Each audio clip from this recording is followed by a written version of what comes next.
What are you aiming at?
What are you aiming at? I'll take everything! We make another kill.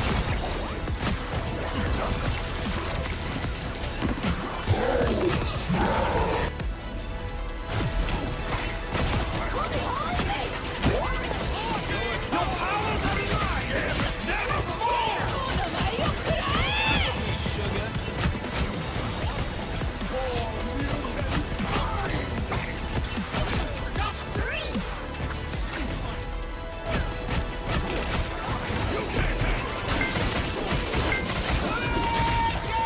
What are you aiming at?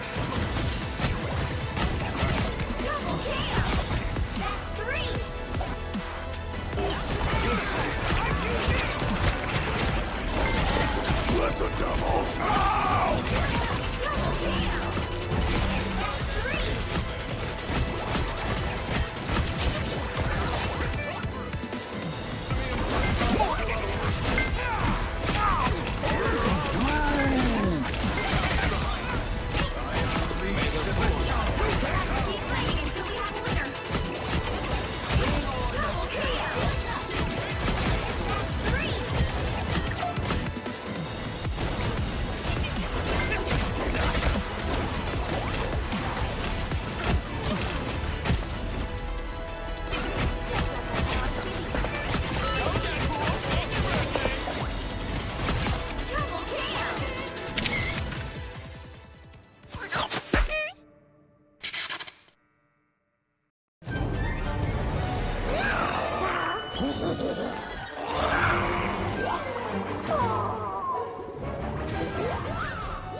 Widow standing by.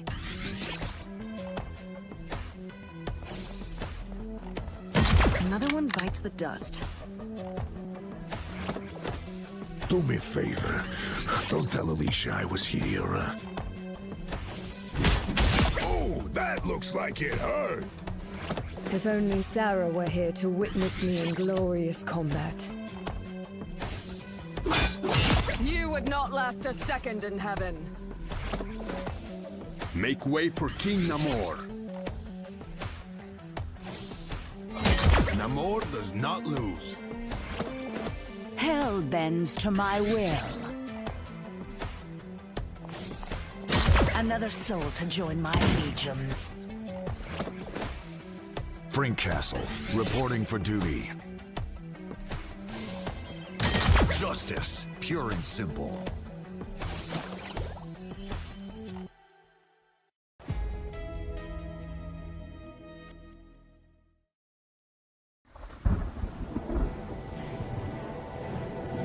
Chrono anomaly located. Moving in. Target identified.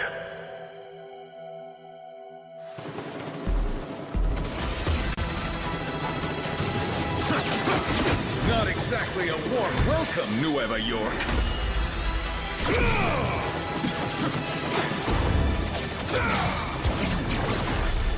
Optic blast!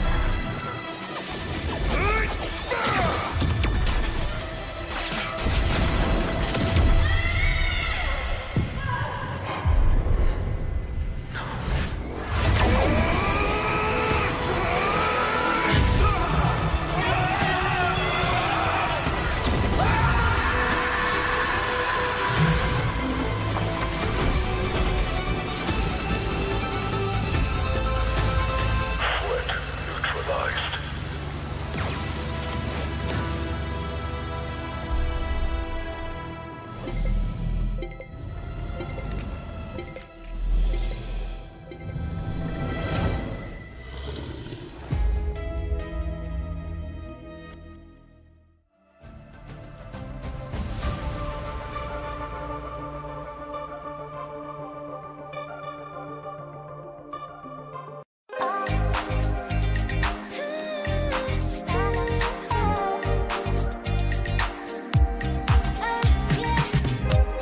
한껏 높이 날아올라 넌 누워진 밤하늘을 가로질러 Oh yeah, oh yeah.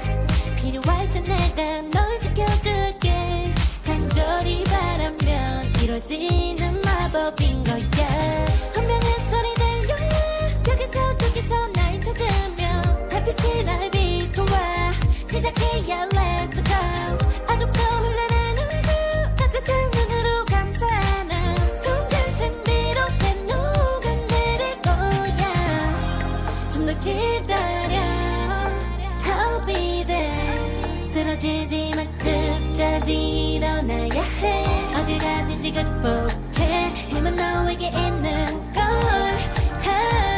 소리 높여 노래를 불러 작은 걱정 따윈 던지고 최선을 다해 작품을 쳐봐 어둠이 떠날 때까지 아름다운 꿈을 밝혀봐 우리에게 달려서 그 세계 운명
What are you aiming at? Double kill! That's 3!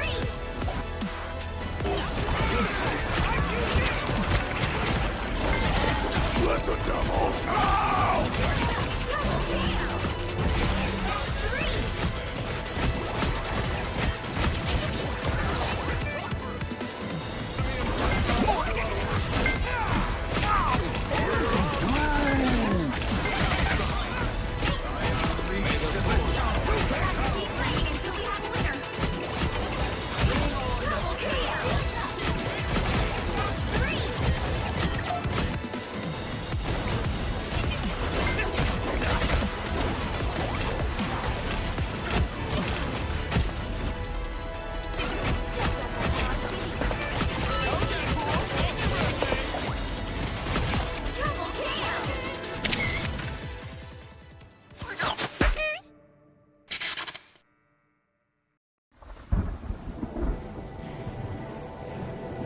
Chrono anomaly located. Moving in. Target identified.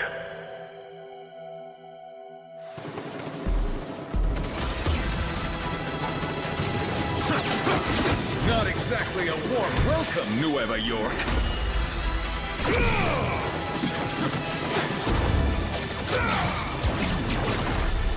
Optic blast!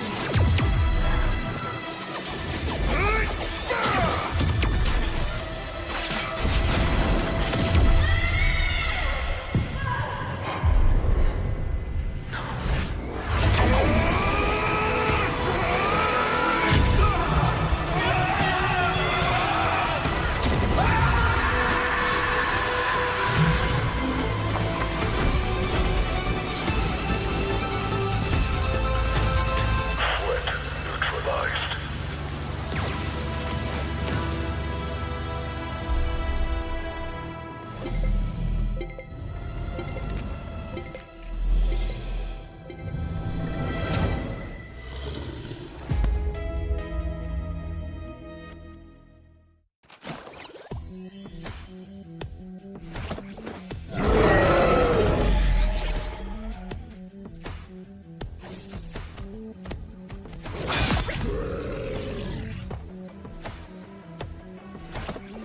Widow standing by.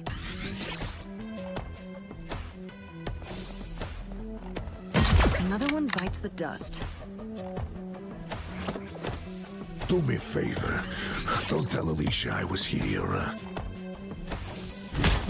Oh, that looks like it hurt. If only Sarah were here to witness me in glorious combat. You would not last a second in heaven. Make way for King Namor. Namor does not lose. Hell bends to my will. Another soul to join my legions. Frink Castle, reporting for duty. Justice, pure and simple.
Yeah, that's my boy.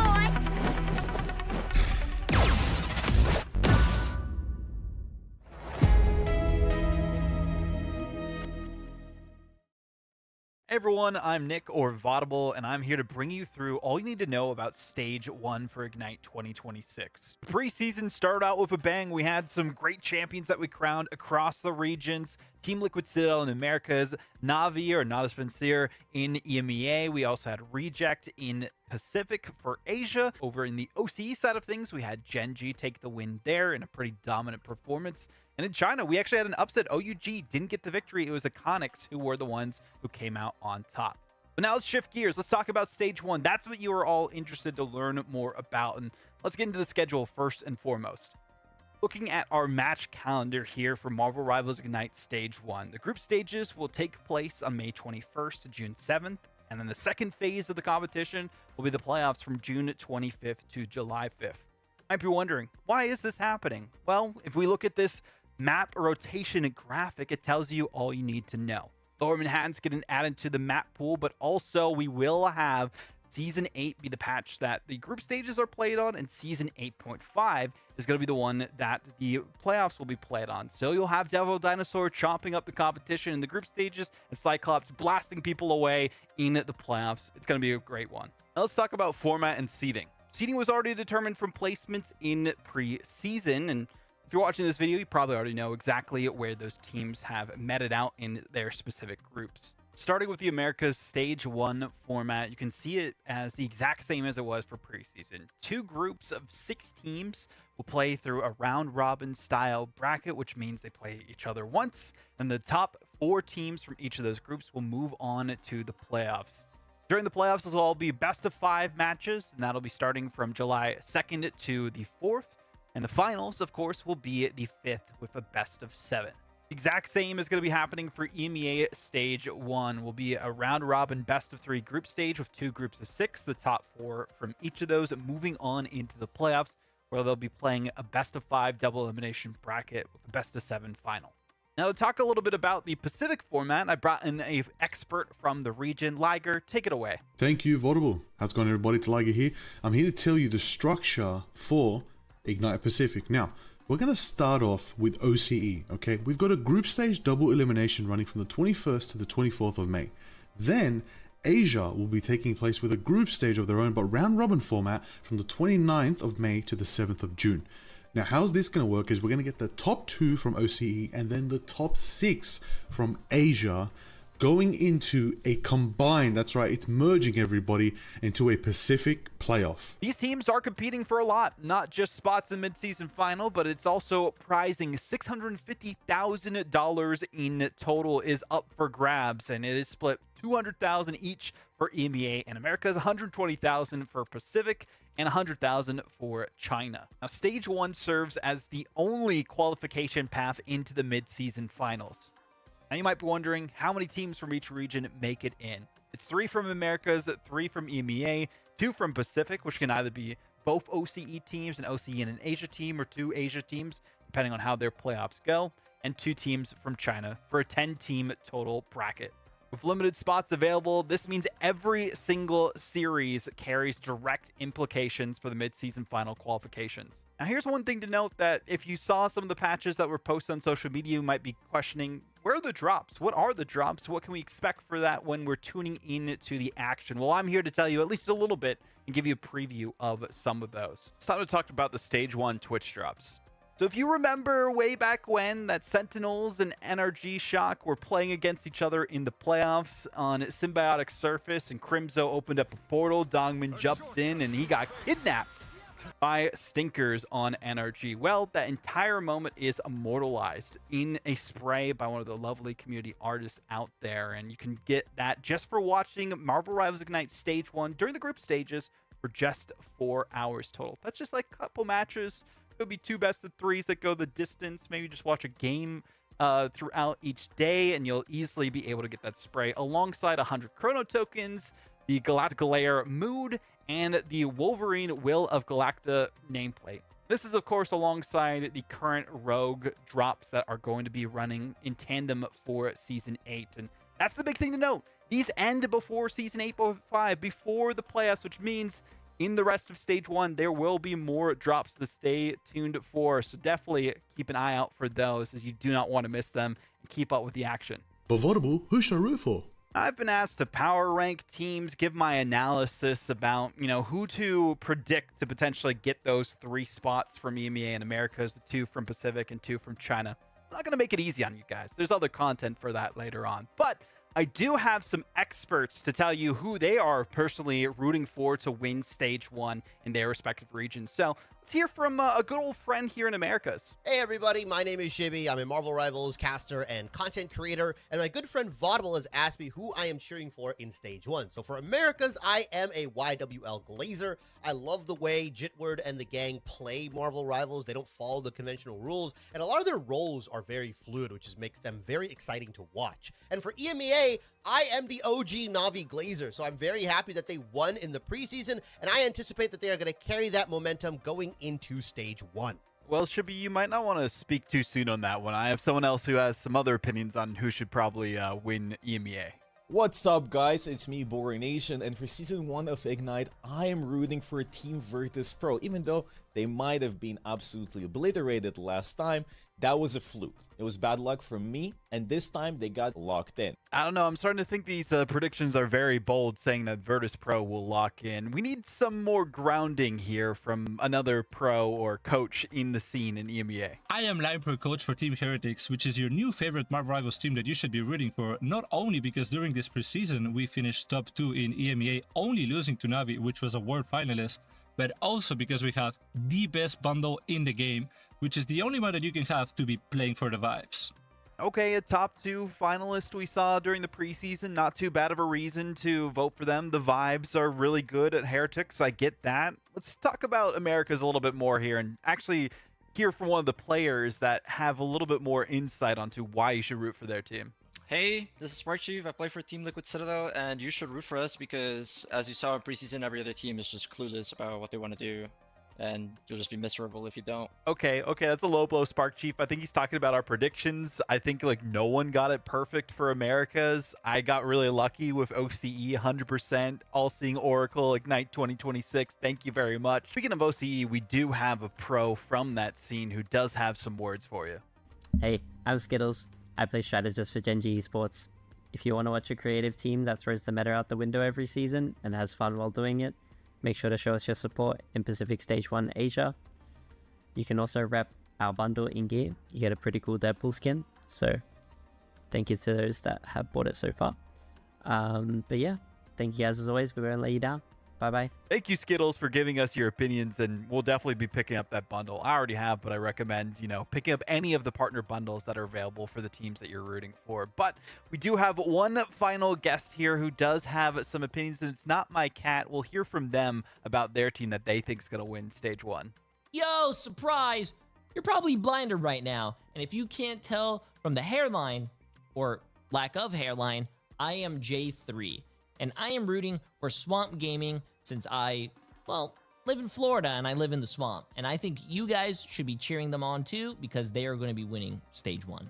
Okay, we got some insight from the community members. Thank you all for being a part of this video. But the big things that you need to know for each region. Number 1 for Americas is Team Liquid Citadel right after Swamp Gaming. And then it's just a graveyard after that. It could be YWL. It could be Sentinels. It could be 100 Thieves. It could be Energy Shock. Could be anyone in Americas right after those two. So those are your safe bets for people to make it into the mid-season finals. It's a toss-up from there on out. In EMEA, it's a little bit more kind of top-heavy, you could say, as well. You do have Na'Vi, who did really well for themselves. Were the first team to beat Virtus Pro in a number of months in an entire series. And actually, since we saw way back when during Stage 1, and now we got to see it happen again here in the preseason. Then Rad beat them as well. So I think they're going to have a bit of a comeback. I think it's going to be Na'Vi, then VP, then probably Heretics, and then Rad and Shikigami somewhere in there. Pulsar has some potential based on the players that they picked up. I'll let you take a look at their roster and see what your thoughts are there as well.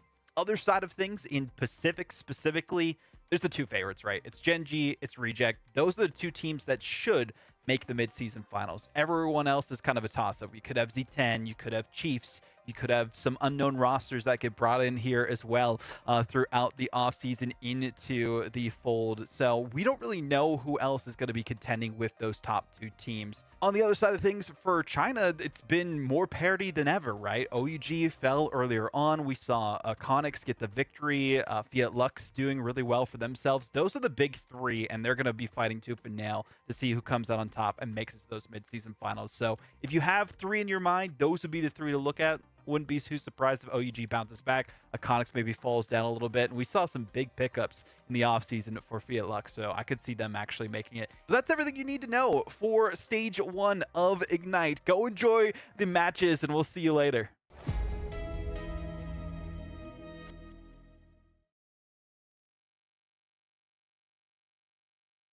The final day of action for week 1, stage 1 of EMEA Ignite 2026 is upon us. I'm Vaudible to bring in the expert analysis, I guess, that we can have for these matchups, give you some insight, but we also have, you know, some great casters here too, like Day and Lemon Kiwi, the duo that we saw yesterday at the end of the show, now back to close out this week of action. And I mean, both of you, how are you feeling about the results we've seen so far? Some upsets here, some other teams that we expect to do really well that haven't been. I mean, it's been pretty good so far in my mind, like Day. It's been pretty impressive so far. I think I'm particularly impressed with Heretic seemingly not missing a beat while losing Oasis. Like, obviously they had some experience with Ken from their time as Citadel Gaming before, but I thought, oh, it's a really tough draw to go up against Shikigami first after losing Oasis. Like, maybe you needed some time to reintegrate Ken, but they've been surprisingly apt at making sure that Ken is really good to go very early. Yeah, I'm really surprised that everyone's been able to integrate their new rosters, but I also feel like we just got an appetizer to what everyone's potential is. Like, a best of 3 can only really show you so much, and this meta is completely different from the preseason. So all of our expectations from the preseason, yeah, the top teams are still at the top, but yeah, like, Virtus Pro is not going to be a flawless team anymore. None of the teams are safe, I think. You know, it is pretty safe, though. You are going to be able to get some Twitch drops if you haven't tuned in so far and gotten them. Where have you been this past weekend? But even then, you know, you can still earn some reward just by watching anyone in the Twitch category, but also the Marvel Rivals stream here as well. You get the Will of Galacta spray, the nameplate, Rogue's Child Play emote, and the Will of Galacta costume. Definitely recommend just tuning in and picking up those Season 8.0 drops with this fresh wave that came through as well. But also, I mean, like Day, we saw a lot of Devil Dinosaur, and they look pretty good so far. Yeah, Devil Dinosaur definitely seems to be the strongest Vanguard right now. Is demanding a lot of early bans and early protects as well, as he really does change the pace of the game with the constant threat of that kidnap. When you get those chomp downs on an enemy Vanguard, then you can press it, either shield them off from healing, and essentially create a very quick 5 versus 6 scenario. I mean, we've seen, you know, one-sided Devil Dinosaur hijinks that have been happening in America. So we saw a little bit of that at the start, right, with Shiki versus Na'Vi as well. So, or not, excuse me, Rad versus Na'Vi for that first matchup too. But I'm curious to see if there's going to be more like trade like we saw last time, Lemon, where it was, you know, a scenario in the preseason where it's either the Gambit or the Elsa that were being traded. Now we're seeing like Gambit for Dino as it's like a different dynamic. Yeah, and it's very much been the protect the Dino situation, but what is accompanying the Dino is what's been interesting. If the team's identity is already around the Captain America, then that suits perfectly, but some teams are really struggling whether to accompany said Dino with the best babysitter ever, Emma, or like other things that could kind of support the Dino, or just flank around it. I mean, we got to talk also about, you know, some of the heroes that have fallen out of favor, right, from the preseason. We saw, you know, a little bit of looks for the Angela specifically for, you know, Frankie Boxing on Alter Esports. We also saw, you know, the Human Torch plays from Shikigami be used a decent amount. And I feel like Adam Warlock has been struggling like Day just because of how fast this meta is. Yeah, Adam Warlock not only is being outsped by this meta, but also a couple patches ago lost their team-up anchor bonus that they used to give to Luna Snow. That was when White Fox entered the fray, and instead he got to team up with Storm. Storm's not seeing a lot of usage, and so Adam can't really do that much off the back of it. Loses the 15% healing bump that was given to the live stream after that as well, which means that his self-sustain is also a little bit weaker. I will say though, I mean, shout out to Heretics actually showing that tier lists don't matter, because we did see on the symbiotic surface that Beetle was playing the Angela and doing really well with it, going 20-3 with their KOs and casualties. But here's the current standings for those who haven't tuned in to the past 2 days to see exactly where your favorite rosters are at currently. I mean, Lemon, any big notes that you have for what we've seen so far? Well, Virtus Pro dropped a map to Pulsar, so that's going to affect the map differential there. Navi had a super clean sweep against Rad, and maybe that could have gone the distance. But Navi being really strong in the group stage is exactly what we wanted to see. And Shiki and Heretics, I mean, I would say that was very much Heretics' way, but in a Mantis sort of dive meta or triple strat, whatever you want. Heretics have always been ahead of the game when it comes to the meta. So our top teams are staying at the top, but it's the bottom half that are kind of duking it out, whether it's Crownfall, Chosen Ones, Alter, Pulsar. They're all trading blows. Yeah, I mean, Alter have their work cut out for them, right? They have to face off against the top of the Group A to try and make it into the group stage. And for the teams who don't make it into the group stage, they will have promo relegation ahead of them between now and stage 2. And every single series matters, especially the ones today. Shikigami versus Crownfall, Fire Strays versus Chosen Ones, and Virtus Pro versus Lions. And like we said yesterday that Fire Strays and Chosen Ones was kind of going to be one to keep an eye out for, because if Fire Strays drop that, they have so many tougher opponents to face off against. Yeah, Fire Strays, kind of history rhyming with preseason. They are looking a lot worse than we expected them to be in their first matchup. Like, there's a huge amount of talent on that roster, but sometimes it feels like Fire Strays, they just don't get into VC, you know? They don't talk to each other. Chosen Ones look pretty good off the back of 21k, just fragging out in so many opportunities. I think that's going to be a really strong series. Well, what's also decent here as well is the Twitch drops that we have, especially the integration of the Portal Pool Oopsie spray, as we saw from the Sentinels and NRG matchup in preseason. I really hope we get some of those for EMEA, as we talked about before, but more drops coming in stage 1 for the playoffs, I assume, for that as well. But this is just for the group stages that you can see by the dates themselves. Also, speaking of group stages, quick shout out to Gen G. They just won in OCE and booked their ticket to the Pacific playoffs there alongside of the Chiefs. So if you haven't been tuning into that, definitely recommend going in game and watching some of those matches back for OCE. Shout out to the crew over there as well. But we have our first matchup of the day here, and I mean, leg day, talking about these two teams. Actually, before I go to leg day, let me go to Lemon here first about Shikigami specifically. I mean, who do you want to focus on here for us to talk about? Well, first, Shikigami just had a really tough schedule. Facing Heretics first, GG. They were in the grand final for a reason. And I think Shikigami, this is a team that's not fully comfortable on the Black Cat, or at least they'd rather fall back to old comforts like the Daredevil with Frost Mountain. And it's still very suitable for the time being while everyone is still learning the meta. But speaking of this team, I spoke to Kaya specifically after that loss, and they said they've been really struggling hard to find their place in the meta and learned more by watching than actually getting beat by Heretics. But this is what happened to them also in the preseason growing pains, right? They are not worried, and they are confident that at the very least next week they'll be more settled in.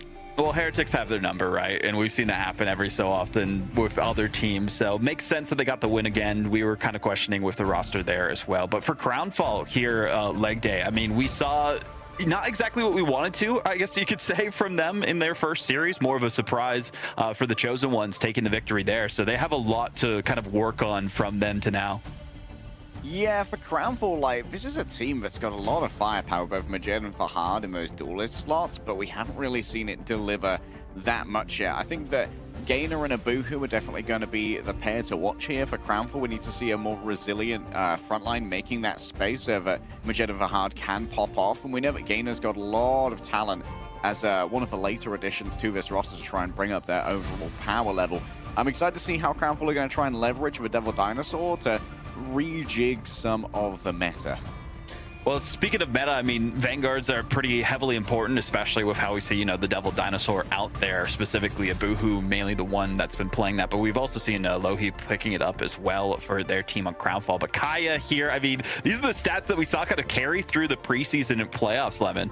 Yeah, and I put Kaya as like my MVP of Vanguards when it came to playoffs preseason, one of the deadliest Venoms that we have out there. But I feel like the style of Crownfall has been a lot more around the brawl. But this is also kind of an issue following from the preseason. I feel like Crownfall are still trying to find their identity. I mean, everybody is, but I really want these duelists of Fahad and Majed to really find their footing and their role on the team. Majed more being that kind of melee duelist, while Fahad that hit scan. But every time you watch Crownfall, they have a new strategy that presenting, and I'm hoping that they can find a good stride going into these first couple of matches. I mean, Fahad 94 and 23 in terms of KOs and casualties that we saw throughout their series, so pretty decent for themselves. 88 and 19 that we saw from Majed, so you know, doing well to stay alive stay alive while getting those KOs is a massive thing for them. And I think going into this matchup leg day, keeping your cool and composure in these matchups is massive, especially because I feel like we've seen a lot of teams just get frustrated with this meta. We've seen it on social media, right, about the Devil Dinosaur hijinks and all that. But I think just staying composed is the big thing for these teams, because again, you still have chances if you do drop these maps. It's just every single one you got to take it in stride and one at a time instead of focusing on the big picture, I'd say.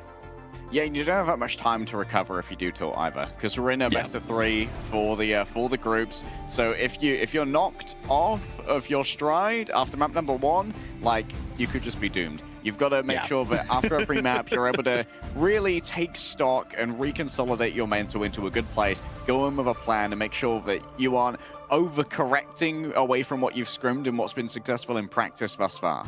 I mean, looking at the maps that we have available here for domination, though, we're going to Celestial Husk. We saw a lot of that yesterday, Lemon. What can we expect this time? It's just a momentum-based meta. And speaking to Protoss from Crownfall, they've really been able to identify that. And with a momentum meta like this, trust in each other and in your team is so important. And going into this match, they know that Shiki's a top team, so they're taking the pressure off themselves in terms of expectations. Must-win matchup between both of these teams. Started out the first 2 days 0-1, looking to turn things around and qualify for the playoffs and keep their stage 2 dreams alive. Shikigami versus Crownfall. We'll see who takes it on Celestial Husk. All right, Lemon, let's get stuck into these bans.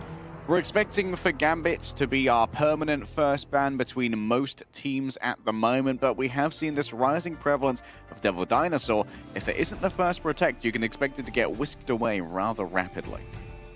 Yeah, it's tough to identify what to ban against Crownfall besides just kind of what you don't want to play against in general. So Crownfall protecting the Dino, Shikigami will have that as well. And the important thing of how to deal with any dive or anything at all is the strategist line, whether it's the Luna Fox team up that's so strong on it right now with the double charms, Mantis being part of course, now allowing to give people speed along with the now nerfed damage boost. That's also been a permanent ban. Captain America ban coming through here from Crownfall. I'm not overly convinced by it, to be honest, because we see the Protect from Shikigami coming through with the Devil Dinosaur, and I think that Isidore's the one to play both the Devil Dinosaur and the Captain America, whereas Kaya does prefer, when it comes to those diving Vanguards, to play the Venom, as we highlighted earlier. So I don't know if that's the most valuable ban we could have seen. I do like the White Fox Protect coming through there from Crownfall. We've seen a lot of effectiveness, especially when you're going up against a team that likes to play something like a Black Cat or a Daredevil, which we know Frost Mountain wants to. Yeah, and that's why protecting the White Fox is important if you are trying to force that Venom from Kaya, because it's going to be a huge part of either getting out of Kaya's face or trying to charm it and really make it so that Kaya cannot escape. And the Mantis Protect will guarantee that for Shikigami, but no, so now are you considering, the Venom? So no Venom for Shikigami. That's going to be tough for Kaya. Yeah, this is definitely going to turn down the pace for Shikigami and make it a much slower game. But when you've got the Mantis, maybe you're happy with having a slower game. It does mean that maybe Shikigami won't be able to lean in towards Frost Mountain's more explosive melee duelist pool, where it's going to be a lot harder to try and join that Daredevil in a backline assault, even if he is going to be damage boosted and speed boosted by the Mantis.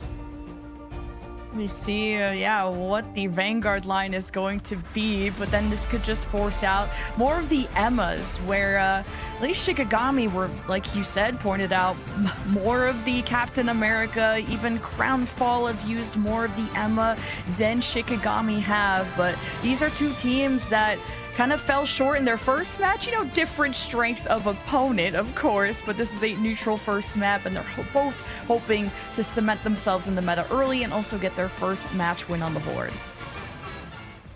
All right, Devil Dinosaurs, of course, being shown off here by both Isidore and Abuhu, but Kaya seems to be flaunting the Vanguard Deadpool for now. Same with Legend, who, by the way, this isn't Legend's usual role. Usually Legend's playing strategist, often the invisible Might be woman. Strat Pool? Or no? So, oh, it really is. Wow. It's going to be the Vanguard pool. Interesting. Is this what Crownfall have been cooking? A role swap?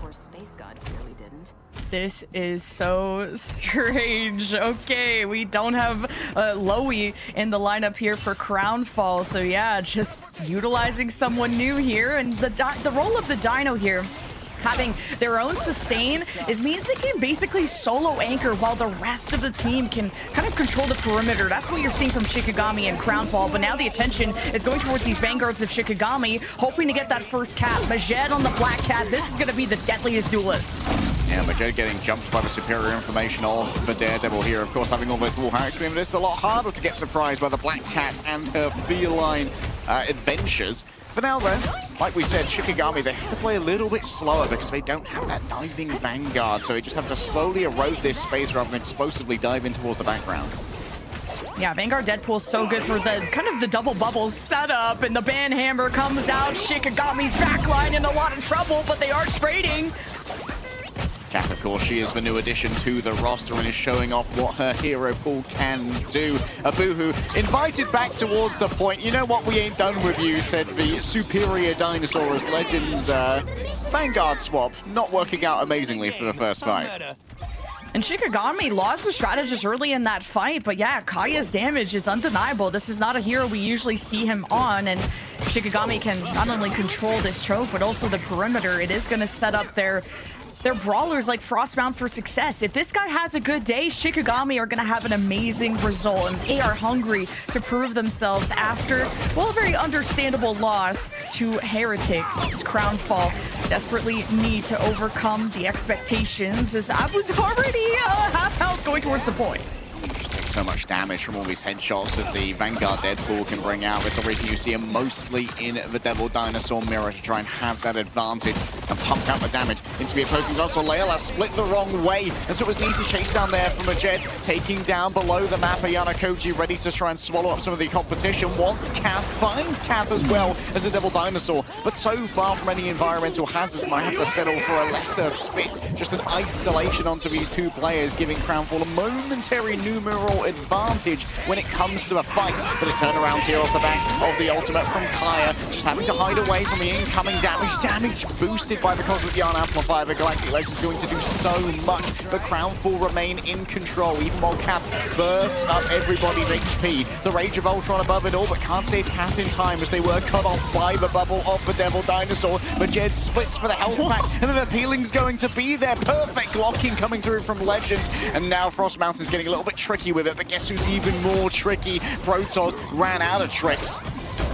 And I like that Ayana Koji with the It's Jeff ult did claim a bunch of the anchors from Shikigami, allowing that flip to go through. But man, how did Majed live for so long? Swapping off the Black Cat, going to something that he will be confident in. Because when you play confident, you're going to have a lot more trust in what you're able to accomplish. Shikigami, I mean, they have the ults to secure this last 20%. Look at Isidore to be the gatekeeper at this front door, but step it up as Crownfall, hoping to change this result. All of the Devils ready to be unleashed. Majed on one side, Frost Mountain on the other, but who can survive better? Protoss doesn't stand a chance. That means no resurrections either. The Battle Recall Beacon is gone. So too is Majed, having to hide away towards the back of the point. The Devil's Cross continues to follow over the Marine Predator, but it's Frost Mountain who's feeling predations right now. Chases down their prey in the midst of a Celestial Husk. Yeah, there's something happening in the back with Majed, but Kaya is on top of it to shut it down, and Shikigami take the first submap of Celestial Husk.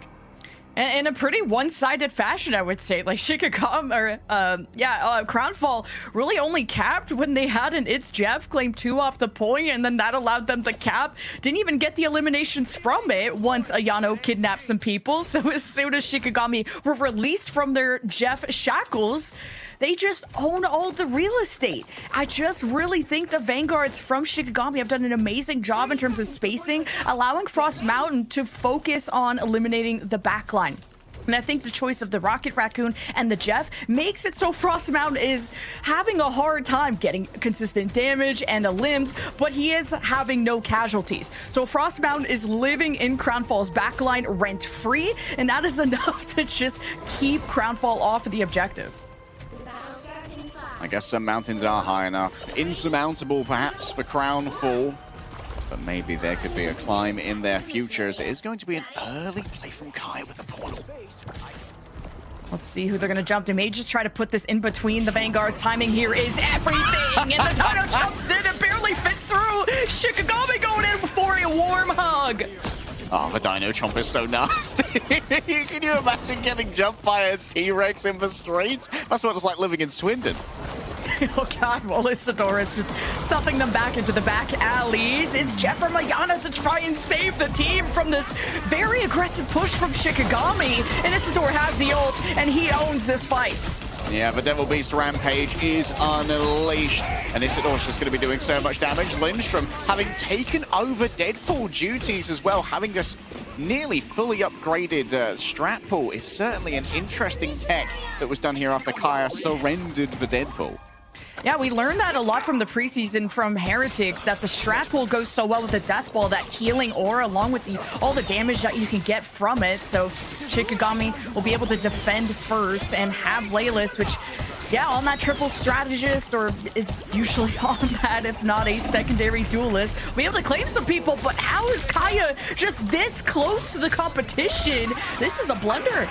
Yeah, Kai was too far out. Either that or the remainder of Shikigami are unwilling to join them. Kath erects the invisible boundary to try and keep the remainder of Shikigami safe as they await the return of their wayward Vanguard. Of course, isn't going to have access to that portal as it was used earlier, so everything's on Isidore now to try and keep the point contested. Going to get more difficult though. The Cosmic Yarn Amplifier is unleashed, and that means all the more damage from Fahad as he just carves through the competition, and Crownfall are in control. What a turnaround, and what a combo too with the damage amplifier, as you pointed out. And only to give up 45% is pretty huge, especially against a triple strat comp of Shikigami. This can be something that stalls out for a long time. And I mean, Crownfall took a full advantage of the slip-ups from Shikigami. Kaya swapping off from the Strange to the Emma, try and provide some shielding and really protect and kind of secure the real estate. Even try to get this shield behind the Dino, but Majed is going to identify where this push is coming from and hoping to get a jump on them. Letting the Devil out. Quick Devil's Chain over there, but Majed doesn't really want to try and overcommit to this one, knowing that Lindstrom is going in for the final exam. That could be a bunch of over HP. Look at how much health Shikigami have right now. 500 over health given over by the Deadpool, and Leylaz can do nothing but hang out inside their own puddle, but it's not deep enough. It's just a paddling pool of healing rather than the deluge that was needed for Shikigami. And while Crownfall may well have lost out on Ayana Koji, it could be too little and too late. Isidore's reset off the map, and that's going to be Crownfall remaining in control. Yeah, Crownfall really like that proactive fight, just immediately letting the Devil out, and Shikigami, they just couldn't deny it at the end. But they have some important ults, of course, to deny this. The Psionic Seduction, if Crownfall get too aggressive, they could be pulled into the Emma's clutches, but there's a lot of cover here to play around. Kaya still has to build up towards it. Isidore about to just kind of be aggressive here with the Dino ult, already getting some bubbles here. Try and protect himself, but Crownfall are suffering. Abuhu going to get first alongside Legend, who's also popped their ultimate. Out comes the Devil Dinosaurs. Rampage just trying to stop these Vanguards in their tracks. And it seems that Abuhu's got cold feet, but Noah's just found Kath. She was hiding away in the stairwell, and Abuhu chases her down in the streets. Crownfall 10% away from reclaiming this map, and it feels like Shikigami are going to have so much trouble trying to recontest. Leylaz is already casting a portal. I don't know if it'll get there in time. It does not. Too little, too late. We go to round 3. And from a kind of 0 to 40 start, Crownfall flawlessly held it until the end. And it's again taking early fights. They knew that Shikigami's backline was close enough. Kath and Lindstrom immediately fell over. And I kind of like that Abuhu is on kind of this Dino and is able to just walk everybody. He kind of was already a fantastic road rogue and brawler hero Vanguard from the preseason, and I think the Dino suits his playstyle well. And despite all these kind of, well, roster the role shakeups here on the Crownfall side, and the bans clearly affecting them, Crownfall got back on their high horse, or I guess got back on their Dino, and rode into the sunset to force round 3. And this is the trade-off of having the Mantis as your protect. Yeah, Kath's been able to do some great stuff with the damage boost and the speed boost as well. Very important for Isidore, but it does mean you are forced into this triple strategist kind of composition where Kath and Leolaz don't have quite as much fragging power as you see from Crownfall, who are running this double duelist setup so they can cover far more angles. And, well, Fahad is going to be covering angles really well here with the early ultimate, potentially. And the Rocket Raccoon strong in this first fight. Just so you have a little bit of forgiveness. And Majed, I mean, had such a huge round when he's able to defend this position. But this point in particular is really tricky. There's a lot of cover, places you have to clear. The point unlocks, and now it's time to brawl. All right, Kaya going to be on duty trying to keep this one contested. Sees Iana Koji in the back. That's a big headshot hitbox for the Vanguard. Deadpool to try and take advantage of. Out comes the bubble unicorn shield. And that seems like a lot of early defensive utility used by Shikigami. But they trade it for a Boohoo. And that's about as good a trade as you can get. The hard around the back contemplates whether or not to invest the Galactic Legend. But falling, oh, 9 HP! That's the way you pressed you at 9 HP! Fahad is crazy, bro. And Frost Mountain says you can get back to the Asylum, my guy. Out came the combo from Protoss. Maybe Fahad was waiting for that, but couldn't quite find the timing. Majed's not going to be lucky in the back either as Frost Mountain takes them down. And while Crownfall do have a little bit of an advantage when it comes to capturing the point here, the re-aggression from Shikigami should be enough. Kath can't get to Frost Mountain in time, so we're going to miss out on unleashing the Devil. But Kath still finds easy headshots as she go up against the Devil Dinosaur. She needs to rebuff the damage that's coming through from a prehistoric Predator. And Ayana Koji's going to try their best to avoid the damage of the Ultron, but damage boost on the Rage of Ultron is too much to try and deal with. Majed still thinks it's winnable. Neither team wants to give up this initial capture as Crownfall are already gaining that percentage, and Lyncham going down in the back could change everything. Majed, I mean, it's literally solo turning this fight. He's eliminated 2, but I mean, there's only just so much gas in the tank. At least Crownfall capped throughout all of this chaos, so they are benefiting at the very least. But Shikigami will stand tall and blot the candles of Crownfall's parade and party. And, you know, to lose out on that Galactic Legend, that was tough. Not winning the damage-boosted fight from Protoss, that hurt Crownfall. And Majed is back on the Black Cat. He's going to give this another swing. And this is something he's usually swapped off of, not swapped into. So thinking he needs more execute potential, especially when Shikigami are running like double damage boost with a Mantis and an Ultron and a Loki. This is one of the most terrifying backlines that you can run in this meta for Shikigami. Protoss marks, Frost Mountain approaches, ends up fighting with Devil Dinosaur, which is unideal, but a lot of damage is going to be going a Boohoo's way. Still, they can't even get enough when it comes to the over HP. Legend is distracted as once again the Devil Dinosaur demands all of the attention, and Shikigami, with a significant investment of their ultimates here, force Crownfall back early. Yeah, and that will be the silver lining for Crownfall to think later. And just upon some replay review, Fahad, when he got this Galactic Legend canceled, he really trusts in Abu's Dino Bubble to protect him and give him just a few seconds of respite so that he could be healed. And that's just an unfortunate combo at that moment. Shikigami very much ahead, tripling the score, hoping to take the first map. And it's Kaya that could set the pace, hoping to remove someone from the fight with the Banhammer. And he's targeting the Rocket Raccoon. It's going to be hard for the Rocket Raccoon to really take too much damage from this one off the back of some misses. Majed forces out the greens. This is a great little bit of softening, and now Fahad can try and make something work with those greens. Gone once Lindstrom, but all of those clones are going to make things a touch more difficult. Trying to hold the front line. Fahad gets even more damage now. The Cosmic Yarn Amplifier makes it so easy for Majed and Fahad to carve through 3 strategists, and Fahad is going to be able to secure the point here as Crownfall are back in control.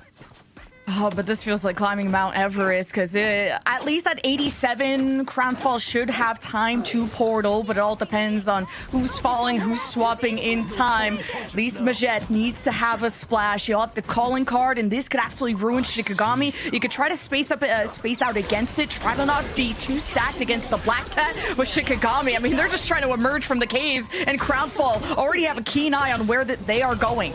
Full team push on high ground here, trying to make sure that Majed can't stand here for free, but the calling card makes things complicated. Going after a Boohoo first and looking towards the back of Yanakoji. Just goes under the map itself, tries for an early E2. They get anyone within their grasp. This is what Leolas has been grabbed for now. Not the easiest frag to an environmental hazard, give him a perma. Wait, and Boohoo was inside as well. What was Pro cooking? He didn't even let his Devil Dinosaur out. That's what you get for not protecting Fahad during Galactic Legend, okay? You're also taking a dip. 84%, Crownfaller making the ultimate comeback, but they're out of ults and out of options. Shikigami stepping up. It will be the rampage of Isidore, the final stomp to crush Crownfall beneath their feet as Majed, fantastic with the calling card, but Iyano's the one who won the fight. Let's see if Crownfall can hold on. Shikigami have everything they need, and they're soon building ultimates to try and make this one work. They just need to make sure not to lose Kaya too early, nor Isidore. And now Kaya's got it. And Boohoo's already down. This could be everything that Shikigami were hoping for. Leolas gets healed on up. Kaya towards the back, sees a pair of very duplicitous animals, and that crossing is not going to be easy. Majed still building up towards all of this cash, but the cash money can't beat the Devil Dinosaurs. Overall damage, just running them down without any mercy in his heart. Frost Mountain joins them to assault the backline. Crownfall try to cook a recontest here off the back of a puddle. Yanakoshi just getting beat to sushi in the background, and it's a last second moment. Shikigami are in control. Frost Mountain just about needs to survive, almost has the ability to let the devil out. It's now or never. You can't hold this for too long, honestly. The Rage of Ultron ready to be unleashed. Fahad taken down by Isidore with the beam in the skies. The Galactic Legend roars out above Clintar. Majed with the iframes. The White Fox is there to meet them. It's a cinematic duel between the creatures of the night, and that's going to be a Boohoo, the last one to fall. Majed will stand alone. Legends can't fly in time, and a missed flight means a missed contest. Shikigami claim map 1. Oh my god. I mean, what a team effort from Shikigami, from Leolas. Ultron's supremacy in the skies. You think this guy's a strategist? Well, the strategy is to just eliminate everyone with the ultimates. First, second, third bloods going his way. Even through the Rocket Raccoon reses. I mean, you are just feeding him more. And Isidore, the ultimate body blocker, had some bleed on one of the vanguards of Crownfall coming through that portal. Kidnapped the Doctor Strange, threw him, and the Doctor Strange is what is stabilizing you in that fight. An incredible first map from Shikigami. We'll see what else is up Crownfall's sleeve after this.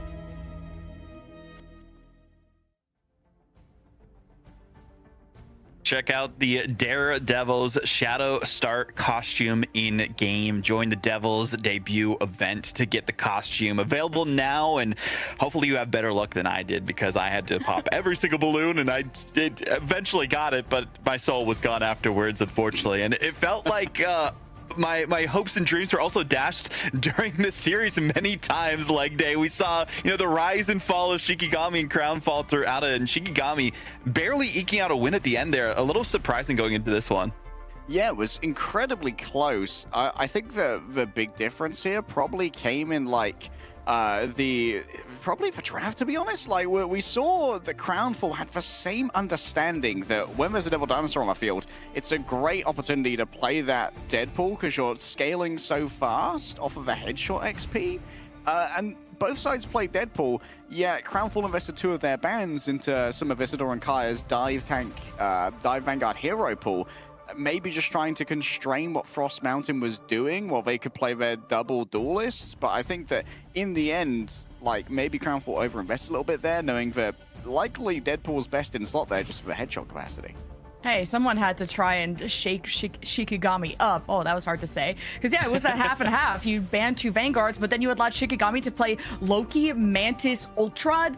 That is what everyone is trying to get rid of right now. And then you have Leolis, who's like, hey, I'm going to sit back and Ultron it out. That was insane. And our MVP being Kaya, who was affected by some of those bans, not being able to play the Venom or anything else. But man, did he stand out as the Vanguard Deadpool. He was getting first picks every fight and really set the tone of Celestial Husk. I mean, still very strong as a hero, even after the nerfs, especially being able to target the backline with the banhammer, right? I think just the shutdown potential that Vanguard Deadpool has, and well, there is, you know, an alt generator in a dinosaur on the other team that you can just headshot time and time again. So I think it works decently in this meta compared to what we've seen before, not as, you know, server admin as what we saw in the preseason, but hey, still very effective. So shout out to Kaya on that one on their end. But I mean, Lemon, I kind of want to throw this one right back to you too.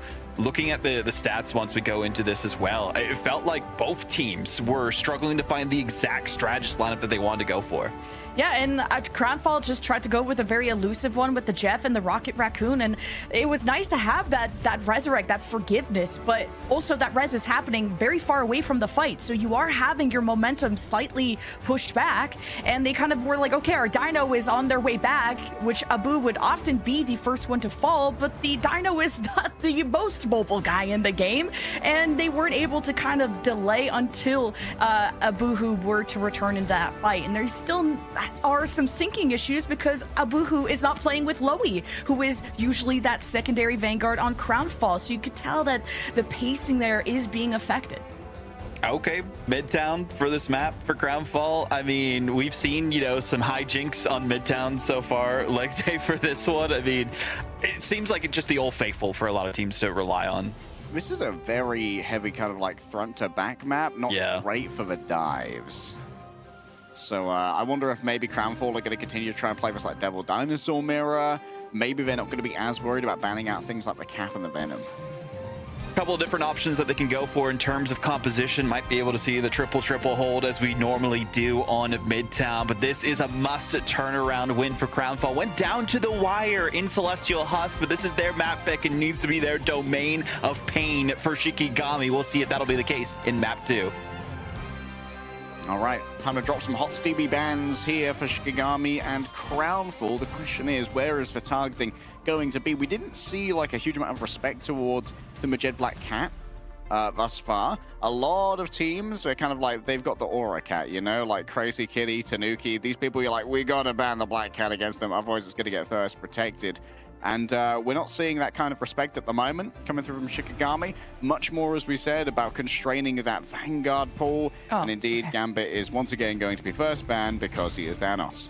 I thought we were first banning Dino there. we're just still catching up a little bit, but yeah, Crownfall got to go back to probably focusing down the strategist. They tried to change it up, thinking the biggest threats on Shikigami were the Vanguards, and I would totally agree with that. Isidore and Kaya, very underrated in that case. It will be a Dino mirror at the end, but yeah, it really did hurt Crownfall to have to face a Loki, Mantis, Ultron damage boosted situation there. So we'll see how they pivot from that. Okay, standard bans out of the way. Now it's time to put in some personality to this one. Captain America once again going to be taken off the table. Admittedly, maybe Crownfall don't need to swallow their bans that much, given how close domination was. It mostly just came down to ult economy, given that Shikigami kind of had 3 ultimates for the last fight and Crownfall had 0. Yeah, we're targeting the Vanguards again, and I think Crownfall may be pleased the fact that they went all the way to the 3rd round against Shikigami, and if Crownfall are in a position where they can control how and when fights begin, Crownfall are in a better position, because when they can defend, they are proactive and they look good. Shikigami, though, maybe want to give a chance for Frost Mountain to get on the Black Cat, and this is something we really only saw once, and I think it was on Symbiotic Surface against Heretics, so it wasn't too bad, but then he went back to the Daredevils, so you know, there's always that old comfort pick, while again, Crownfall are repeating the same bans from Celestial Husk, targeting Kaya. There is potential to have something like an Ultron here for Crownfall if they want it, but I wouldn't be surprised to see the White Fox come out again, given that yeah, Black Cat is saved on the other side. But I think for Crownfall, once again, with their Vanguard bans, Shikigami are going to be very comfortable to just slip into the old Vanguard Deadpool shoes again, given that Vanguard Deadpool works pretty well on these flat maps, where verticality is not much of an issue and can just easily shoot the Devil Dinosaur in the head and farm XP. So yeah, some respect being given to Majed's Black Cat. I think it was looking pretty threatening, at least in the second round, but I also think it was everyone who supported Majed that also made that look good, and that's still some time that Crownfall need to get to really develop just the strength of their Black Cat. But having a one-sided Black Cat is going to help a lot. A lot of teams are bringing out the Daredevil to try and scout for said Black Cat, or just overall keep their comms up to where that Black Cat could be. All right, Crownfall once again contemplating the double duelist approach. Of course, can be great on the offense here, given that you can control the high grounds easily with the omnidirectional movement of Star-Lord, and of course the easy wall climbs of the Devil Dinosaur, the Daredevil as well, pardon me. Many devils on the hot streets of New York right now. And just one angel. Angela even, and only Beetle and Frankie are playing that right now. And this is a different map choice too from Crownfall. When they lost a few maps in their round 3 or map 3, they went to Museum and Hall of Jalia. So this is going to be a lot better for Kaya to play the Groot, because you can get a lot more value from the isolation walls, and that'll force Crownfall to maybe have someone that could try to deal with those walls better. But that's what Fahad is going to do on the hit scan here, and it makes it very annoying for the Dino if they're not getting healed. Big fan of Frost Mountain playing the Elsa here as well. I don't hugely love the solo duelist of the Daredevil when you're playing these heavy front-to-back setups with things like a Groot and a Devil Dinosaur. Majed noted in the back, but the deflect runs out, and so too does their luck. Leolas grabs that one, as yes, Legend is going to be able to control the high ground and has access to the Banhammer. It's likely going to be on top, I imagine, of Frost Mountain. Moon Knight also just to break out a spawn here for Crownfall. There's quite a resistance from Shikigami, especially when Leolas is playing as well as he have from the Ultron now to the Mantis, but Crownfall is time to ult. I mean, Moon Knight's a great read here from Majed. Not only do you have the permanent Onks of all the Loki clones, but the Devil Dinosaur functions as one as well. And Fahad, the second that people get even slightly low off the back of the Moon Knight, they could be easily cleaned up by the Phoenix. Wouldn't even be bad to swap to a Groot to mirror Kaya, because what's better to beat cringe than with more cringe, or fire with fire, I guess is the better saying. And the Strangling Prison Moon Knight combo is very good. It is an investment though, so we'll see what the comforts will be, as Legend is more known for his strategist role and more known to, well, not even be on Vanguard. So Crownfall have a ton to rain down on Shikigami's parade, starting with Fahad and Majed. All right, a combo of duelist ultimates here to try and get through those greens, but it seems like Shikigami have well managed Kath's ultimate to survive it. Still, Isidore has to break out of the invisible boundary. Lindstrom with the second one here, the God of Mischief having confirmed that upon the Loki, but it's only a moment that the Glatrox is going to grab a Boohoo, and a Boohoo is happy to be brought to the back line. It's like, oh, thank you for the delivery. I'm just going to pop my Devil Dinosaur Rampage right now and get rid of all these pesky healers and strategists. A Boohoo gets their vengeance for a less than ideal Celestial Husk, and Kath can do nothing but trade her life for a little bit of additional time on Car.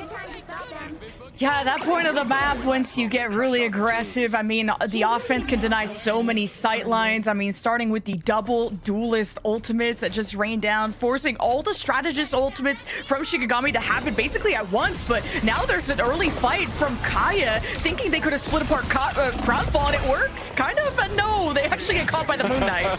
Oh, the cleaving power of a Devil Dinosaur, an Invisible Woman, and a Moon Knight is just so difficult to try and deal with. The car barely stopped either, so this is just free ult charge for Crownfall. And that's a long cooldown on the portal, which means they're not going to have that to recontest the second point, unless barring a marathon of a fight coming up. And now you have Legend already on the front lines, the Banhammer hoping to target just anyone, ideally not Frost Mountain, and he's already falling back. Isidore has to be front and center, and he has his own Rampage.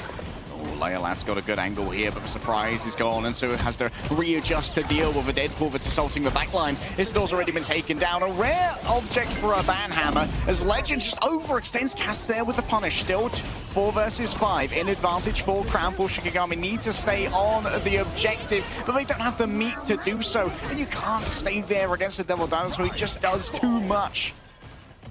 Yeah, the Moon Knight into the Loki is very strong. Crownfall having good punish into Frost Mountain's Black Cat, and as soon as you have that Black Cat reset, go back for heals. Crownfall know how to tempo up and really own the real estate. They got the card to the end of point A, just having Shikigami's backs against the wall, and it was the same thing for the second point after a portal blunder from Kaya. And speaking of which, he's on the Vanpool now. There's a lot of good options as Isidore still has a rampage, but man, Crownfall have the Moon of Khonshu. This is gonna be horrible. Once again, combo between Fahad and Majid, and Leylaz can't survive all the damage that's going their way. There's a momentary... Oh, what? Fahad! The Spidey sense? Hello? Nah, check PC. This guy's built differently on the invis too. So Shikigami reset. They just haven't been able to have any fights on their terms. Crownfall are literally letting it rain on them, and Shikigami just have no umbrellas for this storm. This has to be a stop because this time bank is insane for Crownfall. All right, Shikigami have 3 ultimates to try and leverage here to make something happen. The invisible boundary already used. Lindstrom has just used a duplicitous exchange to escape the attentions of Legend, who still has the banhammer in towards the back line. Leylaz wants to crash on down, moves towards the back line. Yeah, the impact is good, but Isidore's slightly better. Finding the White Fox and chomping through them. Isidore is just absolutely mauled the back line of Crownfall, who finally lost initiative. Shikigami, how does a Dino just walk on your backline like that? What a play from Isidore.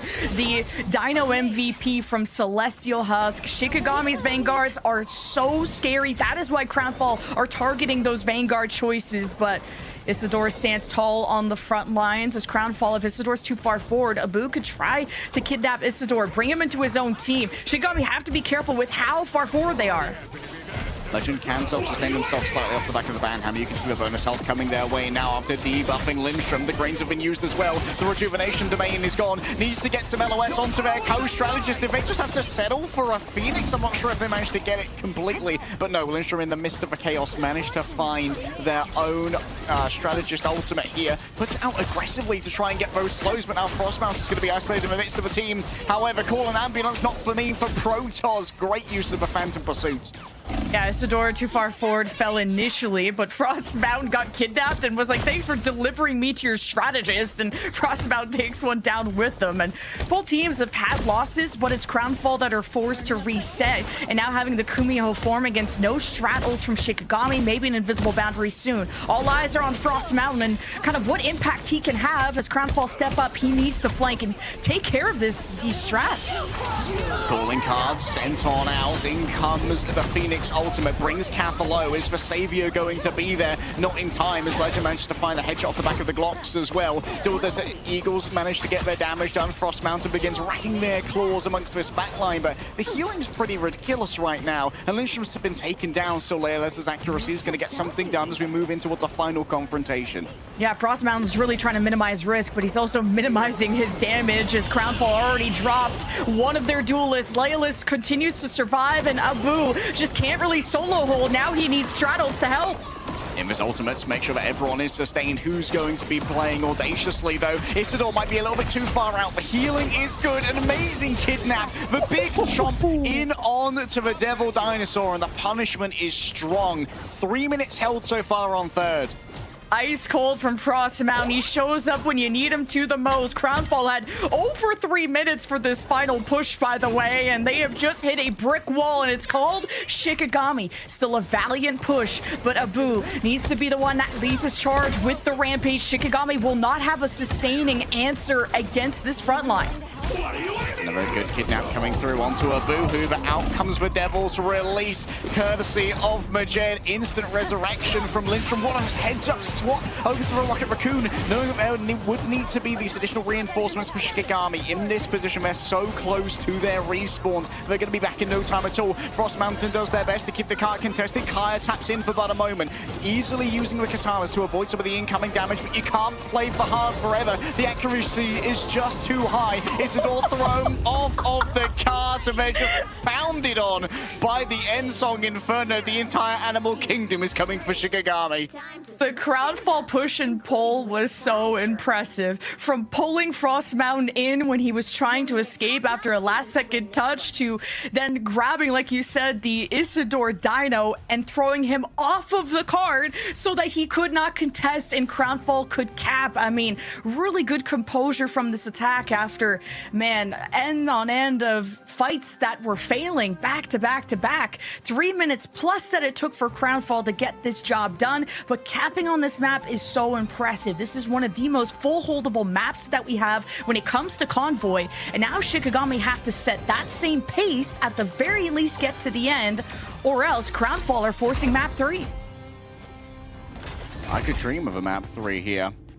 Tell you what, I wouldn't mind it, Lemon. Fahad sitting on 10 final hits right now and no casualties. Fahad has had an absolute standout game so far, showing just what could be achieved by Phoenix before ceding it over to Majid and go, you know what, buddy? I'll let you catch up on those final hits. I'll be over here, Ultroning. The Phoenix is always rising from the ashes. That is why she is a very popular duelist right now, to be able to escape dive, to get away from any pressure, and that ultimate that also gives that survivability. But now what is going to be the spawn break strat? It's going to be Leolus on the Punisher off of the triple strat damage boost bot that he usually is, and Frost Mountain on the Wolverine. You're trying to kidnap, but remember the Dino can't be kidnapped, so you're looking to maybe claim Legend or really anyone else that is accessible, especially maybe if you thought a Groot or some other cheese was going to be coming out. Shikigami though are just overwhelming this defense with damage. This is all in on Bully Abuhu. Frost Mountain's going to be getting in close, taking a lot of damage for it, though. Leolash is going to be tracking that head. You can see that Abuhu is tactically turning their hitbox every now and then to avoid taking too much crit box damage and instead soak it up with the tail, which is a lot more manageable for the healing output of Crownfall. When are we going to see this Punisher team up? Come on, get on this Dino, lad. Let's see some shotgun gameplay, but Shikigami are very much not seeing progress, but Leolus' shotgun, you have to be so careful if you're a Vanguard, and Abuhu is suffering.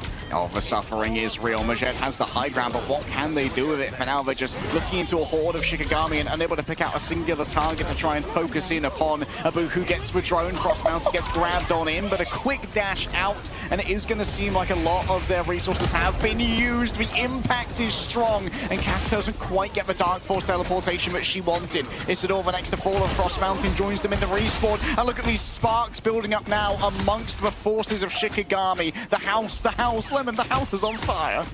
This comp is on fire. I'm glad Frost Mountain got a bucket of water, though, because this Wolverine just had no point. If anything, he was the one getting kidnapped by the Dino. This is going to be much more suitable. It is tough to really find a good flank that Crownfall are not going to see coming. And Crownfall are adjusting perfectly to this assassin by playing as far back as they can. And it's where Leolus, Judge, Jury, Executioner, you need to just put a lot of damage down. You need to get some momentum generated.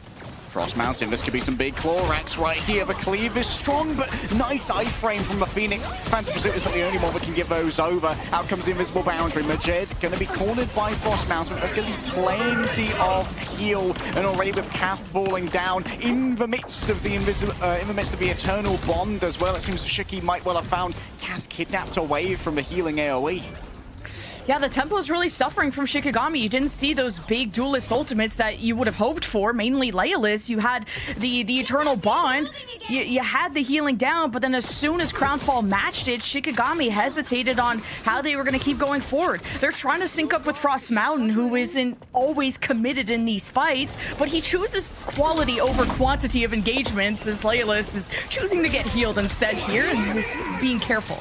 Eternal Bond number 2 should be good to go. You got to keep your eyes here on Abuhu to try and take Lindstrom out of this ultimate. There's so much damage though. Both the Devil Dinosaur and the Punisher have popped their ultimate. It's a risky corner to take for Leolaz, but they don't seem too worried about it. Fahad tries to move on to the car, and there'll be no contest for the Dead Ballers. Out of stage right, we see Isidore with the grab. Yeah, Shikigami have to make up for some time here. Crownfall sped through the second objective after a Kaya Portal blunder, where Crownfall only needed to win really one actual fight at the end of the objective. And Crownfall's macro game has been so strong. This is why they picked this map. They have a really good understanding of it. So Shikigami need to make this a speed run, but that first point, that first objective was so expensive for them. They don't have duelist ultimates. They just have Kai, and the Banhammer isn't a game changer. Frost Mountain with a damage boost coming out from the Mantis as well, knowing that you can't really get too much value off the flanks on this particular point. Legend gets isolated. Great grab coming through from Isidore, and my goodness, the vulnerabilities are going to be difficult to deal with. Forces up for Kumio to be unleashed here from Protoss. Falling low is the Fox and doesn't want to go too far lest we find themselves in the clutches of Frank Castle and the shotgun. Yeah, this is... You cannot get close to this front line. Leolis is sticking close to Isidore, and this shotgun is giving such a huge advantage to Isidore in the Dino v Dino mirror. Shikigami seeing really good progress, and now they built up towards all the good ults to go for this final push for second objective. All eyes are on Leolis, and now he gets supported, but wait a minute! Oh, Majed on the flank. You heard the clip clop of the high heels of Jean Grey. You could play so audaciously because of having access to that Endsong Inferno to save your own life if you got low. What great ballsy play from Majed. That was supposed to be Shikigami's fight. Majed changes everything. Crownfall win it off of just that. And Shikigami have to reset. This needed to just be the full push with the Punisher ult and everything. And Crownfall did so much burst damage so quickly as Kaya sets them up for a portal. Is going to be splitting up Shikigami. And now here's the surprise. Attempt to flip map. Out comes the Rage of Ultron. Could be counted out here by Leila, but Shikigami do not want to try and invest on this one. Kath and Leo make the call. Rolling on forward. Guess who has to disengage now? Crownfall have to speed away from the point as best they can. And this constant rotation of the Devil Dinosaur in and out of the portal, doing their best to survive in the midst of the healing given over by the Invisible Woman. Out comes the burst of the shotgun. The damage boost from Frost Mountain as well needs to be applied onto that. Punisher is not currently there. What a grab from Isidore. Yanakoshi never saw them coming. Oh, out of left field, the Devil Dinosaur so difficult to deal with. The second Eternal Bond now to be sent out by Lindstrom, who can just concentrate on dealing the damage now as the Dark Force grasps of a defensive Crownfall. You can see that Shikigami, the Chaos, they are just barely getting a handle of it to have all these damage boosts, all these ults, and even a super late Eternal Bond, if I'm honest, when it started really going Shikigami's way, but it is taking a while for Shikigami to get those team wipes going. Crownfall now with full swaps, the Moon Knight now to take advantage of this group setting, Legend to the Mag to try and give these bubbles to Abu, and also be something better to deal with the Punisher. With the Meteor M's, you just trade ult for ult in that case, and just have a shield to help Abu disengage if needed. Yeah, real difficult to deal with the Hand of Khonshu as well during your Punisher ultimate. You're so immobile with those dual Gatling guns being deployed. For now, though, Leila is just going to continue to enjoy themselves, pumping away at these large head hitboxes.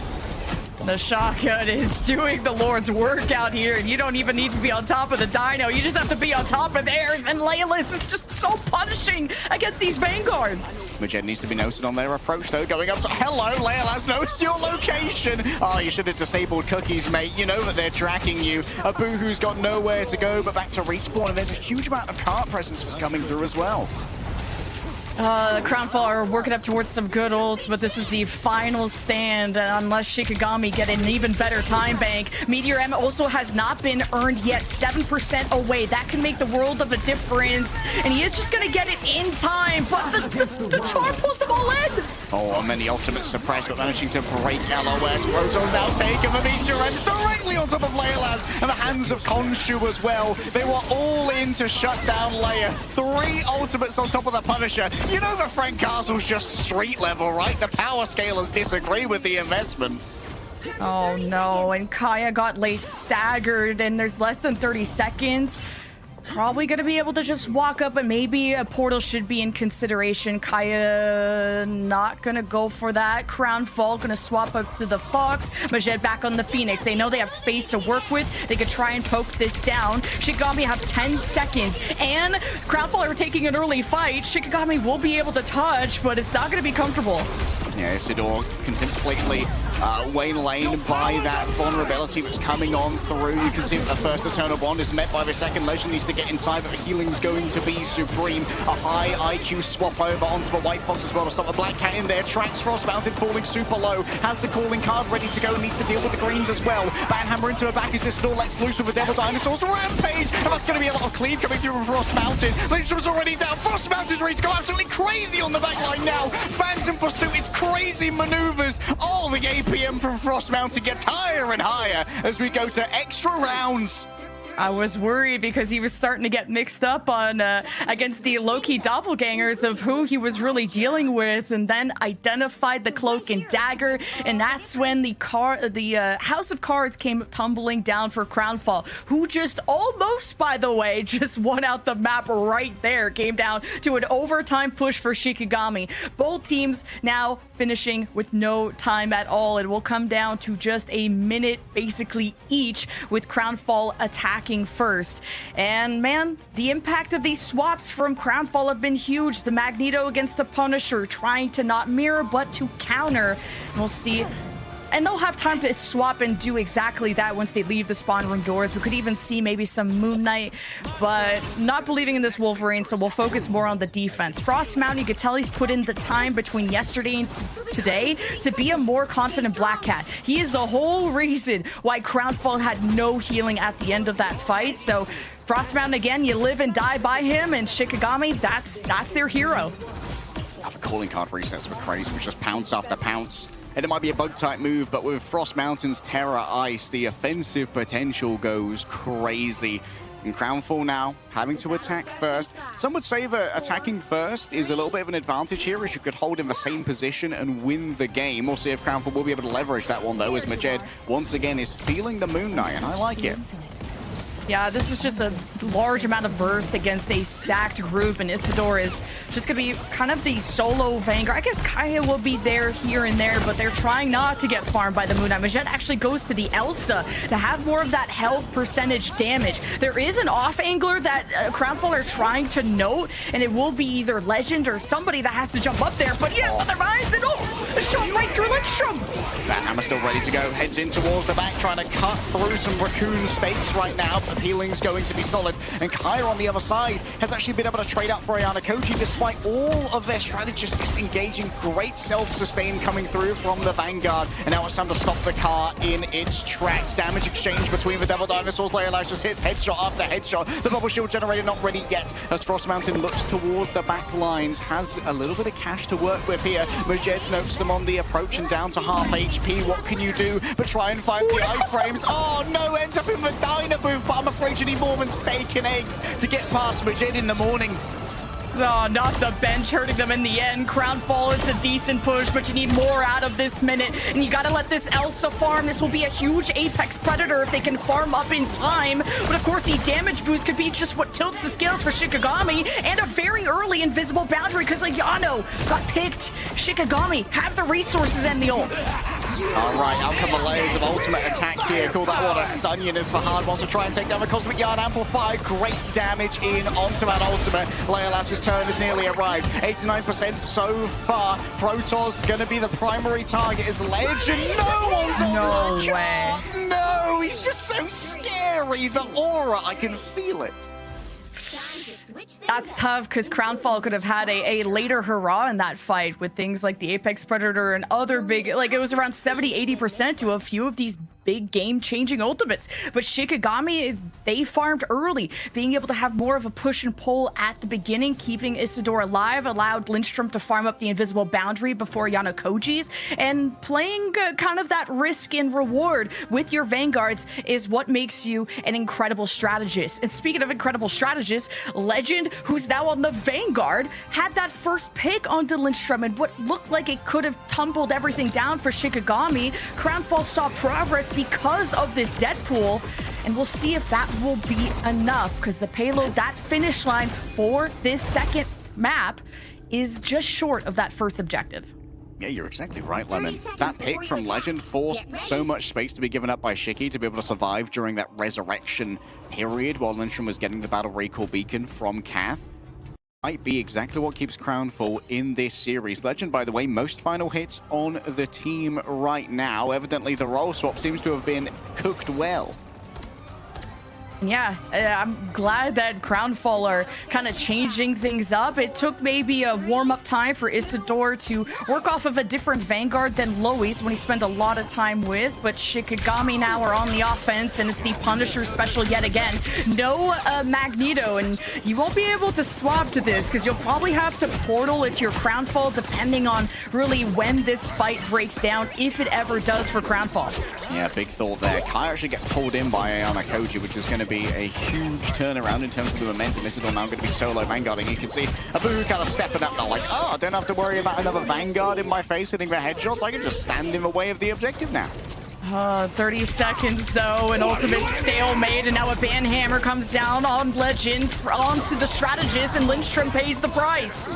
All right, Majed. Oh, nice reflect there, just making sure that I believe some of the healing that came through from Rocket Raccoon was directed away from the Punisher. 10 seconds remain, but it's not that much of a wild dash for Shikigami. Oh, 5 seconds. Does Shikigami still have to touch? And it may just be Frost Mountain off the Black Cat will do so, and just managed to fade off into the distance, allowing Kaya to take back over. He has the banhammer. He could try to remove someone from Crownfall, at least neutralize them for the moment, but Crownfall also have the high ground, and Leolis is trying to focus on making them uncomfortable. Majed knows where everyone is right now. Legend having already used their ultimate on the back of it, Fahad has already been resurrected by the battle. Recall a beacon. Frost Mountain for Yanakoji and Protoss as well. All the healing is gone. Now it just needs to stay on the cart, but can be difficult when faced with a Daredevil. Majed is making himself a problem over here as Frost Mountain gets yet another final hit, and Crownfall scurry for the hills for one last fight. Yano is going to be on portal duty, and Majed will be back, but he's not fully respawned, so there's only one strategist here for Crownfall. All Yano has to do is protect the portal and allow that path to go through. The lamps have already been popped, and Shikigami cannot be pushed off this cart. The Cosmic Yarn Amplifier makes it so scary to stay here. Citadel can't stay here forever. Overtime needs to be taken up, but Leolis can't get there in time. And the end song Inferno's nothing when faced with this. Crownfall, what a recontest. Majed with the swap over onto the Loki, putting forward a doppelganger, bringing out the runes of regeneration to make sure that everyone can stay alive long enough for that Cosmic Yarn Amplifier. What a perfectly managed fight after getting absolutely shell-shocked by the Black Cat. And that was as close as it gets on Crownfall's map choice. Leolis to the sky, got him off the objective, and the rest of Shikigami out macroed by Crownfall. But now the ball is in Shikigami's court. What map will they go to? We'll find out after the break.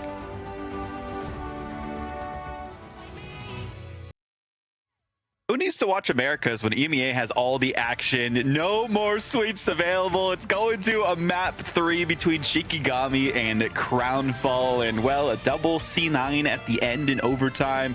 Could not have predicted that myself, but Lemon, I mean, talk to us a little bit about like kind of the macro fights between these two teams. We saw it be a very back and forth affair, especially in that third checkpoint. Yeah, I just wanted to say also, all the underdogs are really stepping up. There's a lot of map 3 forces against the top 3 teams, and Shikigami has got a lot of respect from this community. And yeah, just macro game things from the Kaya portal on second objective not really working out. That clears out their entire second point defense in not a great way. But who is incredible like day is Fahad, and we've been waiting for him to step up. Yeah, we've been expecting Fahad to be this kind of hit scan demon for a long time and hasn't really had the space to make it work in many cases, but it seems like with the Devil Dinosaur changing, this huge presence in the front line that's continually demanding all of that attention, finally Fahad had the space to work with, walked away with 12 final hits. A lot of them were in the initial push of Crownfall, which was just so heavily momentum based, and then Fahad kind of gave up that primary duelist role to Majed so that they could step back and use the Ultron to try and rebuff some of that damage that was incoming. But honestly, what a play from Fahad. Very accurate. 51.5% on the Phoenix. We saw a lot of flexibility here too, Lemon, in terms of like hero pool from both teams, just trying to figure out, you know, exactly what works best for them. I think the Vanguard targeting for these ban and protects against Shikigami cannot be understated with how Crownfall have kind of read them with the prep for this series.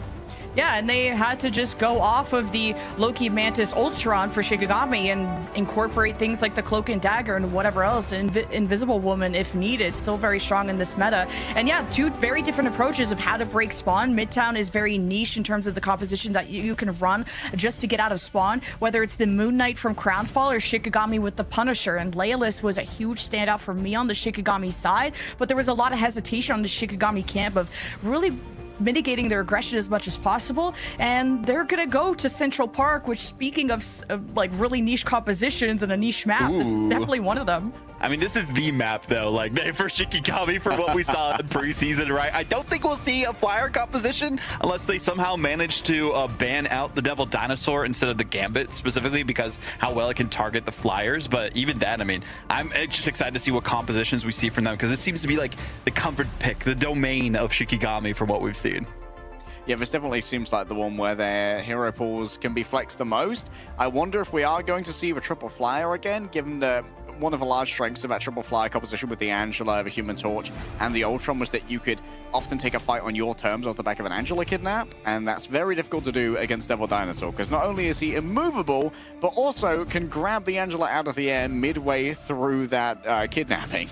I mean, Shokin Black Cat too with the Mento fish that grounds as well. I mean, there's a lot more counters than there were from preseason, so it'll be tough. I mean, they got to ban out the Black Cat, they got to ban out the Devil Dinosaur, they got to ban out Invisible Woman too, which we saw, you know, sometimes it worked when they didn't play the Invisible Woman on the other side, got the ban for that and had it on their own end as well. But I'm really curious on like what the prioritization is going to be there, because this is do or demise, as I said before, right, for these teams. Shikigami, if they go down 0-2 this early, I mean, it could be a chance, Lemon, that they don't even make it into the playoffs. This would be the biggest upset of stage 1 thus far. So far, guys. This is only week 1. We've seen Virtus Pro drop a map. We saw Shikigami just now drop a map. Like, all the teams are really still trying to figure out the meta, and the race is on to figure out Black Cat, to figure out how to support Dino, and what maps to go to for these compositions.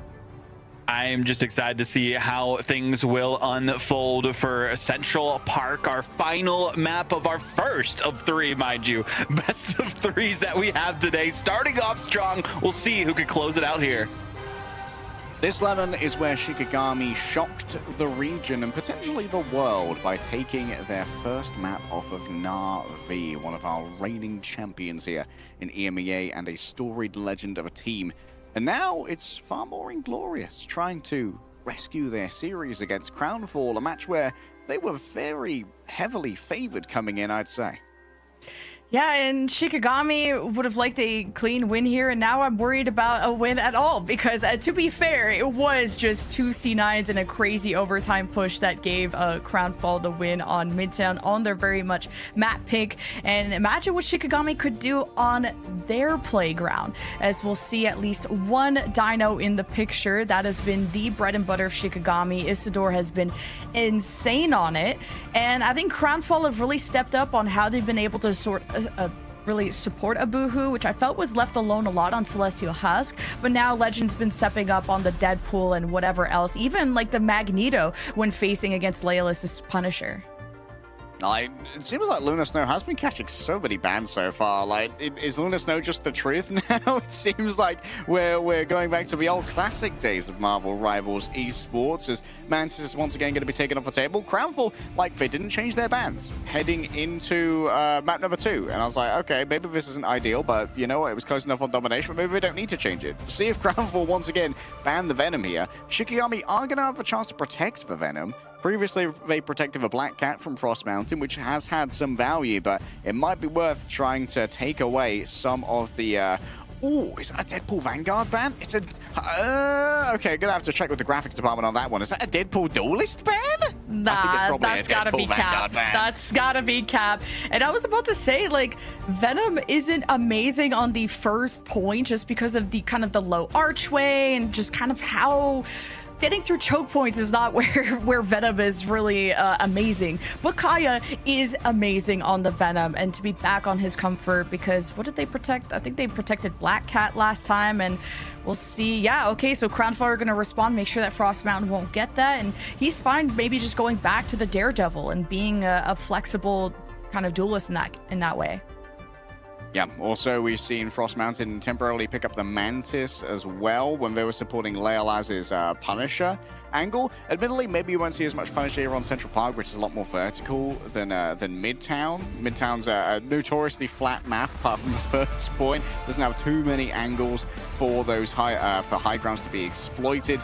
I'm going to assume that it was indeed a Vanguard Deadpool ban, which is going to help the survivability of Isidore. One less Vanguard to be constantly peppering you with headshots. Admittedly, another Vanguard that can headshot that we don't talk about very often is Penathan Parker.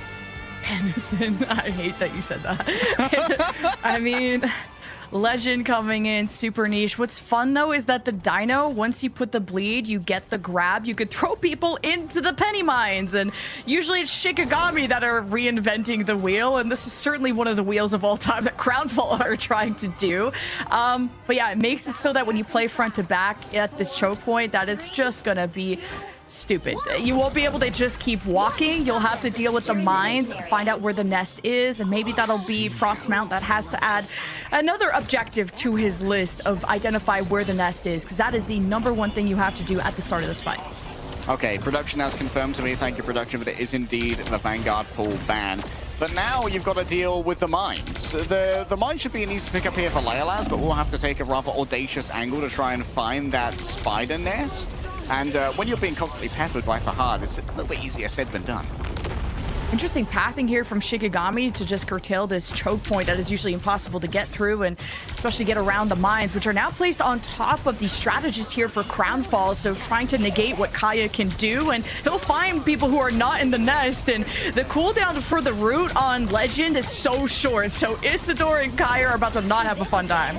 Yeah, like a 25% uptime hardstone is kind of crazy, and this is also going to make it a lot harder for Majed to try and get value out of these dives, giving that constant healing of the cyberweb snares, where Shikigami can just stand within. And Kaya, when you're getting these constant stuns, you can't hit your symbiotic resilience when you want to, as you need to be in control of your character to press the E. And while it's a mad dash for the exit here, Fahad's playing Doorman, and he's going to need to see your ID. He thinks it might be a fake.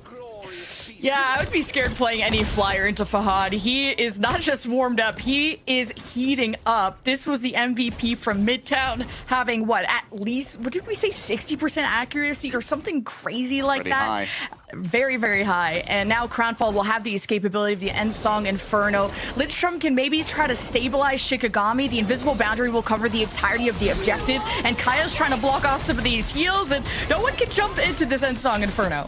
I think Fahad might have had that ultimate forced by being pulled down by the invisible. What? Oh!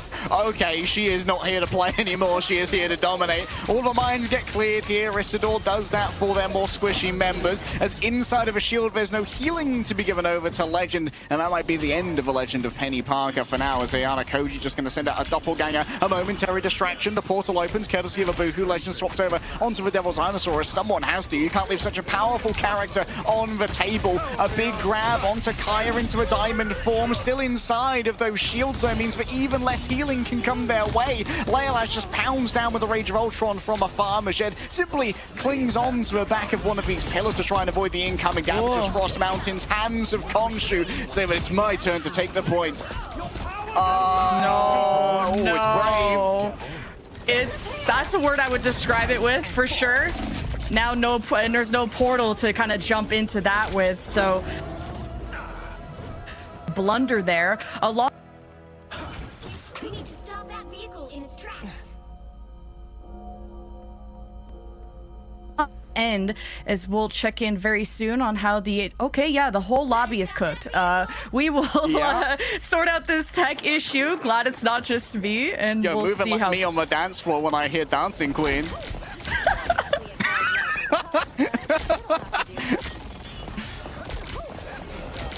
Oh yeah, network error, you don't say. Oh, look. And we're back, baby. Like it never happened, Lemon. Yeah, okay, we'll act like some straddles didn't happen either. Isidore, the Rampage, pulling in the other Dino into his own clutches of his team. Protozo, the invisible boundary, makes Shikigami not have any real estate to play with, but this is the Isidore playground. Good value here from Lindstrom as well, but Kath can't get inside of the ultimate, gets body blocked there by Legend, who's still on the Devil Dinosaur. Maybe a little bit overextended. The healing is going to be difficult to deliver all that way, and so Shikigami are going to get even more presence on the objective. Frost Mountain is feeling very confident here on their off angles. It's going to need significant pocketing, though, to survive through the roll. Okay, going after the Mantis, bailed out by Leolaz, and Vajed, well, he definitely put some stress down. The cooldowns have been forced, and now Galactic Legends getting into position, and Majed is watching carefully. All right, Frost Mountain needs a lot of pocketing here, a lot of healing debuff given over as well. Frost Mountain gets grabbed into the Emma ultimate by the Devil's Chain of the Daredevil, but Majed might have gone too far this time. The deflect runs out, so too does the health pool. Abu, who now grabs all of the space, but has to grab the Devil Dinosaur to make it happen. Too late on the invisible boundary. Legend cannot be saved. It has to be rewritten later, but Abu, who's got so much charge to try and work with, Fahad tries to stop the approach here. Leolaz needs to be pocketed and looks towards an attempted attack here from Fahad, but everyone just scatters away and is able to easily survive most of the damage. And Lindstrom's doing an amazing job of giving these Invisible Woman shields to these flyers so that Fahad is not easily able to take down these targets. And now that, I mean, the skies are clear, the shields are down, Fahad is just absolutely relentless. He has Shikigami cowering. Kaya used for solar corrosion, but I think it was a quick escape there from Ayana Koji. Forced to use the greens to try and survive this one, and Kaya is going to use the symbolic resilience to make sure there's plenty of health to try and deal with the pushing that's coming their way. Kath almost has access to the Soul Resurgence, but gets 1v1'd on the outside. What a great identification for Fahad, as both the invisible boundaries are drawn on that Protoss and Lindstrom, both keeping their teams afloat. Now there's not much to try and stop Frost Mountain and Isidore. They might decide that it's time for an Alpha Strike. Isidore could have already done enough by themselves, though, so Frost Mountain could just hold on to the ultimate for dear life now. Ayana Koji noted as they emerge from the shadows. Oh, it was me Loki the entire time. You never expected it. But Leolaz says they've had enough of these tricks. It's an attempted portal back. Got a touch right now. It's not gonna happen. And okay, now this is bad. But hey, I would say that was still a really great defense from Crownfall. You brought that down to the last 30 seconds, and Protoss's invisible boundary pretty much got denied. He placed it towards the cart, and they were still trying to get out of the castle doors because Shikigami placed their own invisible boundary, and then you couldn't even get to your own defensive resources. So Shikigami just really going toe-to-toe here. Galactic Legend could be awkward as Frost Mountain has to take to the skies, and Crownfall are now going back to their fortress. Big force of the greens here. Regeneration domain being down could be a huge opening for Frost Mountain to try and work with, but going through that doorway is a little bit risky for Hard. He's a little bit wide right now. Frost Mountain could try and shut it down. There's the Endsong Inferno, and oh my goodness, for tracking damage and the Alpha Strike. Kath once again catches all of these hands. The Endsong Inferno combined with the Devil Dinosaur. Only a minute left. Every stagger here matters. Frost Mountain's going for a Hail Mary, and it catches Crownfall overextended. Oh, even without the damage boost, that could have been risky, but it seems like Frost Mountain found the ideal timing. 3 squishies are down, and there could be staggers on others if they're brave enough to move forward. Yeah, the perfect reaction from Abu puts the shield in Frost Mountain's face, brings out the Sonic Seduction, forced the rest of Shikigami into submission. Now, speaking of Galactic Legends, it's this time for Majed, but he needs to get close, and he's already trying to find an off angle. Shikigami may not see this coming. They're going to the end. All right, already having forced out the invisible boundary, Majed's going to have an opening here the second that ultimate goes down. Watch for Majed to try and make something happen. Frost Mountain gets a momentary touch onto the cart, but Frost Mountain already down. Majed doesn't really have anyone who can challenge him in the skies, but knows Shikigami have to make their way through this choke point, and so can easily sit back and wait to find the value off the ultimate. Once the Ultron first, likely will find Leolaz, who goes directly into the hands of Fahad. It should be easy for Fahad now to farm up these final blows. Frost Mountain opens the pentagram of Farala, but what spell is strong enough to claim the throne itself? The crown begins to fall from Shikigami as the defense is looking strong on the outside. Fahad can take to the sky, hovers imperiously as the power of the Phoenix itself carves through the Sorcerer Supreme. Leolaz emerges, the Rage of Ultron to be well known. The sparks build up, overtime starting to crumble on down, and Fahad needs to worry about the damage coming from outside. But with Frost Mountain falling, there's no one to contest, and Crownfall hold Dracula's castle. Protoss on this Invisible Woman has been a difference maker. We don't get to highlight these heroes, especially on the strategist side of things. Protoss just matching Invisible Boundary, mirroring it almost every single time, and using it as soon as he has it. That pull on the Star-Lord was everything, especially mid-flight. If he doesn't have those iframes, absolutely ruins Shikigami's momentum, and the Star-Lord is a huge part of your win condition. So Protoss really manipulating this fight. The push, the pulls are everything for Crownfall to deny these Shikigami people that can give them success. And yeah, Shikigami still almost got to the end though. A lot of teams get full health here. So I still think this is very winnable for Shikigami, despite kind of how tricky, how much of a thorn in the side it was to go up against a penny defense and whatever that was. Shikigami found a way around it and threw it and all the way almost to the end. Fahad once again popping off on the Phoenix. We love to see it. 29k damage so far, by the way. Can you tell they're up against the Devil Dinosaur? Crownfall. This is far from one already for them, but very impressive defense. Like you said, like we've got to highlight the strategists for Crownfall. Despite an early invisible boundary, which we found somewhat objectionable, they really got it together for some very disciplined survivability on the latter half of the map. Majed back on the Black Cat. There's a lot. Oh, never mind. Daredevil? Daredevil? Oh, Star-Lord. Okay, so some more verticality for this Crownfall team. Now you have a strong front to back, having the Emma as well. Abu is going to hope to place the shield behind Isidore ideally, and maybe even try to get a double grab. Oh, a double grab would be disgusting. As Isidore is falling low already, and the healing's just not there. Kaya was late on their approach, could not distract Fahad. So now everyone can look towards one Vanguard, and he won't last for long against this double duelist. Lindstrom's going to be taken out on the other side. Ianakoji managed to grab that one off the back of some mystical missiles. Wow, this is a swift cap for Crownfall. And Isidore, the portal, okay, does come in time, but this is not a stable Shikigami squad, especially with a Venom who is not gonna tango well in a brawl situation like this. The shield of the Seraphim is certainly being tested right now by the canines of the Dinosaur. Kaya forced to use the symbiotic resilience here as Frost Mountain is directly in the path of Fahad. And you're doing so much damage with these direct hits now with the Phoenix, who definitely needed a buff. Yes, goodbye Isidore, goodbye point contest as Kaya can't get it done. And Crownfall is setting a good pace here. This is an insane pace. I was just saying how this is like the hardest point to attack into, and Crownfall made it a speed run, and they did so without needing to really invest ultimates. They almost have every single one on the board. If Shikigami don't get control of this upcoming tidal wave, they're about to get washed out, and Crownfall are going to go in with a record pace into final point. So Kaya's already been pushed off on every dive angle he's trying, so good marking on these Vanguards. And Crownfall didn't need to use a single ultimate to take that first point either, which means they're now loaded for bear to try and get through second. Strategists in the eyes of Majed right now, but it's going to be an opening from Abuhu to start with. The Rage of Ultron popped out already. Of course, they are CC and Mew while that happens. There's going to be a big investment here from both sides as Ianakoji decides that staying power is going to be the name of the game for Crownfall. Frost Mountain starts to scare some people away. Fahad's on a very audacious angle and needs to be Punisher, or they could just do so much damage. Isidore is so deep! Oh, the spread from Shikigami here. They are all over the place. It needs to be a huge pop-off here from Frost Mountain.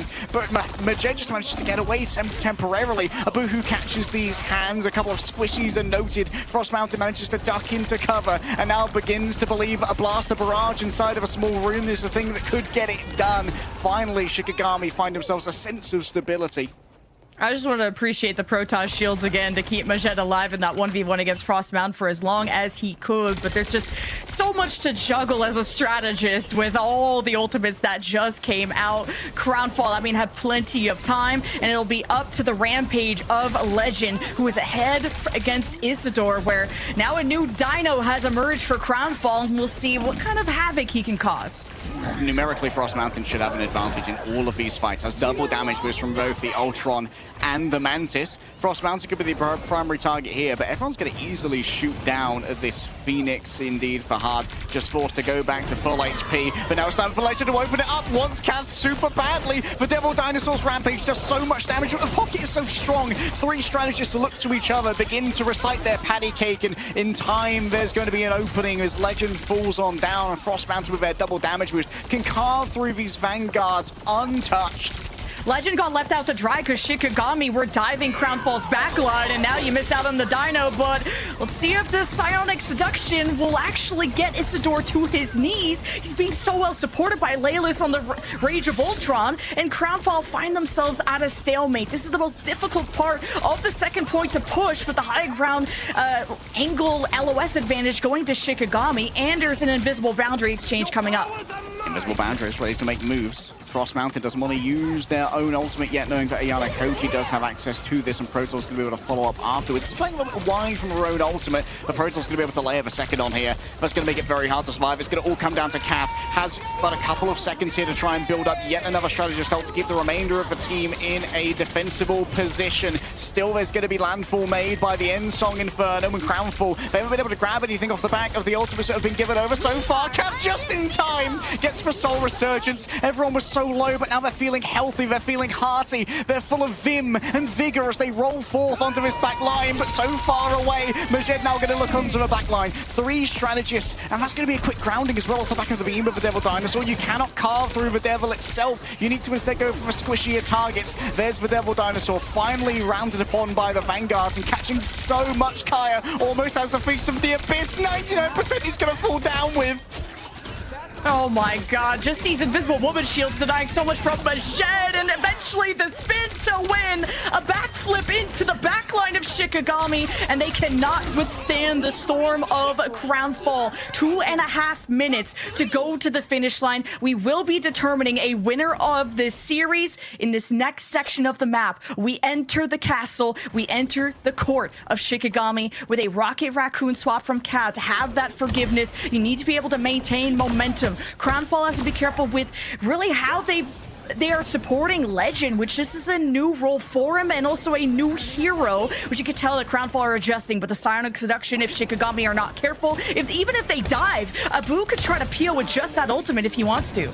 Both the Daredevils know of each other's locations. Kaya's already had to use the Symbolic Resilience and so cannot get too audacious with their engagements here. Has to use their ultimate as Legend's already got 2, got 3. That's going to be a big grab onto the Raccoon. Bro wanted a snack and managed to find one. Carves them down with the beam. It's not over yet for Shikigami, but losing it. Oh, it's still used their ultimate. It's still using their ultimate to escape. Oh, that's one less tool we've got. Have you heard of the Legend Dino? Now you have a 4K in that fight, but it's not over. Now this is the last hurrah for Shikigami. Invisible boundary against the charm, and Ayano has something up his sleeve too. Leolas now waiting for their opening. Protoss has a narrow window here that needs to be built on up before Leolas can take them out. Here comes the Galactic Legend. Protoss needs to be sustained through all of this. What a huge grab in midair! And now with the shield being raised, surely it's easy to survive for a Boohoo. Fahad has the Ensong Inferno, ready to be the final note in this chorus, but first it's going to go for Kaya, who has not been taken down because of Yarn Amplifier doing so much damage out of Shikigami, but Frost Mountain is nowhere inside it. Instead demands the attention of the backline. And while you're looking towards Frost Mountain, you're not looking at your dinosaur. The mountain has been scaled, but the scales have been stripped from the dinosaur as if Shikshub itself was striking Majed towards the back. The Devil ready to be let on out, needs to try and find themselves an opening and wants to get onto Lindstrom. The healing from Kath is going to be good. Isidore staying on the point no matter what. Down to a single strategist. Kath needs to try and crawl for her life right now, sending the healing from downtown. Majed is just doing their best to stay in midair. They're so close to making it happen. Isidore's almost down. Frost Mountain going to be the same, but he jumps on through the Devil. Kaya sacrifices their life for it. Isidore makes it to the point with her ultimate. Man, the Crownfall just kept going. Shikigami had no resources, all thanks to Majed. Heroic plays from Crownfall. They maintain the cape on their backs as Shikigami have respawn advantage. It's not over. Lindstrom's there just in time. An ult for an ult, a soul for a soul, a dino for a dino. Once again, Leolas is popping the ultimate. He's building them up so fast in a Feast of the Abyss. Juice in the Crownfall offense. Fahad nearly there. A Boohoo's already down. An Ensong Inferno once again going to try and scream out to the heavens to beg for victory. Isidore goes down. Frost Mountain does their best to keep this one sustained. Leia has about a sliver of HP, and the healing's going to be delivered just in time. Legend says, all right, my own Legend then begins the rampage, takes away the opposing Vanguard. Kaya's got no HP to work with, but there might be a heal or two on the outside. A return of the Sorcerer. The Pentagram of Ferala might well be the shape of victory that Crownfall have so desperately longed for. Up come the greens. The regeneration gives a moment of safety, a moment of respite for Crownfall to take a breath and try and assess this, as the cost of Yard Amplifier just means there's too much HP to try and get through. They need to be on the cart at all times. There's nothing left in the overtime. Abuhu cannot stand up to the Devil Dinosaur, but Isidore is equally taxed with their position to continually lay down this presence on the cart, and Kath's been taken down. Only Lindstrom's there for the heals for Hard, just throws up shot after shot, and the rampage from Isidore. Surely this has got to be it. Surely this has got to be everything, and they're pushed off the cart by Isidore's aura, simply too powerful. I can't believe it. The fight that never ended. The resilience from the defense gets cracked like an egg, and Shikigami, they lead the train to victory towards the finish line and take the series in 3. But that could have gone either way. I mean, how many more heroics does it take out of Crownfall? You had like a 3 or 4K from Abuhu. Majed was camping out the Shikigami strats. I can't believe Shikigami were able to get back into it if it wasn't for a portal and everyone else that joins us. Speaking of that, Vaudable, that was absolute cinema. I mean, it couldn't have gotten any closer than that. Isidore clutch. I do have to give a shout out though to Kath. She touched at the last moment on Rocket Raccoon when no one else was. If they did not actually get there in time, it would have been a C9 and it would have been a win for the other team. So shout out to her specifically, but it was a whole team effort to hold off the extinction event that we almost saw there for Shikigami, right? This was a must-win series, and it going this close makes me worry for them, but hey, they can at least celebrate for now. And what a win that was, like day. Actual Prime Scorsese cinema. that was absolute endgame looking stuff right there. Like Shikigami, it was so close. I'm glad we finally get to see Crownfall kind of move into their final form, because we were like, after what happened earlier this week, are Crownfall going to be a real team? They certainly are. That was just a crazy performance that we saw before, but I believe we have an MVP to crown from that matchup that we just saw. Yeah, Isidore on the Devil Dinosaur has to be, especially towards the rally at the end. I mean, just being the embodiment of the Vanguard as you could have ever hoped for here, Lemon, on that last objective. He really was a Dino Supreme, and it really was one-sided, in my opinion, at the start of this series. And then that's when all hell let loose. And then Legend was stepping up on the Dino role, and Crownfall were always trying to adjust on how they could have a better Vanguard matchup against Shikigami. Crownfall did everything to target Vanguards from Shikigami in terms of the bans, and Isidore was able to stay on the Dino. That was a very important protect that Shikigami went for every single time. And look how much like the stats speak for itself. Yeah. How all of Shikigami like got together and came around Isidore when he was controlling that space was everything. I do have to give a big shout out to Legend though towards the end there. I mean, getting the quad to even set up the chance for them to get the victory at the end there, dispossessing Kaya time and time again, and Isidore from the objective, forcing Kath to be a little bit more proactive as the Rocket Raccoon moving forward, and even doing some damage too, just to push them from the objective. And I gotta say, like, everyone on this either side did the best that they could in this final moment, but one team proved to be a little bit stronger. Yeah, I think the Shikigami just relied back on their fundamentals for teamwork. This team hasn't really changed that much, with the exception of Kath being added and Name still being on the roster. And I think they've been rewarded in, like, when the chips are down, you know? Like, when it's do or die and you have to just rely on your fundamentals as a team, having that familiarity and that trust of each other in those high-pressure situations, I think really allowed Shikigami to do those things that, like, Kath is... is like taking part in these high trust situations as well. She's coming easy to touch on the Rocket Raccoon when there's a Devil Dinosaur there, bro. That's scary, man. You know what's scary too? I just wanted to give some credit to the Fahad Phoenix, man. I've been waiting for Crownfall to really cement their identity, and Fahad has always been a really good hit scan, but also the jack of trades of all the hit scans. And Phoenix is the one for him. 62% accuracy, but 61,000 damage above like everyone else minus the Dino with at 130,000. I don't think we've ever seen a 6-digit stat line until this meta, but Fahad had a big task upon himself to deal with that. It was just a masterful performance from, you know, both teams towards the end, and Shikigami, they just got the edge at the end of it, which is just great to see from their side of things too. But I believe, you know, we'll have an interview later on potentially with the winners, depending on if we can get them in. But looking at these highlights, I mean, this was a movie of a matchup, and this is only one map out of the 3 that we saw. Down to the wire every single time. Couldn't have asked for anything better. And I just gotta say, for like the Crownfall fans out there and the players themselves, I mean, don't feel disheartened here, especially with how well you took a team who got into the top echelon of the preseason leg day. Yeah, I think that Crownfall walk away with this with their heads held high and renewed confidence heading into next week, especially as this is the first time we've seen Legend come in to play the Vanguard role. And I was like, I didn't even address it when they brought up Veroska. I was like, maybe that was like a bug in them recording their roles or something. So, because like we saw that Legend was like listed as an invisible woman, but had the Vanguard. I go like, nah, that ain't real. It's an optical illusion. But honestly, very impressive, and I'm really hoping we get to see more of the Legend Vanguard Legend. Yeah, I mean, I love the role swaps that we're seeing throughout, like, America's, EMEA. We've seen some in Pacific as well here, Lemon. I feel like that just goes to show that you have to have that flexibility in a game like Marvel Rivals. Yeah, it's a lot on the strategist to have to kind of flex to everything else. I mean, we already have Crisis on the duelist, on the strategist. So the rosters, everyone has really had to be flexible. And I still think the game differential is very important, whether it is, you know, who's going to get the top seed, but also for a team like Crownfall, who it's really a contested group. They're probably going to be fighting for 3rd or 4th seed, and taking a map off of a really good team like Shikigami could make the world of a difference for playoffs.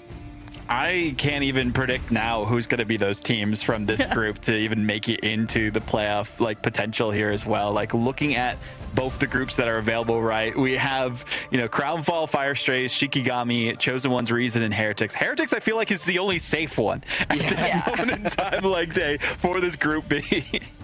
Like, Heretics, they got themselves a pretty clean win over Shikigami. Maybe Shikigami had a little bit of teething troubles integrating Cav early on, but like we've seen a new version of Crownfall now. Crownfall certainly are going to be regretting their first day performance, to be honest. Given that is going to put their playoff spot in some real danger. But they appear to have unlocked the secret source of the Legend now, and it's still early days. This is only their 2nd game out of 5. They still have 3 in hand to try and make something work.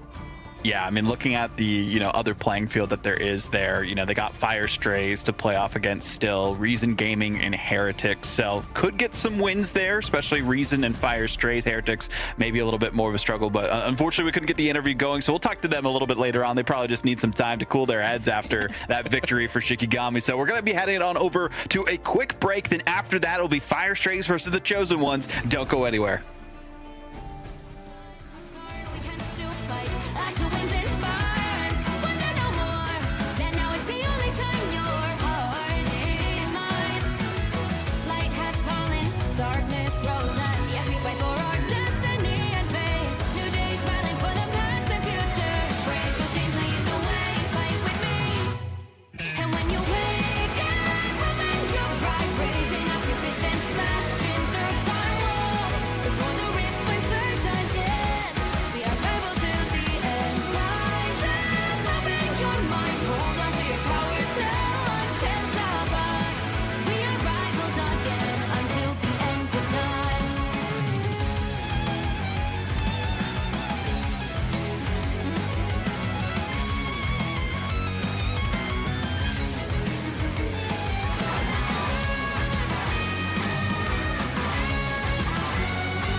Check out the new Penny Parker legendary costume in the shop, available now to June 19th. Penny Parker, the freshman, and there's a lot of different options too as well for the colorways that you want to rock with this costume. I mean, I definitely recommend picking this one up. We got to see some Penny Parker play as well in that last map, so you know, hey, it's getting rocked. There's a decent chance that you can see more of that in some of the later stages, but I feel like Central Park Lemon is the one that we see it the most.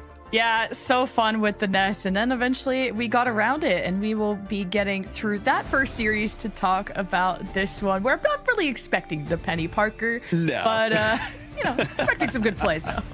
Yeah, we're expecting a lot of good things for our next series that we have on the docket. Fire Strays versus the Chosen Ones. Again, another must-win for Fire Strays here, similar to what we saw for Crownfall there specifically. And, you know, talking about Fire Strays here as well, Jen, I mean, what can we expect from them? And I heard that you got a chance to talk to some of them as well. Yeah, really a rough rematch against Reason Gaming. They lost 2-0, and I spoke to Binary about it, and they knew it was really rough. They had some troubles playing in certain matchups, of course, not telling me what and when, but they are confident about what they've changed from yesterday into today, and they think that that result will show. And personally, Binary was absolutely shattered from that loss. So kind of needing to recoup and go into today with their heads held high.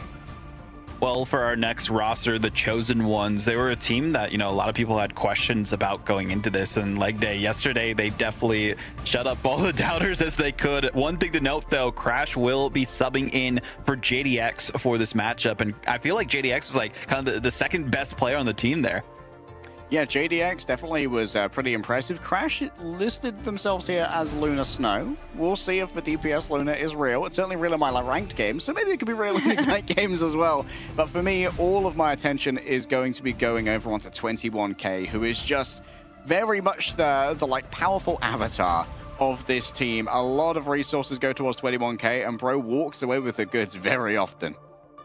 Looking at the head-to-head between these two teams specifically in terms of results, right? The Chosen Ones were that Lions 2.0 Academy roster for Season 7, got the victory, only dropped, I believe, like 2 or 3 maps the entire time. And the other side, you know, Fire Strays, they've been rising through the ashes of Stage 1 last year into the preseason itself with stellar performances across the board as an organization. So nice to see those improvements, but they did have a little bit of a bump in the road against Reason Gaming, but we saw that last time, so this could be their chance to regain here, Lemon.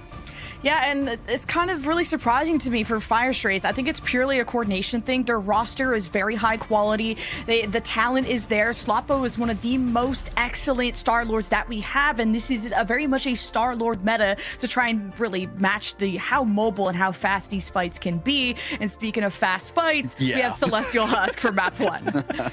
Celestial Husk is pretty solid in terms of fast fights. I mean, in leg day, I feel like this is just our home base in EMEA so far for week 1, and we've seen it go down to the wire almost every time. Yeah, I'm not gonna lie, I played an MRC a little bit. The first map is always random for domination. It seems to be Celestial Husk about 70% of the time.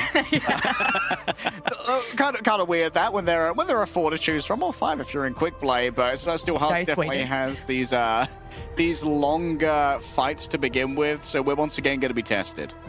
Yeah, I'm really interested to see what compositions both these teams come out with, right? Fire Strays, it felt like they just didn't have a grasp of the meta against Reason Gaming before, and the Chosen Ones, they were all dive all the way, and I expect to see the same 21K. Coco, as they mentioned in the interview, they were saying the best Captain America in the world, so maybe we'll see some Captain America bands coming out here. But map 1, another must-win for Fire Strays to stay in the conversation for the playoffs. We'll see what they can do. All right, question is 21K going to be catching any hands in these bans as well? Lemon, maybe the Daredevil could be taken away, as the Daredevil is a pretty scary fella. Admittedly, a lot more of the melee duelist bans are going the way of the Black Cat, but we haven't seen a huge amount of that from 21K so far. And indeed, Devil Dinosaur is going to be protected for both sides, unsurprisingly. And Fire Strays are still trying to figure out their Vanguard setup. I think that's their biggest issue right now. Is it going to be Blackso? Is it going to be Binary running the Dino? Binary has a very strong Venom and Cap, while his Blackso prefers more of the Groot and the Emma, and that more front-to-back style. So you have two very different, I guess, approaches to the Vanguard setup for Fire Strays. While it felt like Chosen Ones were cemented a bit earlier, and that's why they took that surprising win over Crownfall.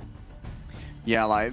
Getting surprises in these early rounds is very important, because obviously there's like not much tape on you yet. Black has been better. This could be the Chosen Ones can actually have Luna. For one of the first times we have Luna available this late into the draft. We could see a Protect onto it, but of course seeing that Black Cat's getting that attention, maybe you want to try and do some triage on 21K and protect the Daredevil, and there it is.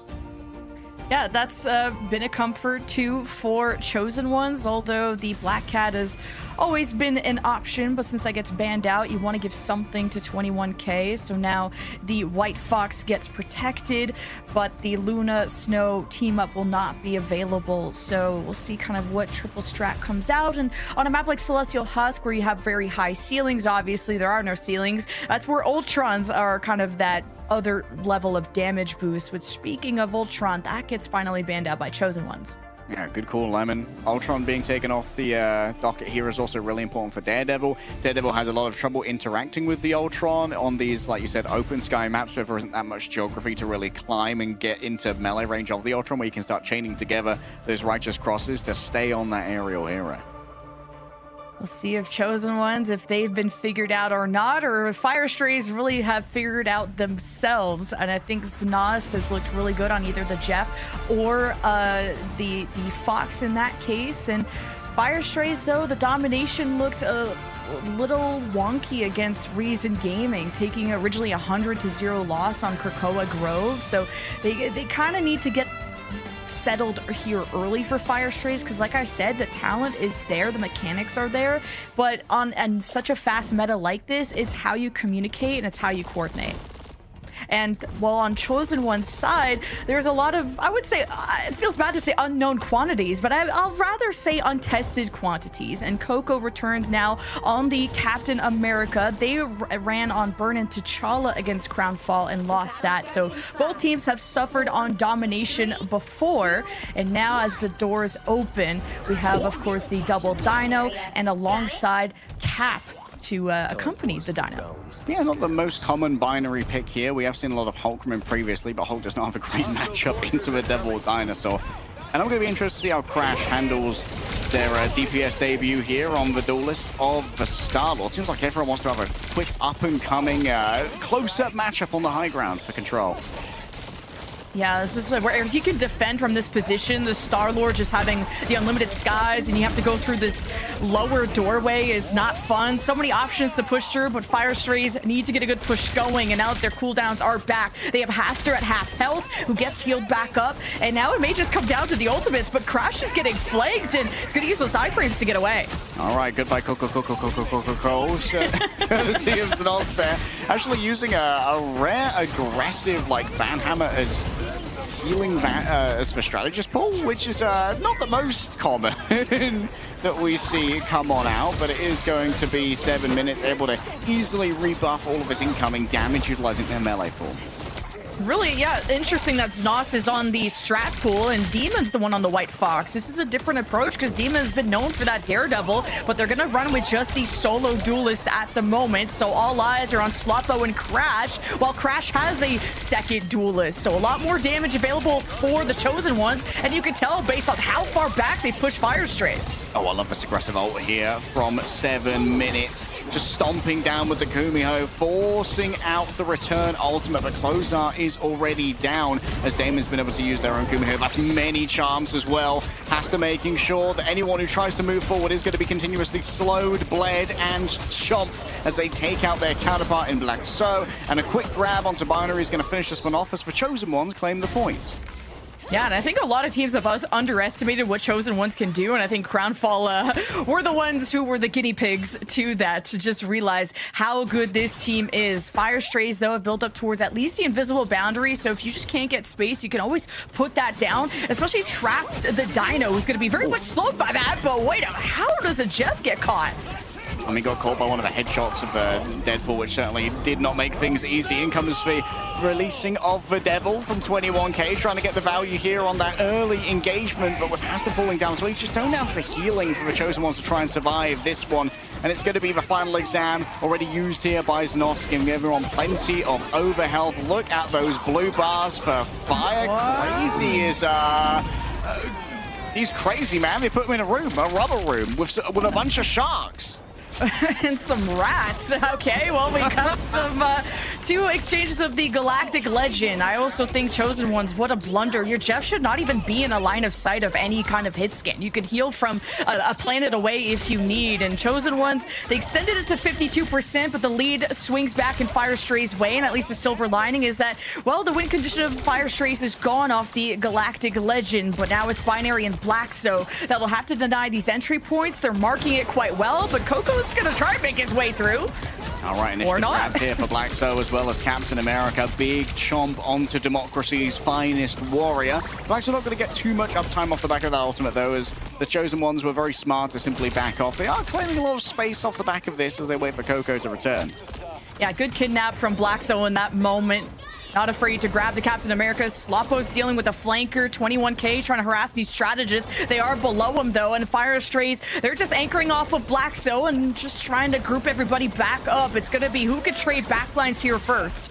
Pretty chill so far from 21k. Hasn't been able to get too much done, but is getting this constant attention from the remainder of Fire. Here comes the Ponage Pound from Znos. Not sure who was afflicted with that one, but 7 Minute appears to have tried to cleanse themselves by unleashing the Kumiho, and then is leashed back to the spawn. Black So manages to grab that one off the back of a kidnap. Out comes the Deadpool in your area heal from Znos to make sure the remainder of the team is well sustained. But with Crash and 21k in the background, once again, the attention of Deadpool is demanded for these triage measures. 21k and Crazy find themselves scuppered on their attempt to dive, and Znost, well, here comes the pinch. And Crash is living, so he will be back with the Galactic Legend. No, Slotpo's on the hunt and denies anyone coming through the final portal place by 7 Minute, but also Fire Strays have used 2 strat ultimates in a fight that is just in cleanup mode. So, you know, there's some cope for Chosen Ones that going into the next round, Fire Strays have a lot less ammunition and a lot less tools to try and kick off Celestial Vault coming up. Coping over ults? Economics, perhaps? Still, good win, though. Good win, you know? Yeah, you know what? Sometimes if you're Fire Strays and you kind of got bounced in your last game, you just got to take the wins where you can get them, you know? Yeah, and just Sloppo has been on top of it. 16-1, always checking Crash at the door. And Fire Strays, yeah, used 2 strategist ultimates there at the end, but really it's all eyes on Chosen Ones and how they're going to deal with the Galactic Legend coming up, because let's, you know, the Puddle of Jeff is not, you know, the counter that you would think, but it is a good map to use it on because you could throw people off of the edge of the map, so Crazy has some making up to do. Yeah, gotta really make up that deficit. Obviously Crazy does appear to be doing more of like a pocket job with 21k here, trying to make sure that that dive is supported or at least get some extra damage from a Joyful Stream as well, but it does mean that Hasta is constantly left out to dry. And there's an one-sided invis. That is going to make a difference for Sloppo versus Crash. Who's going to get that extra shield? Sloppo's going to have a lot more protection, and he could maybe edge out that 1v1 against Crash.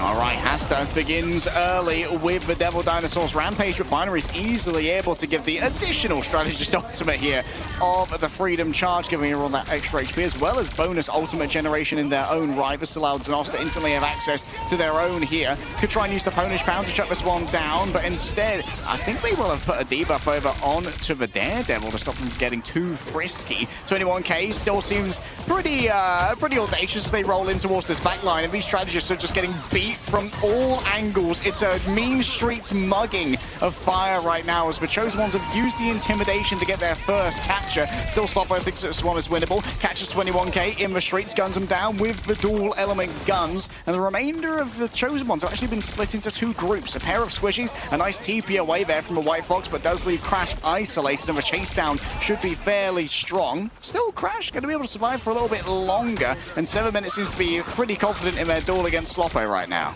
Yeah, I was worried about the hesitation from Sloppo in that 1v1. You have invis advantage, and he waited way too long. They do swing the fight. It was 4v4, but now reinforcements have returned, and Crazy is probably throwing some people out of the fight or off the map. Either way, Fire Strays are sent packing. All right, Chosen Ones managed to keep the point with only 4 players as well. Very impressive. Crazy, just some great evasion off the back of EHJF. Yeah, I like the Fire Strays counter positioning against the Galactic Legend that came out. They went into the caves, but eventually Chosen Ones got impatient and ran down Closer in that case. Now Kumio form will be what to watch as 21k hopes to flank around and see if he can catch this backline, because he's close to letting the Devil out. So Chosen Ones have huge ult advantage, and they're at 73% plus.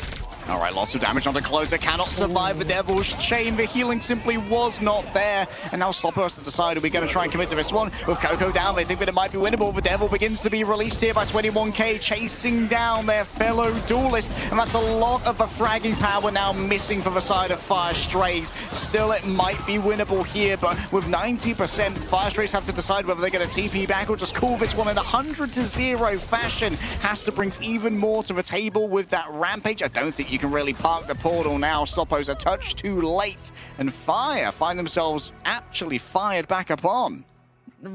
At 100-0, I mean, that's a bullet straight to the chest. Amazing job from Chosen Ones, and I think it's Crash just being uncontested on that Star-Lord. That Galactic Legend 1v1 matchup that we were looking forward to.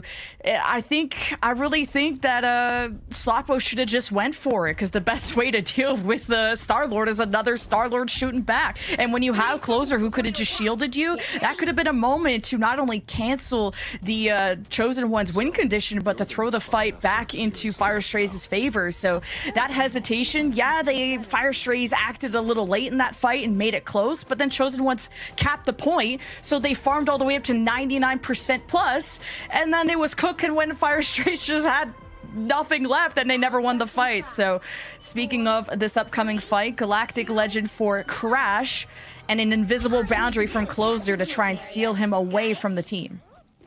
Vaznos definitely going to be on the timer here to try and build up their final exam before Crash lets loose with the ultimate. Shouldn't take too long for a Deadpool, mind you, but we might see the Chosen Ones like lacking in their poke to make sure they don't feed too many in the way of strategist ultimates before they make their first big engage. And Sloppo is looking for that big engage and can really use this mobility to unlock the perimeter. This is going to be a really hard round to get some macro going, and Sloppo is just checking 21k at the door, but that will be something for Fire Strays to note.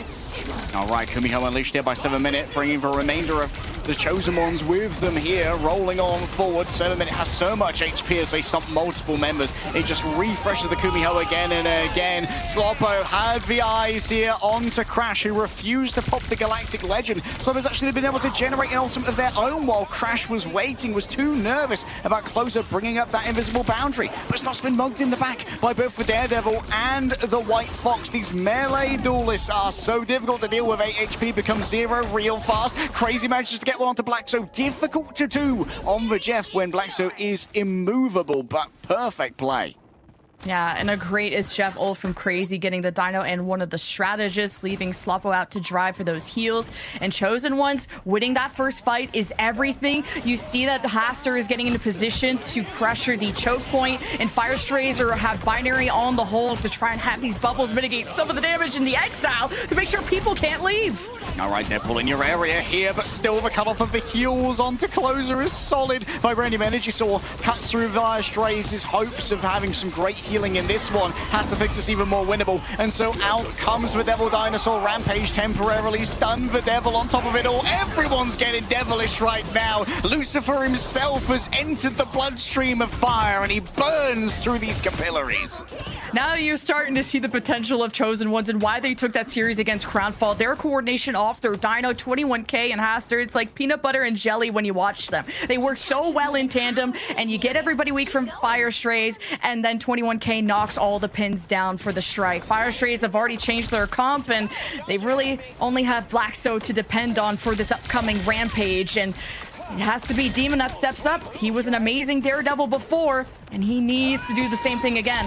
Crash finally lets loose with the ultimate. All the mid-air interception potentially coming through from Demon, but now that they've run out of utility, where can you go but back to spawn? Still, the remainder of 5. They managed to get rid of 21K and Coco, who made a much deeper dive. 7 minute isolated in the midst of all of this, but still the damage can't be done. Will the TP be available? Yes, for Spirit Sanctuary. Can save the remainder of TCO. Oh, Binary, are they inside of the ultimate? It seems like it only grabbed Closer for now, which is not the ideal target for Crazy. Perhaps the leap away from Binary was strong on their signature hero of the Hulk. The chase down of 7 minute on the outside works out well. 99% though, what a stall from Chosen Ones. When the fight broke down, they at least returned to the objective to get it to this point. And they used a lot of ultimates to squeeze out that percentage. So Fire Strays have the strat ult advantage coming up with Closer and Znos close to that Kumiho form. But Fire Strays are also gatekeeping right at the entry. Binary's already used bubbles, so he has to leap away. One of the most mobile vanguards that you can get. He's going to try and combine with someone like Demon, give him those selfless bubbles. Fire Strays need to iron out their coordination because they cannot make a mistake. Yeah, no mistakes, no mulligans. Absolute perfection is all they can do. As you see, Sloppo and Demon continuously just nipping at the corners of TCO's formation, making sure they never feel safe to move forward too quickly. And Koga needs to stay close to the remainder of their team here in case they need the Freedom Charge for some manner of triage. Fire Strays happy for a slow fight here as they accrue percentage. An all-out dive onto Closer. Still has the Invisible Boundary. Will be forced to use it early. No, the Kumiho is going to be unleashed first to try and stop this forward momentum. Has to try and stand in the way of it as well as they continuously bleed so many players. And out comes the Rampage. Just in Closer. All the healing's gone in but a moment. You blink and you miss it. You blink and they're gone. Oh, Fire Strays. They've been put in the kennel. Oh my goodness. The Chosen Ones have absolutely dominated them. And Closer got put on a leash, and not the first time. This Invisible Boundary has to be placed immediately to get some stabilization for this team. Znos is already trying to get kidnapped by Haster, and now the healing is on the side of Fire Strays against the Kumiho form of 7 minute. 7 minute. Oh, crazy. How many are we going to be able to wait here inside of the Invisible Boundary? It should be fairly easy to try and take down Crazy with the amount of damage that's going to be coming their way. An attempt at a mid-air grab. Got someone, but I'm not sure whom. I think actually the Captain America might have got that midway through. Binary goes monster mode. It's trying to break the world. It's time to break the Chosen Ones, but unfortunately, Fire Strays are being broken over the knee of 21K. It might have been a little bit quiet so far, but it's getting loud enough for me to take notice now. A quick Sanctuary from 7 minute. Crazy's got the healing still to do. 21K is going to be coming back of a Spider-Man of all things. A quick swing into the fight to try and make something happen. And there's no way to get back onto a point here for Binary. Bruce Banner sees no mercy. And Sloppo's here on the Cloak and Dagger. A moment of the Dark Force teleportation gives them a touch of sustainability. And there's still an Eternal Bond as well. But Haster's here to chase. Drags them from their ultimate. The damage is going to be strong. Can they return to it in time? Tenacity gives them all the movement that they need. But guess what? 21K is feeling spectacular. Oh, the friendly neighborhood is gone, and the indestructible guard can't save you for long against the menace that J. Jonah Jameson demands the pictures of. I want pictures of Spider-Man. I want pictures of victory, and I want to know who this Chosen One is, who dares to stand against Fire Strays, and they make them look foolish on Celestial Husk. Oh my god, what a marathon of a fight, and Chosen Ones take the map over Fire Strays, the new team to join here in Stage 1 Ignite, and they come in blasted. I can't believe that. 21K, the multi-kills throughout these fights on the Daredevil was just incredible, and the coordination, I mean, Haster is looking incredible also on the Dino, kidnapping everyone from Sloppo from his own Eternal Bond, which I guess he swapped to Cloak and Dagger, to even grabbing him midair when he was on the Star-Lord. Like, Chosen Ones are insane on how they're able to play off of this tempo that seems to be never ending, forcing out mistakes from Fire Strays, and Closer not having the invisible boundary really set Fire Strays back. But the choice of map, we'll find out what that is after this.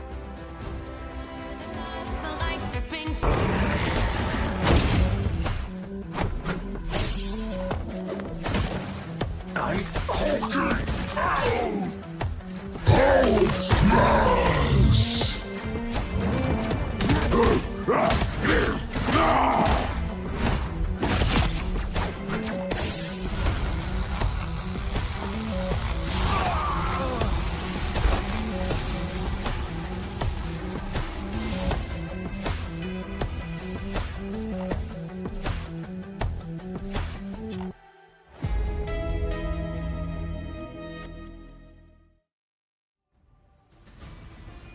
Savage Adventures are available for you to embark upon with 3 new costumes in the game. The legendary one, of course, as you can see, the Formula R costume there for the Luna Snow fans out there. And then, of course, Hella's got a pretty awesome one as well. And even Ultra, I like the color scheme for that one too. It is available in game, a mini battle pass that you could take part in, and there are free options as well. But what was unfortunately free for Chosen Ones, I guess, was map 1 against Fire Strays here. What's going on in the camp of Fire Strays leg day? I couldn't tell you what's going on, but I'll tell you something. I respect and I like all the players on Fire Strays. I think that they are some incredibly skilled individuals who I have consistently rated very highly, but this team is far lesser than the sum of its parts.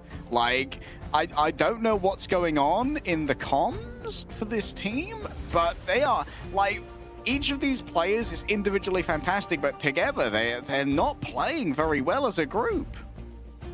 Yeah, it's a tough spot for them to find themselves in, especially after, you know, having that loss against Reason 0-2 for that matchup and got pretty close somewhere there. But 21K also looked pretty amazing, you could say, Lemon.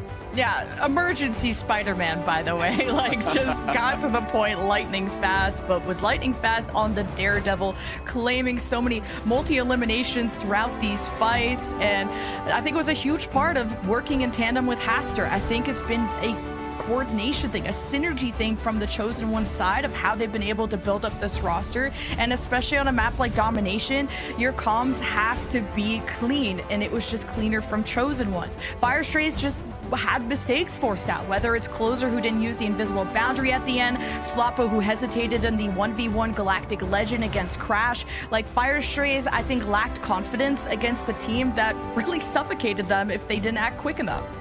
I mean, even with the like sub situation that we were talking about, right, for this matchup, we saw, you know, JDX, they're unavailable today specifically, and we got to see Crash coming in and fill that role like expertly here leg day on the Chosen Ones roster, playing basically the exact same composition as well. Yeah, I think that Crash is doing a really good job of like not demanding too much in the way of resources, you know, as well. Like, sometimes you get given that chance to be the duelist player, and maybe you need to play it like a little bit calmer. And Crash is doing a good job here of making sure that Slopper never feels too comfortable with taking a more audacious angle on Crazy in 7 minutes, so that 7 minutes can save their cooldown. So when they're most impactful, when you go in for those like teleporting spirit sanctuaries, where hey, you get a shield in the middle of the enemy team, you pop your melee form, and suddenly you're doing a lot of healing, a lot of damage. And it's really important that Crash is the one who continuously enables that by getting the poke where it's needed. Admittedly, is doing a bunch of damage when it comes to like the raw outlay, mostly just keeping Blackso in check, making sure that Devil Dinosaur doesn't feel like they can just walk onto your back line, but also not taking much damage in their own right as well, with only 10k taken so far. One thing to note too, like, this is another MRC Heartthrob roster that came through the ranks of, you know, tier 2 into the pro scene and now is able to go toe to toe with the best of them. Fire Strays, again, had such a great performance that we saw tying with the likes of Virtus Pro during the preseason finals. So, you know, it's a crazy thing to think about in terms of results. And now we're seeing the Chosen Ones, you know, taking down Crownfall before, now one step away from taking down that team in Fire Strays here. I'm more curious to see, though, Lemon, like what this map is going to be option-wise for Fire Strays. And Museum of Contemplation, it makes sense. Yeah, they choose this again. They went to Museum against Reason Gaming, and they unfortunately lost that. Yeah, it was close. It's just, again, they're still trying to figure out their Vanguard setup, and you saw that. Firestrays protected the Dino and eventually abandoned it to go back to old comforts around the Hulk, around whatever. And I think that was also a lot of the Vanguard swaps that we saw against Reason, where there was the Cap, the Emma, the Venom, and the Mag. no Dino. Yeah, and the Mag too, yeah.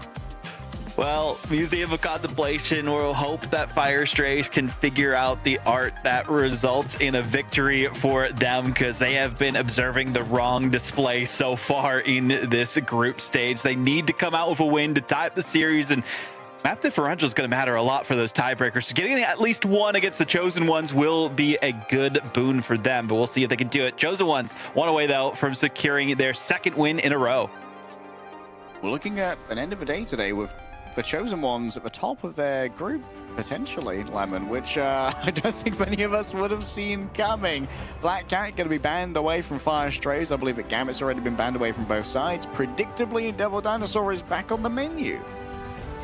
Yeah, Firestrays are going to protect that and hopefully iron that out. That was being traded between Blackso and Binary in the past, and it's all going to be depending on who's the second Vanguard. If they want to run a more front to back with the Emma, then Binary Dinos. If they want to run a more hybrid, kind of half dive, half dino, then Binary will go to the Cap and Blackso will be on the Dinos. So Firestrays, I'm sure they learned a lot from that first map, but also hopefully they keep composed after, some fights didn't go their way when it should have.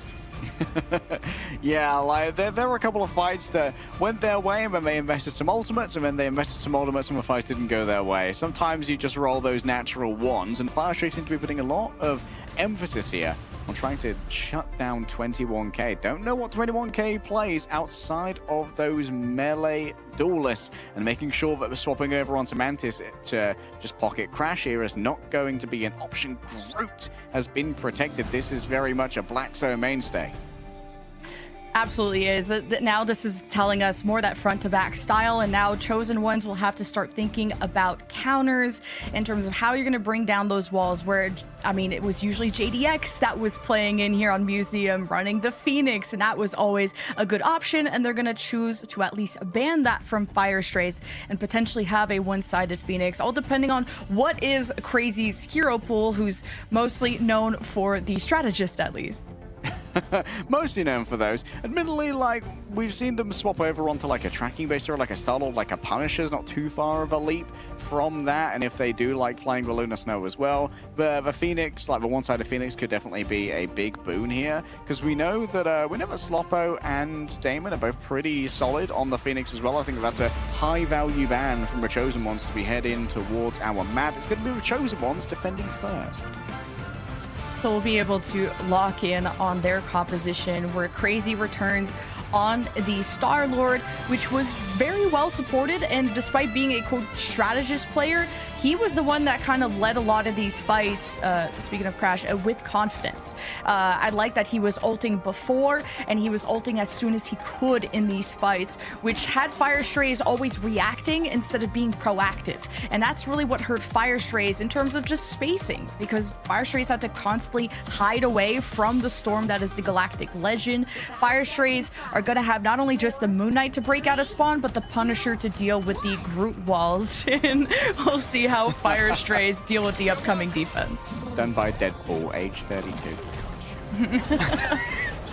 21K, definitely showing some baby Crazy Kitty looks here, being able to move everyone to the Ultra after being mostly a melee duelist that we've seen so far. But what I'm going to be interested in here is, of course, the old classic combo of the Groot and the Moon Knight. For now, it seems like the Chosen Ones are not really giving away too much free poke early to try and allow that to build up.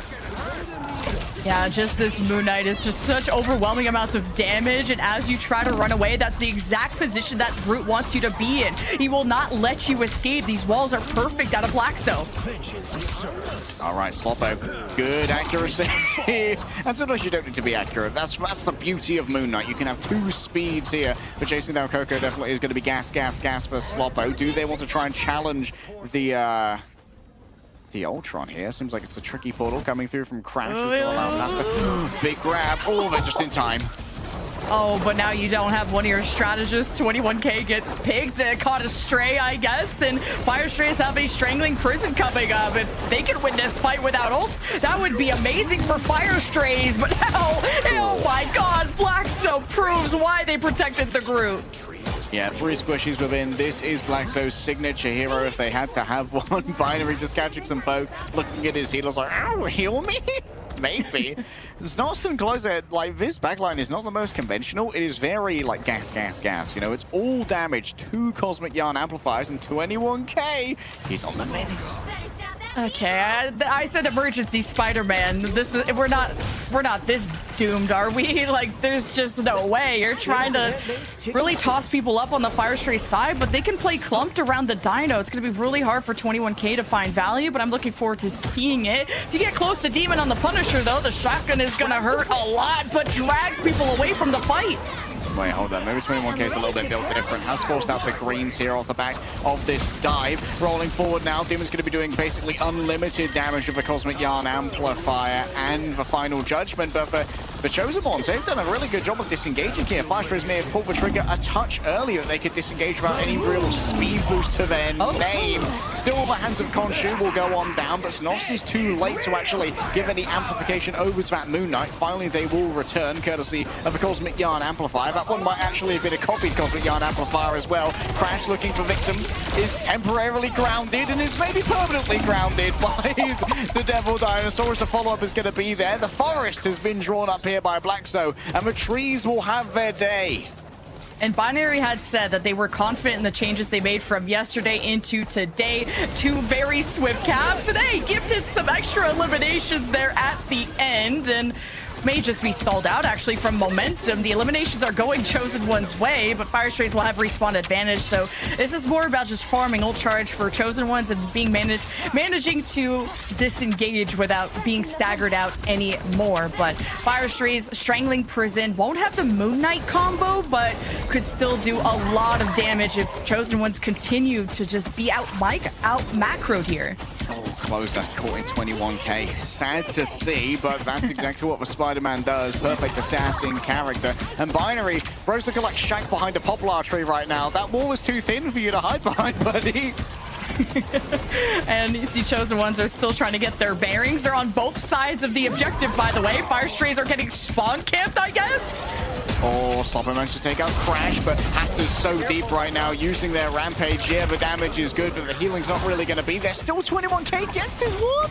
Bro's been watching too many Necro streams. I see that tier 3 sub badge. I know what you are. Out comes the Freedom Charge from Coco, trying to make sure that everyone is going to be safe. However, they're nowhere near Blackso's ultimate. Everyone needed that additional HP to try and survive a strangling prison. Saw a lot of mobility gets used by Coco. He's like, you know what? I see the opportunity. Decent cope that I can give Chosen One's fans is that at least you trapped Fire Strays and spawned long enough to take out some of this time, but now you've gifted them 5 ultimates coming into this next fight. And there's only, what, a Fate of Both Worlds to give you that much of a cushion of survivability. Fire Strays are just speedrunning this, and the Spider-Man still hasn't gotten that pick potential that they were hoping for. Okay, still has access to the Galactic Legend. Crash getting up closer personal. Here comes the damage boosted Final Judgment, and it's so difficult to work against this. Koga goes like, I'll bring up my shield. Nah, you won't, babe. Not for a second. Oh my God. The Kubio is a little bit, let's say, optimistic, going up against the dual miniguns of Franklin Castle. Was not expecting this level of a crash out from Chosen Ones. Like, this is about to be like a record fast pace from Fire Strays, who have really not lost a beat since, what, the end of the first point. But Chosen Ones, it's gonna have to be a big Spider-Man ult from 21K or this is over.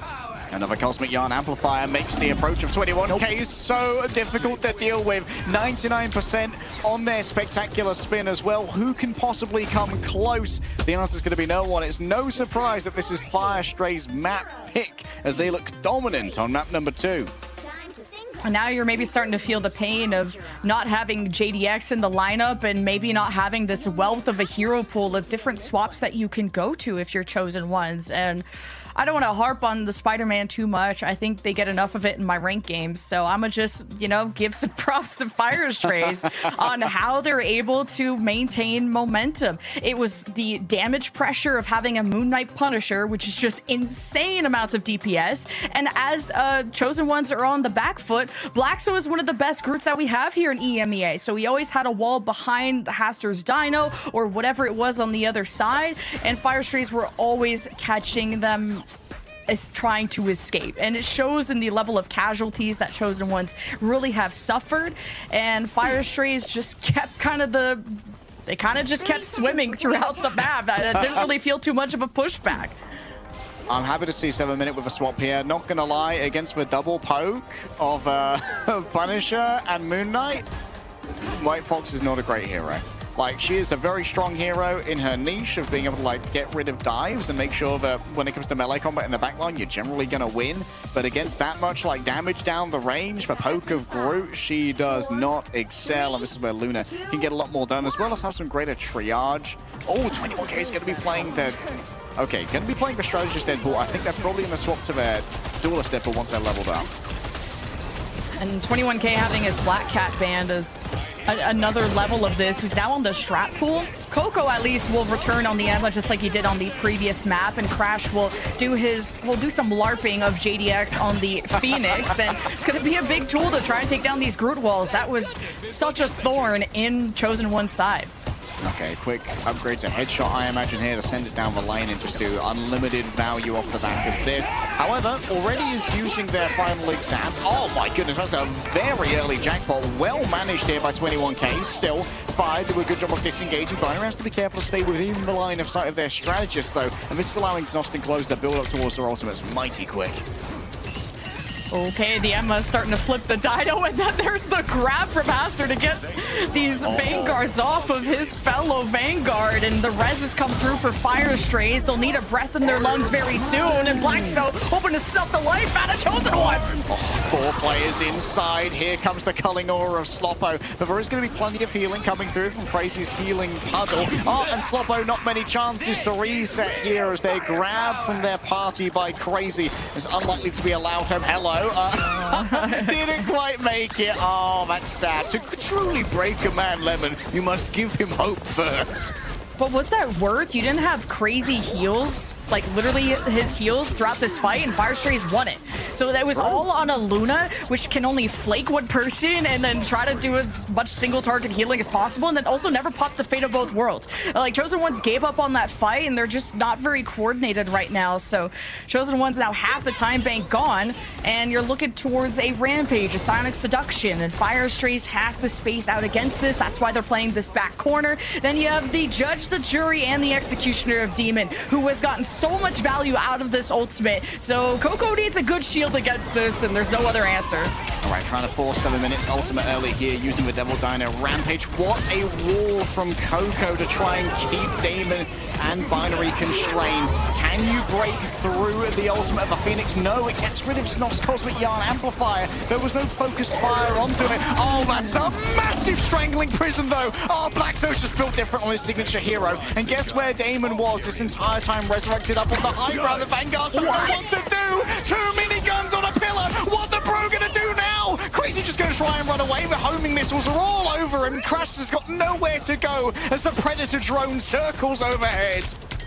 Man, you made Fire Strays angry, taking away domination like this. And man, if they're mad, they're playing good bad. Now, Sloppo has the Kraken Impact coming up. If you can get some good initial damage in, he will also unleash a lot rise on Crazy and 7 minutes to just keep the heals up. As 21K's on the Vanguard Deadpool now instead of the Strat one, and just have the 2-2-2 setup as Chosen Ones can try to close the gap with the Venom, trying to draw them in with the Charm, but Fire Strays, they're just trying to set up Sloppo for success. Close to the Katana dashes now for the Duelist Deadpool. 21K to want to use it though with Coco down, knowing that they're only going to get one chance at this with only 30 seconds remaining. A little bit of softening coming through from Haster. 21K still playing this a little bit more reserved, like they want a couple more upgrades before we really commit to this one. But you're on a timer because Blackso is so close to building up yet another ultimate. 67% is nothing to a group. There's so many walls up too from Blackso. Chosen Ones are trying to play out of range, and someone just got kidnapped. is that the gun ultimate from 21K in Duelist Deadpool form? Oh, yeah, the that is. punishment is there. Oh, the extra damage, the Cosmic Yarn Amplifier. Yeah, your fourth wall might be strong, but the power Cosmic is a touch stronger. Hasta does their best to keep on this car, but down goes the overtime, down goes the Luna, and down goes the hopes that the Chosen Ones had of stopping fire here and now. On their map pick, they look a lot cleaner. Fire Strays send us to map 3, and yeah, Well. just off of a stronger neutral. That's all I gotta say. Didn't even need the Kraken impact. The solo strangling prison is Aura from Blackstone, and just Dino supremacy from the Fire Stray side. And yeah, I called it my bad on the Vanguard Deadpool. It's just we've never heard of Duelist Deadpool before, and 21K is trying to bring out all the pocket strats, if you will, and Chosen Ones will have to think about what their map 3 will look like after this.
이루어지는 마법인 거야. 한 명의 소리 들려 여기서 저기서 날 찾으며 달빛이 날 비춰와 시작해야 let's go. 어둡고 흘러는 우주 따뜻한 눈으로 감싸는 숨결 신비롭게 녹아내릴 거야. 좀 더 기다려 I'll be there. 쓰러지지 마 끝까지 일어나야 해. 어딜 가든지 극복해. 힘은 너에게 있는 걸. 소리 높여 노래를 불러. 작은 걱정 따윈 던지고 최선을 다해 작품을 쳐봐. 어둠이 떠 날 때까지 아름다운 꿈을 밝혀봐. 우리에게 달려서 그 세계 운명.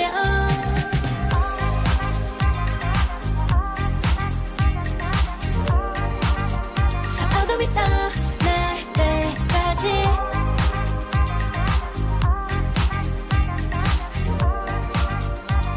세계 운명. 오랜 시간 간직해온 열망 까만 밤의 별빛처럼 빛나. 네 눈앞에 바로 어떤 나라 잡을 딱 봐도 superstar. 딱 보면 모두 널 지킬 나란 걸 고집해볼수록 점점 빠져들어 카리스마 넘쳐 흘러 oh yeah. 분명히 소리 들려 여기서 저기서 날 찾으며 달빛이 날 비춰와 시작해야 let's go. 어둡고 흘러는 우주 따뜻한 눈으로 감싸는 숨결 신비롭게 녹아내릴 거야. 좀 더 기다려 I'll be there. 쓰러지지 마 끝까지 일어나야 해. 어딜 가든지 극복해. 힘은 너에게 있는. Well, we've had 2 of our series today already go to a map 3, but this one's very different than the last one, especially with Fire Strays taking the win here. Like it felt like we saw a bit of a weakness in terms of the hero pool, no puns intended there, for the side of this Chosen Ones roster after the ban of 21K, you know, the MVP we saw, and I'd say like not SVP, but whatever like the lower end of that would be, LVP, I don't know. Least valuable player? I don't know. Black Cell looking very good here on their signature hero of the group, going 31-2, which when you're going up against a Devil Dinosaur as a Vanguard is very difficult to do, but was absolutely pumping out the damage and often getting 4, 3, or 5 people inside the Strangling Prisons, and those were some very squishy, easy to frag members of the Chosen Ones. Yeah, I just wanted to say it's very difficult to have a low amount of casualties as a fellow group main, because especially when you're facing EMEA and Dino, there are 2 people that can grab you, and Blackstone just played around his anti-CC wall well, but always had Chosen Ones running away from him, which is the best position you want a group to be in. And to play against an EMEA and still get at least 3 in your Strangling Prison, like Blackstone, it just identifies these situations to max out the value on the group. And then there just wasn't anyone taking down his walls ever, or at least that just wasn't a priority on the Chosen One side, because Blackstone was using it more as ceilings than isolations in these neutral fights, and that's really where Firestray shined, was in these neutrals. Bro, also just having the like backline here. Yeah, oh yeah, the damage blocks. Do be blocking. Oh man, I do want to mention though, like the backline here though for the Loki and Rocket. I feel like we've been seeing a lot of that recently in this patch, specifically because of like the buffs that we saw to Rocket specifically, and Zenost actually not going down a single time is kind of crazy to see throughout the Museum of Contemplation. Usually we at least have some sort of casualties coming through here, and they actually were able to remain up the entire time. Yeah, it's very impressive. And yeah, Chosen Ones, now they were the ones trying to swap up their Vanguard line from Venoms to Emmas to everything, and just ultimately it was just the lack of damage that came out. There's a reason nobody plays Spider-Man and Duelist Deadpool. It's mostly the Vanguard and the Strat pool that comes out, and it was really the ban phase that favored Firestrays. They banned both Black Cat and Daredevil, which is the bread and butter of someone like 21K, and also Chosen Ones are not running their main Duelist, so they're really starting to suffer if they don't have a big enough hero pool. Yeah, question is here, for Convergence, are we going to continue to see this like same ban line towards the Chosen Ones where you just try and get rid of all of 21K's Thanos picks and force them towards someone like a Spider-Man? Well, we did see this be the last map that was played between Chosen Ones and Crownfall. Went 3-2 in their favor for Hall of Jolia for Convergence. So not too surprised that they're going to the Old Faithful. That worked out well before. I mean, we saw Coco on the Captain America 32-6 doing pretty well for themselves. 21K though actually flexing a little bit to the Ultron when they needed to. So really curious if they secure, you know, the duelist lineup here in the Bans and Protects, or if they have other focuses. Either way, the Devil Dino was unleashed one-sided in their favor at that time because it wasn't actually protected for Crownfall. So I feel like Firestrays have studied that map too. They kind of know what to expect from the ban line here. So we'll see if they can close things out, get their first win, and make it so that Chosen Ones do go down in this matchup. But Chosen Ones, they still can turn things around, and they need it after the performance we saw in Museum of Contemplation there. It's anybody's game, Lemon. Question is, will Firestrays be able to go back to their poke slot here on all of Dahlia? Like, they just like standing far away where 21K can't hurt them. And first protect on Daredevil.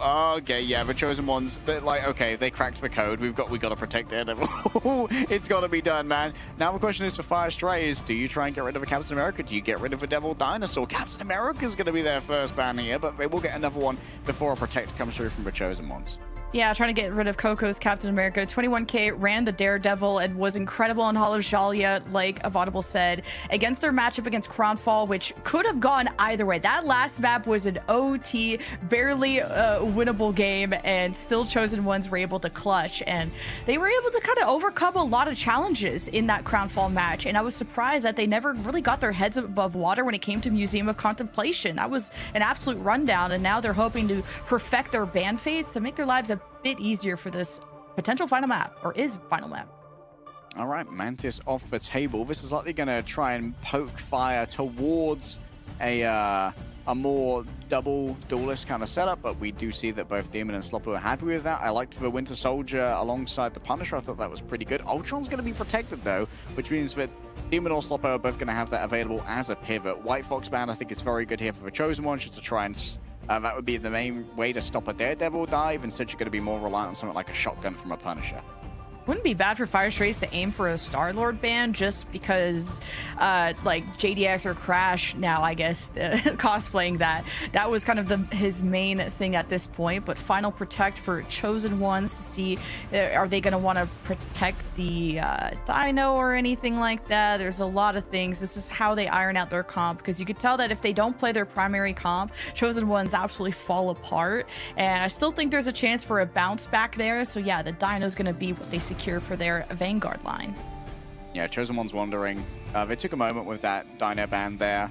I think because they were wondering like how much uses with Devil Dinosaur going to get, but they saw that both Venom and Captain America are gone, so we might have to play this a little bit more slowly when it comes to how we want to take our Daredevil dive. So instead we'll focus on the Vanguard line, see if we can draw out some strategist resources with something like a Devil Dinosaur kidnap and then send in the Daredevil. It's going to be like a multiple stage engagement here from Chosen Ones, since they're going to lack that explosive Vanguard entry. And I could see Chosen Ones running an EMEA with this. That was kind of their plan for Museum of Contemplation, the double grab, the double flip. But now you don't have Luna in the mix, so EMEA's slightly weaker without that team up, because that Ice Wall, very underrated, kind of like a budget Groot, if you will, on how you're able to kind of isolate people from escaping, as Black Soul will return on the Groot. Now, Chosen Ones, that was a big issue for them of how to take down these walls, and they even like tried to keep the Phoenix around to do just that. But also, they didn't have a best second duelist option running Spider-Man or duelist Deadpool, I guess, to try and deal with that. But now Chosen Ones feel like they'll probably get their confidence back now that they have their Vanguard lines sorted out, so we can focus more on the defensive side of things, where basically if it ain't broke, don't fix it. Fire Strays do what they do best, and having also Znost on the Loki is something, an extra boon to them. Okay, what I'm interested in here is how Coco is going to get value out of the Angelio. We're looking at two nominally immovable Vanguards, but a lot of your focus is going to be on just softening up the backline and likely joining 21k in these dives, maybe just hitting the ground when your DD does as well. Znost is going to be very hard to dive. Coco is actually sending it on the Angela, taking a page out of either Beetle or Frankie's book, I guess. And we saw success on Angela just for this first point, though. Otherwise, I'm not so sure, but can also be interrupted. And I guess Fire Strays are not running strategists that could necessarily be annoying to Coco. I guess a laser beam to the face works out enough. Coco's been removed. Multiple beams, both the Devil Dinosaur consistently grounding them and the poke from Demon. This has given 21k a moment to get in towards the backline, though. You can see there's suspicion. Like, the Among Us button has been pressed among the Fire Strays. You can't push the Dino, who is front and center at this door. And the Phoenix can also fly back up, hence the word Phoenix. So we'll see who Coco's trying to displace, and I don't think it'll be these ones. Loki also can just go invis and trade with the copies, so not a lot of easily tackleable targets. I mean, yeah, Coco's just being absolutely stopped on their way in as well. 21k falling down. It's going to take so long to get back into that position. The Chosen Ones, like, with no Venom and no Cap, what do? I don't know what do. Now, the choice of compositions I've been scratching my head about for Chosen Ones, but hey, Daredevil, we protected the Daredevil for a reason. Finally, it comes out, and Crash will be on his signature Star-Lord. You just need something to contest these verticals, and of course, Crazy's on the Jeff because you weren't able to protect the Luna in this case. So finally, Chosen Ones get to the right composition here, and half the time bank is gone. You still need to work up towards some ults. Fire Stray is very much in the driving seat. Oh, Blacks is going to cook here as well. He's going to have a great angle to try and bring down a Strangling Prism. Might want to go early before there's really too much pressure on their backline coming from 21k. Gets grabbed into the midst of the enemy team. Don't mind if I do. Thank you very much. One player's going to go down. Surely a second soon to follow. Up come the Ironwood walls. And, well, it might not be the Cretaceous period, but the vegetation still growing like the oxygen in the atmosphere was a much higher percentage, and it's growing strong. Kind of risky for Blackstone to go for that ult, but when you're against a triple strat, there's obviously going to be a lot less damage, and not running an Emma or something like that, anything to throw a shield into this Groot's face is going to be tough. Coco not able to stop that either, so This is looking full holdable just based on vibes. I'ma say it. The alley-oop on Black, so that's gotta be a mental boomer on this point. Fire Stray's got a wave of ultimates too. We'll see how Sloppo can live throughout this for Demon to unleash, put the pressure down on Chosen Ones who take to the platform and is trying to access these strategists. 21K and Coco are on the hunt. The vibe is good, but it's 21K better. 7% away from letting the Devil out right now as Damon's in a very safe position. Binary is going to be the one to make the engagement happen. The Devil Dinosaur rampaging in towards the back, tries to grab out Crash, can't quite get the throw off. And the same can be said of the opposing Devil Dinosaur as well. Into the lamps of the low-key Binary now gets isolated. Crash, don't know what Bro was doing with that. I think Bio's just been trying to take out the Cosmic Yarn Amplifier instantly by crashing into the wall. 21K is going to be catching many Ultra on hands, but 7 minutes with just the correct force physics to get rid of Damon. A resurrection forthcoming, courtesy of the Battle Recall Beacon, and now Fire are all out of their sustainable ultimates. They've used 3 strategist ultimates to live here, 6 and seconds. they still need to deal with 21K. And they still have to touch. And a melee range Ultron ult is not what I had on my bingo card either, but there's a chance for Chosen Ones to frag, and it's a Strangling Prison only on 1.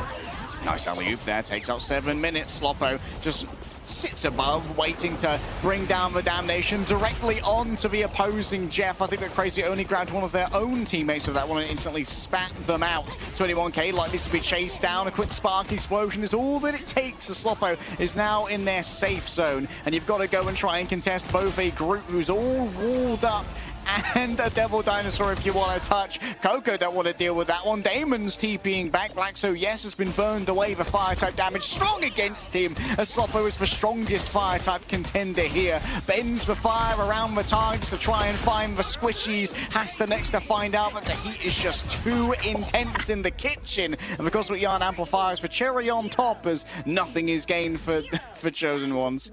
Jesus Christ, like Sloppo is way too clean. Like, and when you have all the space and the time in the world to play your little aim trainer on the point, I mean, it's easy to let the elimination feed all go in your favor. Fire Strays just sat back, let all the competition come to them, and just the composition just didn't come together until there was 2 minutes left. There was a chance to. Fire Strays didn't have the most impactful ults, whether it was a melee range Demon, Rage of Ultron, only a one-man Strangling Prison, but it still got traded out, and that's all Fire Strays really needed to do. It is a full hold, not a single tick earned from Chosen Ones, who now have to think, what is going to be the composition to pull off a perfect hold? And now we look at almost perfect stat lines. Only 3 casualties on the Fire Stray side total. Oh, that is that's a roughie. And I think most of them were brought on back by the Battle Recall Beacon as well, because Nosta's able to throw out yet another Battle Recall Beacon when they copy the Rocket Raccoon. However, for the Chosen Ones, there's only one path and one path forward. You wouldn't download a car, and you wouldn't let the Chosen Ones go to a map number 4 in a best of 3. And for Fire Strays to just also keep themselves mentally in check and use that frustration from dropping the first map into retaliation. Incredible. Blackso is setting up a portal play, but he is facing a Loki backline, and the placement of this isolates the strategists. Oh, unbelievable vulnerable as well. Just on the Cloak and Dagger to send through that Terror Cape. 7 minutes, just going to be used to farm up some extra rage. Damon looking over towards the Vanguards. A quick leap up from the Devil Dinosaur. It's going to be good peel. Closar, yes, has fallen on down. Is this enough to claim the momentum back is the question. Oh, whoa. The jump pack. This is going to make it very difficult for Coco to survive. There's no regeneration domain to try and work for it. Now everyone can run down the Devil Dinosaur. Has to stand alone as Fire Strays get momentarily distracted by the ghosts in the night. 21K demanded attention. It's going to be in a 5 versus 1 scenario. Gets grabbed out of the sky by Damon on the Wolverine. That's enough out of you, bub. As has to try to save their compatriot, but has brought doom for their efforts. And having incited that doom, the Cataclysm visits upon the lands of the Chosen Ones. And here comes the duplicitous exchange. One last touch thrown off the point, and surely this is going to be the Chosen Ones done and dusted as 21K TP's back. Wow, just barely a recontest. I was worried about a giant C9, and it's still almost capped as Demon. The claws are out, tearing through the Chosen Ones, and the pain sandwich match to seal the deal, the nail in the coffin. Fire Strays are your series winners. The Wolf 9, baby. Just drag him off the point with the last stand. Great stuff coming through from Demon. And you know what, Fire Strays, you saw, like, they were willing to get a little bit, juicy with it, get a little bit jiggy with it. They got a bit more wild once they recaptured their confidence. After that Museum of Contemplation, I think they were meta-slaving a little bit too hard on domination. They're like, oh, we could be a dive team, bro. You are not a dive. Like, I'm gonna be real with you, homie. I'm gonna keep it a buck. You are not a dive team, but you look really good when you're sitting back. You're doing your poking. You're managing your things a little bit more slowly.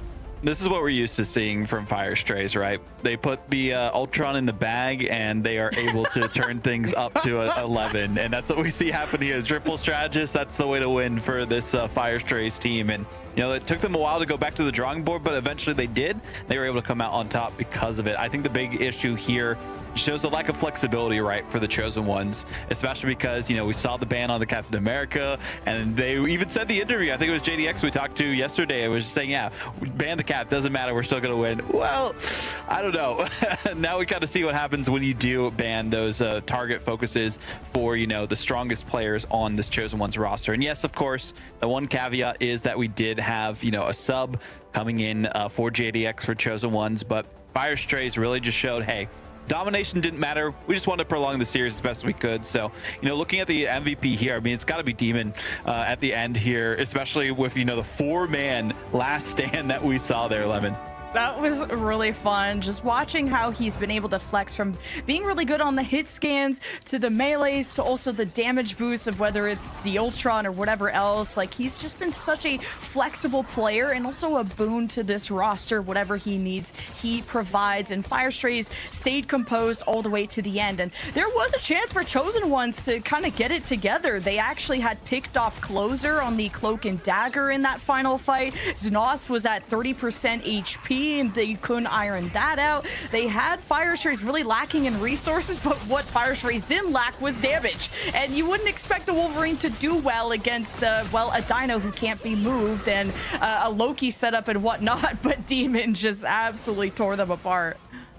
Slice and dice. That's what we saw happen at the end there. And looking at the post-game stats, I mean, Binary, Slot Bow, not going down once. The backline only going down a single time for Fire Strays. I mean, that's the big difference here, right? We only saw a couple final hits from the end of the Chosen Ones. The full hold strategy was just too strong leg day. Yeah, just being able to sit back in that position. Like, I think it all came down to their bans as well. They figured out the Chosen Ones pretty quickly after that first map, after we got a little bit shell-shocked by the dives. They're like, oh yeah, maybe he is that guy on Captain America. This is quite concerning. And like Lemon said, like Chosen Ones do have a couple of flexibility issues. Maybe it comes down to having a sub in for their duelist line. But hey, if they're going to first protect the Daredevil, we know the 21k is going to be on that. We're just going to get rid of all the options to go fast with the Daredevil to make sure he's always going in on his Larry so that he can't really do too much against a triple strategist setup.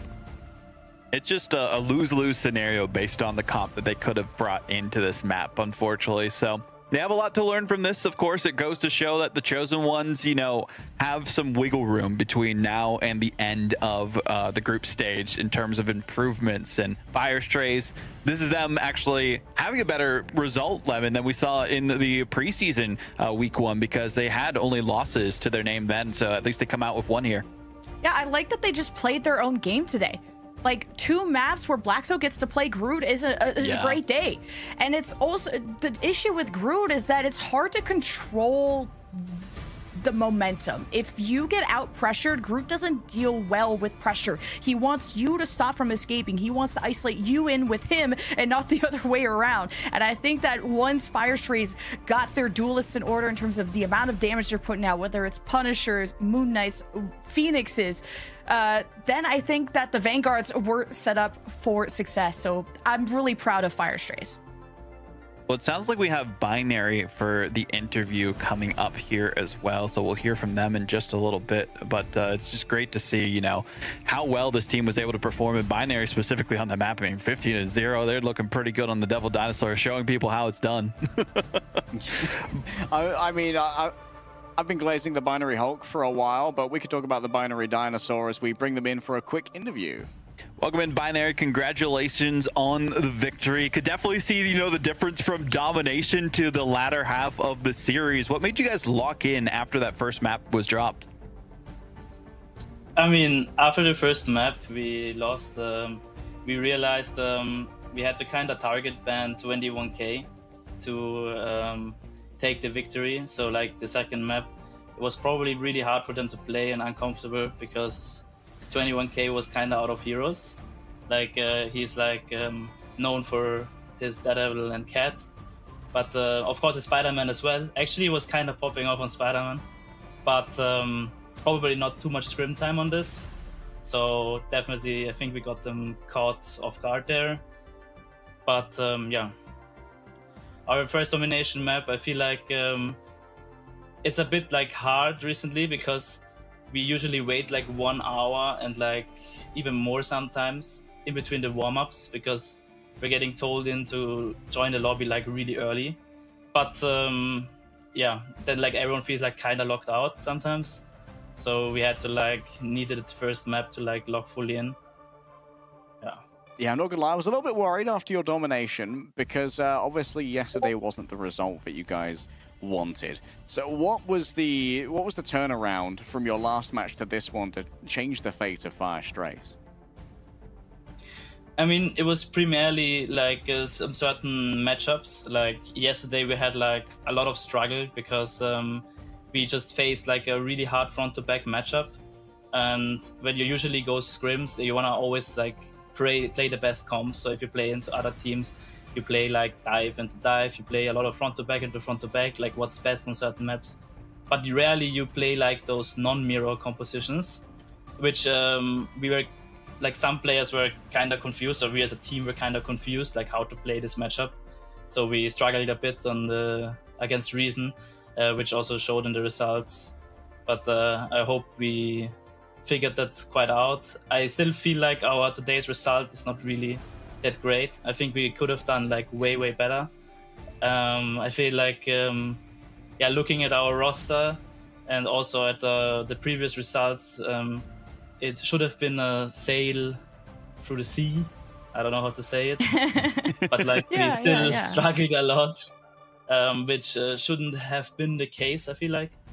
So yeah, I mean, it's not really something to be proud of today, and yesterday definitely, yeah, not at all. So I hope we are going to figure this out. Come out with the win, right? Yeah, you already started, right? Like, we talked already and how everyone is kind of having a hard time with the meta, and you were confident going into today with the changes that you knew you had to do from yesterday, which is such a short turnaround. Did you feel like at least playing your own game, at least off of like the Groot and stuff like that, going back to old comforts, helped you kind of just be more familiar with how you wanted to approach these maps? Yeah, definitely. I feel like if you have Black Zone Groot, there's like not even a chance of losing. Like even against Navi, we took a map with him on Groot, and we lost one map, but it was insanely close. I feel like if this guy is on Groot, it's just a free win. Like you don't even have to play the game anymore, like the other 5 people. And yeah, that definitely enabled us a lot with having the zero open for us. Awesome. Well, thank you, Binary, for joining us for the interview. We'll catch you on the flip side, and congratulations on your win. Thank you very much. Thank you for cheering us on. And Oh, he said thank you for cheering us on if you guys couldn't hear at the end there. Binary. We appreciate you, Binary. But yeah, no, it's good to hear the insight there towards the end of it as well, right? You know, seeing exactly the adjustments that they had made, talking about the composition differences between Chosen Ones specifically and what they saw from Reason, and making those adaptations is super important. And nice that they were able to do it a lot faster than before, Jen. Yeah, and I think just, they know their potential is higher than where it is, and I like that they're still striving to be perfect. Even if they didn't get the best performance today, they still had a win. I'm glad that they still put trust into the Black Zone Groot. Well, we have one final series to close out week 1 of stage 1 for EMEA. It's Virtus Pro versus Alliance after this.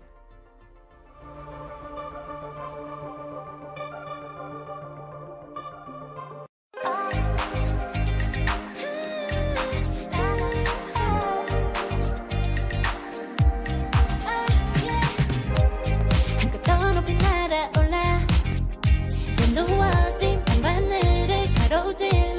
Oh yeah, oh yeah. 필요할 때 내가 널 지켜줄게. 간절히 바라면 이루어지는 마법인 거야. 분명한 소리 들려.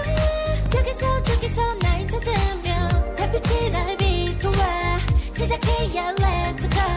어둡고 흐르는 우주 따뜻한 눈으로 감싸나. 순간 신비롭게 녹아내릴 거야. 좀 더 기다려. I'll be there. 쓰러지지 말 끝까지 일어나야 해. 어딜 가든지 극복해. 힘은 너에게 있는 걸. 소리 높여 노래를 불러. 작은 걱정 따윈 던지고 최선을 다해 작품을 쳐봐. 어둠이 떠날 때까지.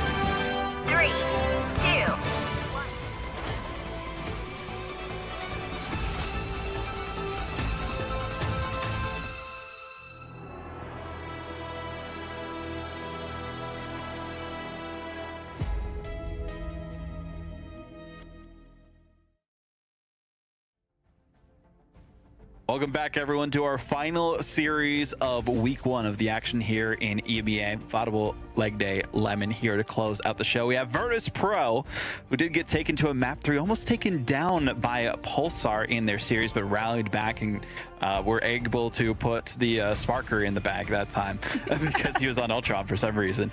Either way, though, Virtus Pro, I mean, talking about this roster here, Jen, leg day, what can we expect for them to adapt from the mistakes we saw previously?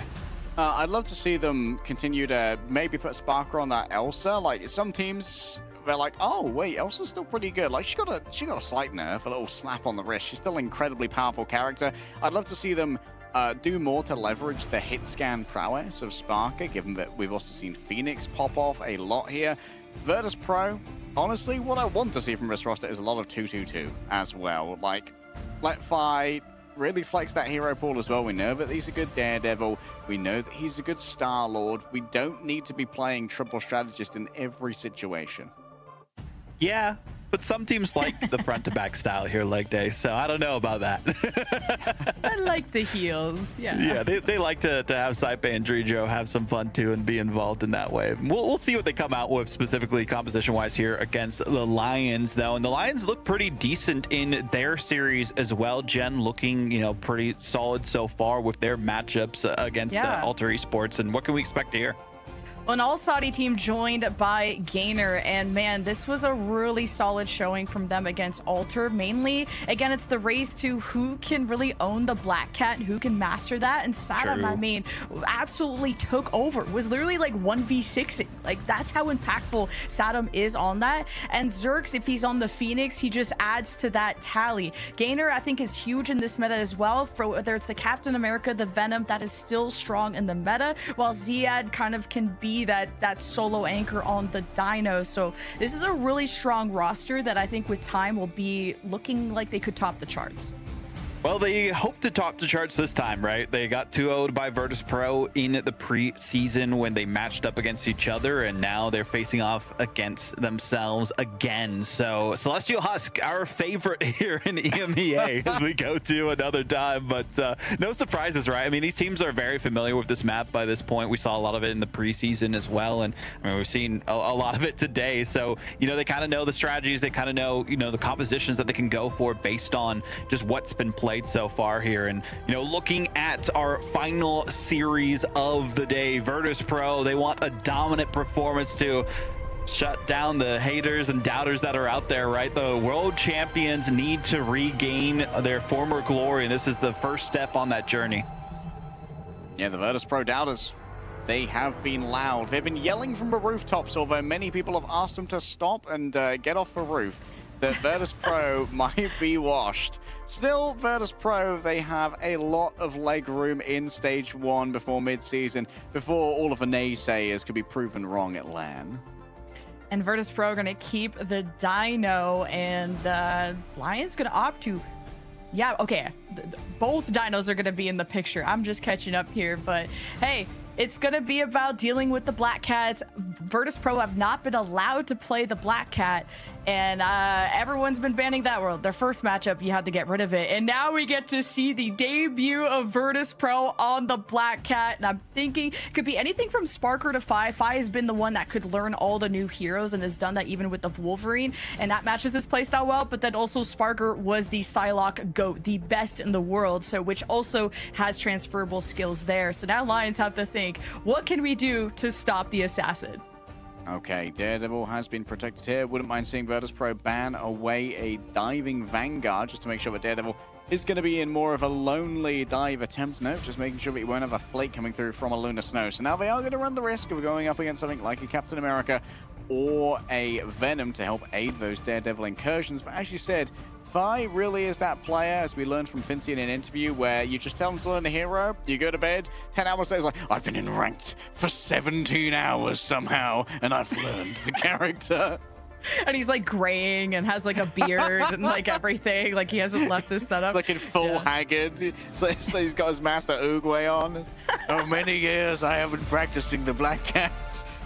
And speaking of just Virtus Pro, a big thing that was affecting Virtus Pro when they did lose that one map on Museum Contemplation was the Vanguards being targeted. Finzy wasn't allowed to play the Captain America, which very much affects that hybrid sort of pseudo front to back and dive style that they like to do. And Fi is going to be the one on the Black Cat, while Sparker, again, the skies are unlimited here on Celestial Husk, so Star-Lord will be on the menu. And I think to counter the Black Cat, there's been so many different options, but based on the bans, Loki is not bad. Obviously, any strategist with CC like the White Fox would be great, but it all depends on who is most comfortable for you in the hero pool. So Lions opting for the setup of the Rocket Raccoon and White Fox to be able to be elusive and also res.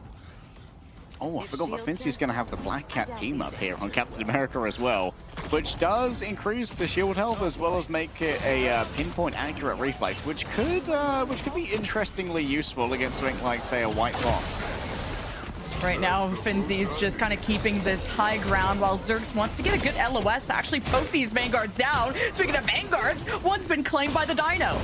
Dana grabbed early is going to be able to get out of there, utilizing all of their movement cooldowns. So you can see that Fire's getting a little bit frisky when it comes into going towards the back. QB under assault, forced out the Spirit Sanctuary from the Fox. And melee form, I believe, is yet to be invested. Here come the Sentinel strikes from far away.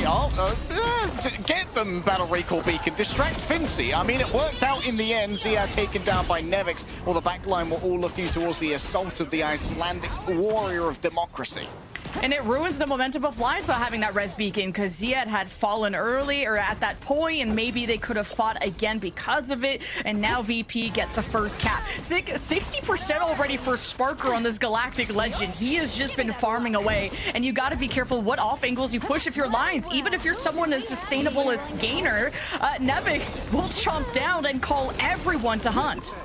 A lot of information here for VP to work with. Spark and making the most of his faulty orb. Sees the approach of Satam is already half their HP before we can even make the engagement. It falls incredibly low on the back of that one. And Rex has been taken down by 5, so it's going to be a little bit wanting for when it comes to the healing output. Ziad, I'm afraid, will have to stand alone. And, well, against the tide of Dinosaurus, it's too difficult to do. I'm just still so surprised Lions chose to protect the Daredevil instead of the Black Cat, which was kind of a huge part of their success.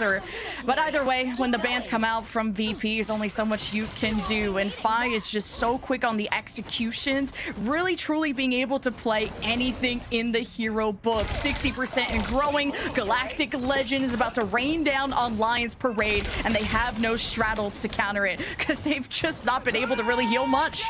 Yeah, we haven't really had many fights to try and play with here. Spark around the other side looking for a target. Only sees Ziad and Gainer at the moment. Wherever Lions disappear to, they appear to have found the perfect hidey hole that's well out of Sparker's range. And so now VP are going to have to deal with their own Galactic Legend coming through from Zerk. Sparker getting inside into cover and chasing away the Jeff. Means Fincy inside of his cover doesn't have too much in the way of healing coming their way. Finally, Lions appear to have executed. Fi thinks it's workable with the calling card, though. Even with only a singular healer, Trijo 4% away from the invisible boundary. Kyubi just managed to dodge away, utilizing their own itch, Jeff, and that means that Fi has no resets with which to work. Maybe the calling card is what forced that Jeff ultimate out of QB. So VP, I think, are playing with their food. Nevix is demonstrating exactly that. Lions already down their Dino. What is supposed to make space on this Lions team? I guess Kumio form will do it. Kumio form's going to have to be the one to make it happen. Unleashed onto the point. Still, Lions are in control. Again, they're going to use the Freedom Charge next to give sustainability to Lions. Out comes Cypher's copied usage of the invisible boundary. Satam falls down inside. It didn't even know he was invisible, but still Gainer looks towards the back. It's going to be difficult to try and get anything done against Fiverr with all those iframes at the back of the Phantom Pursuit. QB's gone. Ziad thinks that maybe something can happen, so they pop the Devil Dinosaurs Rampage, but Drijo's more than keen to meet that. The invisible boundary is drawn up. The healing is strong against the damage. Isolated into the midst of VP. An attempted turnaround here from Ziad with the help of Satam, who can let the devil out, but doesn't really have HP to make this one work. Fincy tries to finish it off now. The Freedom Charge surely going to be the last note here as Ziad yet to fall. Zerk's noted on the other side. The devil unleashed. The rest of VP can make him just scatter away as they wait for Sparker to deal with their problems. Sparker go frag has been a strategy that worked well last year and seems to be evergreen in 2026. Sparker's going towards your spawn. It's time to call 911 and it's time to portal. Ziad gonna do just that. They emerged. The Daredevils trying to identify the Lokis of Saipe. No ults for VP, but man, they are just in the driver's seat. Rex is down, Zerx is too. Spark is tracking just too clean. Satam being chased down by their counterpart here of Vi. Managed to get one over on them. Ziad's portal closes at just the wrong moment. The cover disappeared, and so Spark easily finds their other half. And that's going to be Satam and Fi deflecting at each other respectfully.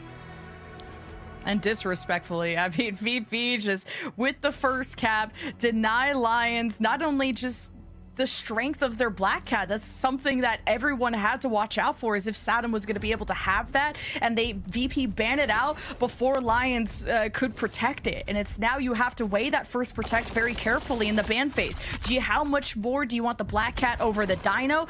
And Lions, I mean, it's been so much centralized about their Vanguard line, which is their strongest core of the Lions roster, and only 3 casualties on the side of VP. You could tell that Lions are thrown off their game and are lacking the amount of damage to deal with VP. And when VP have all the space, then someone like Sparker can just double the other duelist damage. He has 10k already, and it helps when you have an invisible woman on VP's side to kind of give those shields over. So Lions will have to overcome a lot here in the second round. Interesting that Vi is willing to match the Daredevil here. It might be that they're more concerned about the information that's given over by Daredevil's Wallhacks compared to the raw damage output of the Black Cat. Nevix has the Rampage too. This is going to be a tone setter as the fight will take place on the high ground, and eventually you'll have to drop down. Just depends who is going to be dropping down. Is it just going to be the Dino, or how much are Lions going to try to run a death ball as Spy is getting punished and almost brought down to his knees, eventually finished, and that's huge for Lions. Bro, where's the rest of VP? Like, what's going on? Like, is Satam demanding attention? I can only assume so. Nevik still thinks it's winnable. Starts the Rampage, falls low. Still no healing to be found. Saipe and Dridro, they've just been cowed into submission in the back. They've been herded by Satam. Yeah, VP had Nevix drop towards the point, leaving VP's duelist completely exposed, and Lions deathballed on the high ground. They focused on winning the war, not just the fight, and they got both out of it. They claimed the first point, and with the double strats, not triple for Lions, they'll have Galactic Legend advantage, especially as VP emerge. Yeah, I would like to see an early fight from Lions. Okay, Dridro and Saipe swap their priorities here, moving over on to the Loki and the Invisible Woman. It's going to allow them to use these regeneration runes to basically no-sell all of Xerx's ultimate, although Fi had to stay back inside them to maintain safety. So overall, it's a reasonable trade. Sparker, with his own Galactic Legend, now Cube is able to avoid this one by going down into the map itself. Looking towards the back, Satam's going to be in a very vulnerable position. A big grab in mid-air and a Blaster Barrage to try and copy it afterwards. But Gainer's just given everyone so much HP off the back of the Freedom Charge. Now Rex is going to be the primary target. Sparker's tracking solid. 50 bullets in the clip. The Element Guns can get it done so easily. But now going up against Zerx, it's a rough duel to try and take as Spy takes out Ziard on the other side. Gainer's going to dance around on the point for points themselves. The 61% is gained. And both Galactic Legends being countered. Zerx was too busy trying to deal with all the Site-bait clones, so you let VP have Loki and you're going to pay the price. While as Sparker, I mean, had to try and take down Lions while they were in the middle of a Jeff puddle healing them up. So kind of good neutralization there. Lions get up to 61%, not too bad, but VP now get to sit on the high ground and have invisible boundary, no straddles from Lions. So Saddam has to be careful, has to ult track this and not be caught in the midst of the slow. All right, all of this high ground taken again. Lions so good at death balling, and VP often unwilling to fight it, instead just trying to draw out some overextensions, and Zerx might be the one to make it happen. Gainer's fallen on down, tried to contest the point and was collapsed upon by all sides. And now Sparker needs some healing. 51 HP, shield given over, Guardian shield from the Invisible Woman, and now it's time to get tracking. Clocking in for a shift at the tracking factory, and boys working overtime today. 50 bullets in the clip, another on the frag feed. Oh, Sparker's nasty. Lions, they're trying to force the VP hand, but VP disengaged. Gainer cannot get close without taking so much poke damage, and that is going to be tough. The invisible boundary never came out from VP. Now they have both strat ultimates. This is going to be devastating if Lions don't get ahead of this, and has to be a big ult from Saddam, and even then there's answers from VP. Sparker might have a good angle here onto all of these squishies. Could be contemplating popping out with the Galactic Legend. Sees Gainer, chases Gainer away. Only Zia now going to be in their sights, as most of the squishies have been able to flee from the scene of the crime. But Gainer just doesn't have the pathing to get away from Sparker. The healing's not going to be there either. Also, Saddam ulted, and VP are so economical, they didn't use a single straddle. So this could be VP's map, barring a miracle that Lions are praying for.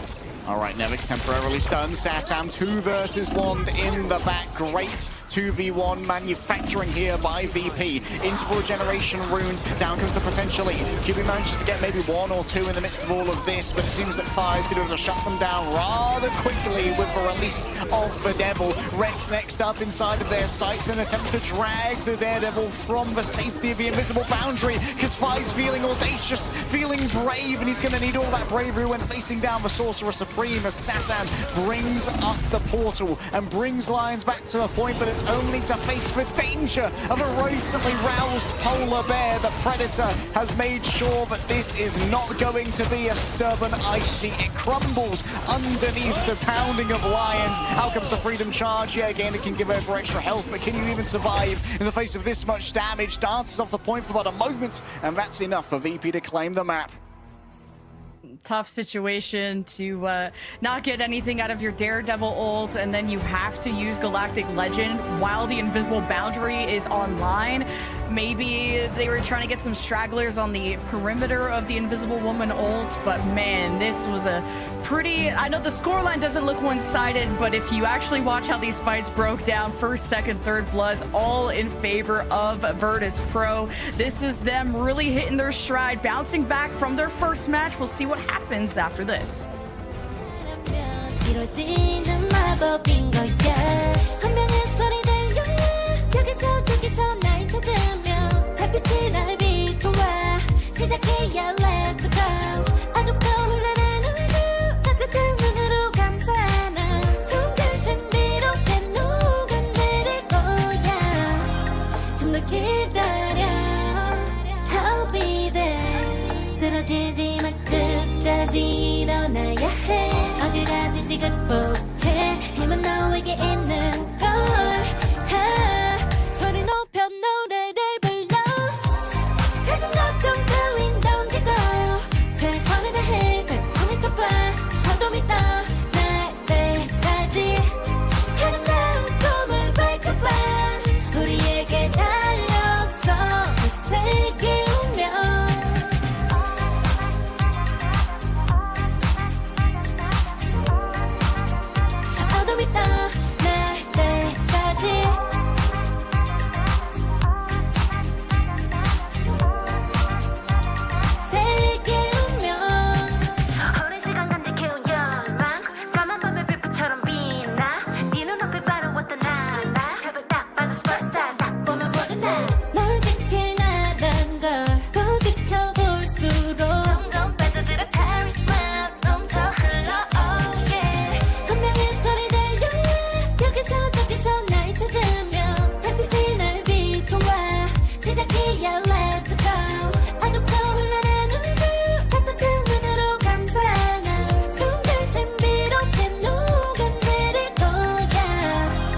좀 더 기다려 I'll be there 쓰러지지 마 끝까지 일어나야 해 어딜 가든지 극복해 힘은 너에게 있는 걸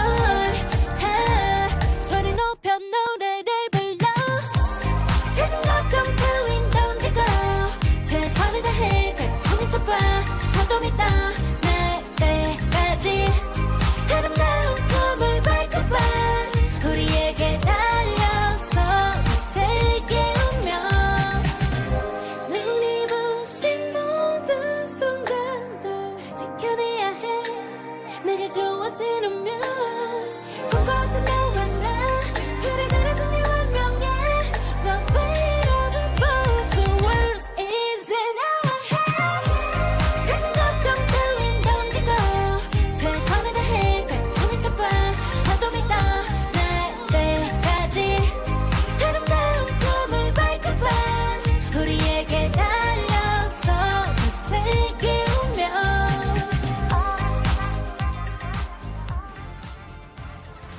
The expectations have been met by Virtus Pro, and we'll see if they can close things out strong in the second map, depending on what the Lions choose for their selection. But the Lions, I mean, they had a decent performance, right? It wasn't 100% to 0 each time here like Dave, but I would say, you know, once the one fight was won by Lions, it seemed like the rest of it was just all Virtus Pro all the way.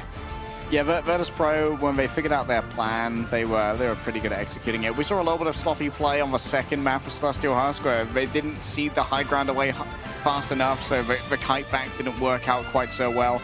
But after they figured out their plan and they could draw in Gainer and make sure that his pathing was constantly harassed by the poke that was coming through from Sparker in particular, things became a little bit easier. So much damage done. Not gonna lie, Sparker might have been doing a little bit of damage farming on the old Devil Dinosaur. We saw it, but not a single casualty to their name. You can't complain when it comes to results, and that's what Sparker's been putting up.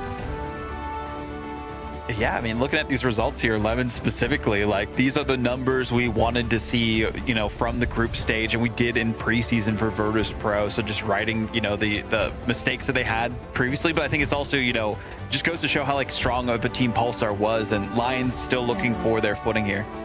I think Virtus Pro just straight up won in the ban draft. Like having a one-sided Black Cat, denying Saddam that huge boon. That was the whole reason Lions were as successful as they were against Alter, was Saddam 1v6ing, and VP did their homework. Saipei's allowed to play Loki, which is such a good deterrent to any kind of dive, whether it's Gainer or Saddam. They were never able to accomplish as much as they would have. And at least it takes a lot of time to figure out who the correct clone is. Yesterday, Yggdrasil's path was also the choice of the Lions when they faced Alter, and that's how they closed out the series with a full cap. But again, it was off of the Black Cat, and now they have to weigh, do they want to protect the Dino first or protect the Black Cat first?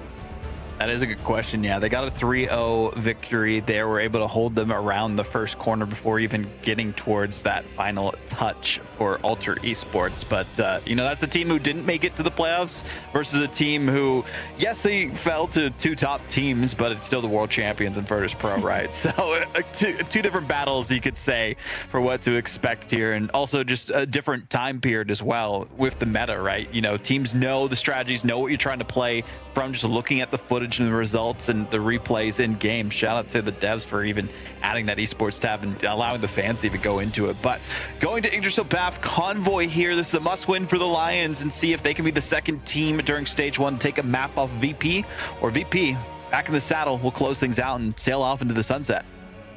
The resplendent shine of Asgard and Ixgard certainly are a little bit contrasted with the muddied crown of Virtus Pro with their 5th to 6th finish in preseason.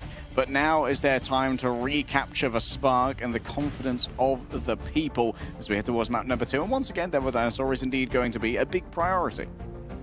And the Black Cat gets banned from, or from VP to the Lions, which deciding to now go for the protect on the Dino, and they get away with protecting the Black Cat. So Lions are so centered around denying strategists and repeating a lot of what they already banned that maybe they're not too concerned about Phi's Black Cat, but I'm concerned about Saddam not having Black Cat. So we'll see if we're going to repeat the result here of Celestial Husk.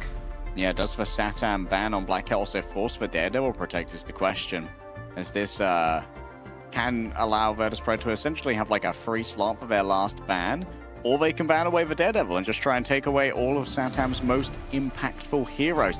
Luna Snow is going to be protected. Virtus.pro, do they take away the Daredevil now? Do they just try and make sure that Satam doesn't have any fun? Yeah, the White Fox would be a great pick away as well. The Phoenix. Okay. That's, well, I guess that's out of the hands of Zerx now. This is going to mean that Satam is likely going to be on the Daredevil the entire time. Maybe they're not so worried about it.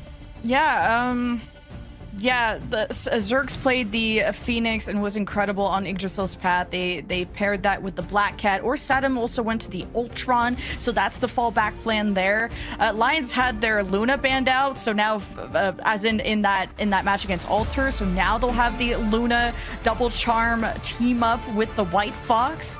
So that'll be very strong to go up against any kind of dive. But in a situation of front to back, playing with an EMEA and a Dino, VP shouldn't be too much affected by this. Yeah, VP, they will likely be able to deal with Satam reasonably easy with something like a Phoenix or a Star-Lord. Star-Lord's got a really good matchup against Ultron. Even better now that he has a larger clip to try and play with as well. The Virtus.pro, they can play the Ultron. I'd rather they didn't, but they can. I'd rather they didn't. I'm dead. But also, Finzi, I think, looked uncomfortable on the EMEA. When he gets his Captain America banned out, that's his fallback plan. And you could tell that he doesn't have 1,000 hours on it compared to maybe some other heroes that he has. But he's still one of the best Vanguards that we have in EMEA for a reason. Watch out for these EMEA walls to come up behind this Lions Dino once again. You got the double grab 2 of the Dino. Once that bleed is applied, there could be all hell breaking loose. And Lions are just going to depend on more of a poke phase, as a Moon Knight is what's going to try and break out Lions from this corner, and could be a nice area to let Khonshu rain down, as there's a kidnap. Seems like one of the hallmarks of VP's playstyle at the moment is that they are very quick to call out the location of a Captain America, and they make sure they are poking him almost instantly. Swap over here on to the Moon Knight. It's certainly interesting from Lions. I don't know if I love it. I mean, against both a Loki and a Devil Dinosaur, it makes a lot of sense. But it does mean that, like, your pressure onto Phi is going to be incredibly limited without, like, a reliable hit scan. And Zerg's just trying to farm the Loki in this case, and does a good job of doing that. I mean, he already has the ult, so VP, how quick can they leave? You got double jump from Dreedra. Finzi can diamond form dash out, and OKZ had a sight 1. All right, trying to actually put down the hands of Khonshu on top of the kidnapped victim of the Devil Dinosaur. It's an interesting combo, but doesn't work out this time. And Spark is just able to play in this incredibly audacious position. Essentially, he's just positioning themselves like a Vanguard right now. Rage of Ultron declared by Satam. Could we get some fire on that Sparker, maybe? Like, just try and shut down the Ultron a touch. That could be a great start, but headshot after headshot farmed up onto the Devil Dinosaur, looking towards the back line. The Ensong Inferno does good damage, but for Lions, it's not necessarily fatal. They can just disengage. Sparker is in kind of a very aggressive position, and Nevik still bails him out. Ziad was close to grabbing Sparker in some moments, and this Vanguard line is just untouchable. Sparker has all the space in the world to just play the aim trainer, and Lions, they better get comfortable in spawn, because it's going to be tough to break out of it. Zerx is going to have another hand of Khonshu coming up. Maybe you can have the Luna Snow boost that up. I really don't know what it's going to take out of Lions, because it's hard to get a good line of sight around kind of this zigzag area. And Gainer, he's trying to get some sight lines, but he's getting checked. Still in the sound zone of getting constantly checked and damaged. Can never reach their targets with full HP. Now, getting in a good spot, getting around this corner is a nice job, and now Zerx can target this backline with an ult. All right, outcome for Regeneration Domains. Is it going to be enough to save Trigger in the midst of all of this? would appear so. QB unable to deliver the damage boost either, but the healing should be good to keep the rest of the team in a good position. Cypher with a quick guard of mischief. Up comes the invisible boundary, and now the damage from Nevix is going to be very difficult to deal with. Looking for a target to try and chomp on through. Eventually it's going to settle for a Moon Knight, combining with Sparker for a bunch of damage, chasing down the Lunar Snow. A direct impact is given over, but the Ultron healing is going to be strong. Ziad, the nadir of this fight, is still going to try and clutch it out, utilizing their rampage, and it's all in here from Lions. They think they've smelled some blood on the Savannah, and indeed they might well have been able to, as the regeneration runes are going to be forced out here from VP, and space has to be ceded away. And VP did not suffer casualties here, so they're able to retake, and they need to get some space before this card gets too close. This choke point is so annoying for the defenders to get back through, and Lions are making good progress. They have to maintain this. Okay, Fincy has to stand here now and take this damage, but Fi can at least sustain them. The Rage of Ultron is going to be so much healing for everyone to try and deal with. A big E from Ziad blocks off healing for but a moment, but Fi can still survive through this one. Satam noted in the air. The hit scans are so much to deal with this, and even with the hand of Khonshu descending from on high, the Egyptian god of lunar powers, not enough to rouse the bear. Urson themselves will roar over Yggsgard, and an isolation onto the White Fox with no one in TP range means survivability is not on the cards for Paul Rex nor for Ziad. A first point hold for Virtus Pros. They do some classic front to back. Yeah, they really did. The VP, the triple strat is insane. The amount of support, the amount of heals that come out of VP is incredible. Lions, I'm pretty sure, registered 0 limbs off the hand of Khonshu, something that should be at least guaranteed to have one when you have someone literally CC'd in the middle of it. And then Lions pushed VP to the very end choke points, a position that defenders usually cannot overcome. Lions threw every ult in the game, nuclear bombs and everything raining down on VP, and they either had Loki lamps, they had invisible boundary, they had Saipe. You're letting Saipe play Loki. I think that's a big issue. The ban phase continues to go the way of VP, and Lions just really tried to change things up and target things that were not all of the strategists. They tried to weaken the duelists of VP, and in this new meta, there's different considerations now. And look at the work that the strategists have done. 2 casualties total on the VP side. Fi was doing a fantastic job of... I didn't want to see him play the Ultron because I think that Fire's got so much talent to play things like the Black Cat, but when they're just going to play the Moon Knight and there's no real way for Ultron to take consistent damage, like why not just hang out in the air and be like essentially an invincible duelist? Fincy also has been doing absolute bits, actually out-damaging Nevix. Rare for another Vanguard to out-damage with Devil Dinosaur, but the fully charged Emma just standing there with 3 sources of healing behind them does so much. Yeah, and the Emma is just such a tank shredder too once you scale up that energy, and Lions gave it their all on the attack, and now the defense. The finish line stands at the end of the first checkpoint, and VP just need to build up towards some ultimates, and the kidnap from Nevix claims Ziad first. 3 of the strategists, but you really couldn't tell right there. Ziad certainly was blocked off from so many of those heals by the big shield of the opposing Devil Dinosaur. Obviously, Audacious from Fi. A quick iframe. Oh, was that a teleport ring? My goodness, bro, he's nasty with it. He's put in the hours, he's put in the work, and Lions, if they don't emerge out of this, there's just not gonna be a recontest. On the flank will be Gainer to touch. The VP strats are in sight. You need Ziad to portal in, and he just gets pushed off the payload. Yeah, unfortunately, portaling into a fully charged Emma Frost and a Devil Dinosaur. What is a wizard to do? Bro ain't even level 20 yet. He doesn't have his level 9 spell slots, and you can need a level 9 spell slot, specifically a wish to try and defend this one. The Lions are all out of wishes. The Fairy Godmothers ain't clocked in today. It's a national holiday for them. Virtus Pro just stand on business, and they just send out shot after shot. Sparkrum Assassin Song Inferno barely even going to need to use it. Ziad's got no real survivability to their name. I think popped the E early in panic, but honestly, what can you do but panic when faced with VP? VP, stand on business and stand on the corpses of the Cubs. What a swift series for Virtus Pro, bouncing back from that unfortunate map drop yesterday, but still ultimately topping, being in second seed, I should say, but still topping the Group A charts, now 2-0 in the standings. Vaudable, welcome back so soon. That was fun to watch. Yeah, I mean, you know, got to take a little bit of a breather, walk around my apartment, and then come back and sit down and we're like, oh, we're already done. But no, I think it's more just like Virtus Pro back into what we expected, right? Pulsar just goes to also show how strong of a roster that was. And even with, you know, the doubts that a lot of people had going into this series and saying, you know, oh, Lions, they look so good against Alter, it just shows that there's levels, right? We saw, you know, Navi, Rad, VP kind of be those like top three going into this group, and now you can kind of see exactly why that's the case as well. And looking at the MVP again, I mean, not too surprised who it is, right? It's Sparker. We saw how strong they were in map 1, again, not going down the entire series. This is the expectation met yet again here leg day. That is our Grand Finals World Champion MVP right there. I mean, when I saw the patch notes for Season 8, I was not a happy boy. But I know someone who was Sparker, because they buffed Phoenix, they buffed Star-Lord. Like, it was a very, very solid patch for someone who just sits in main and aims like a demon.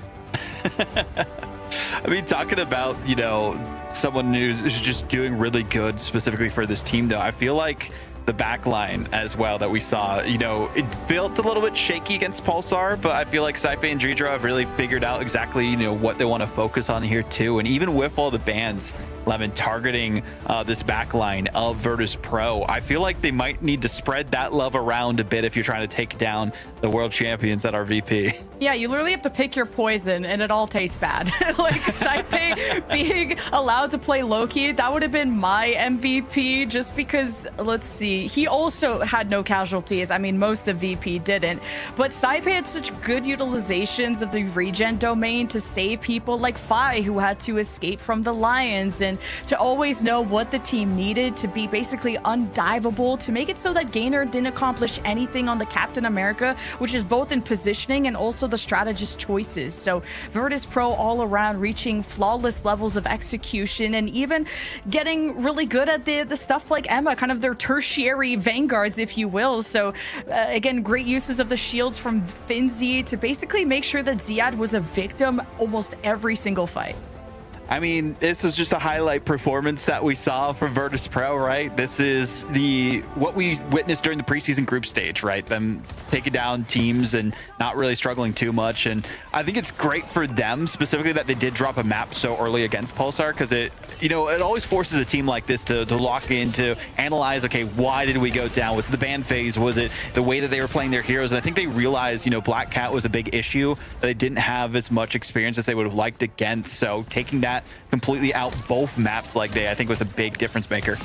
Yeah, I think the VP's draft is definitely improving quite a bit, considering that it was their primary weakness about a year ago. Obviously, they've brought EQO in since then and helped them to really iterate on their drafts. And, well, we've drafted in Finzi for an interview. Welcome in, Finzi. Congratulations on the victory there. I mean, I want to talk about, you know, the previous series and the one that we just saw here. Some people online were saying, you know, was it Virtus Pro just doing bad or Pulsar doing really good? What are your opinions on that one? I mean, I think they're definitely an underrated team. They got super good players that have been around for a while. But I also think we played pretty bad. We played the wrong heroes many times. Maybe we messed up our last ban on map 2 and 3. But I think we fixed all of that today, and hopefully for the rest of the tournament. Okay, so let's think about like the progression of VP this year. What would you say are the big goals for the team in terms of your self-improvement over the course of this year, given that you're already world champions? I want to know how you iterate on that.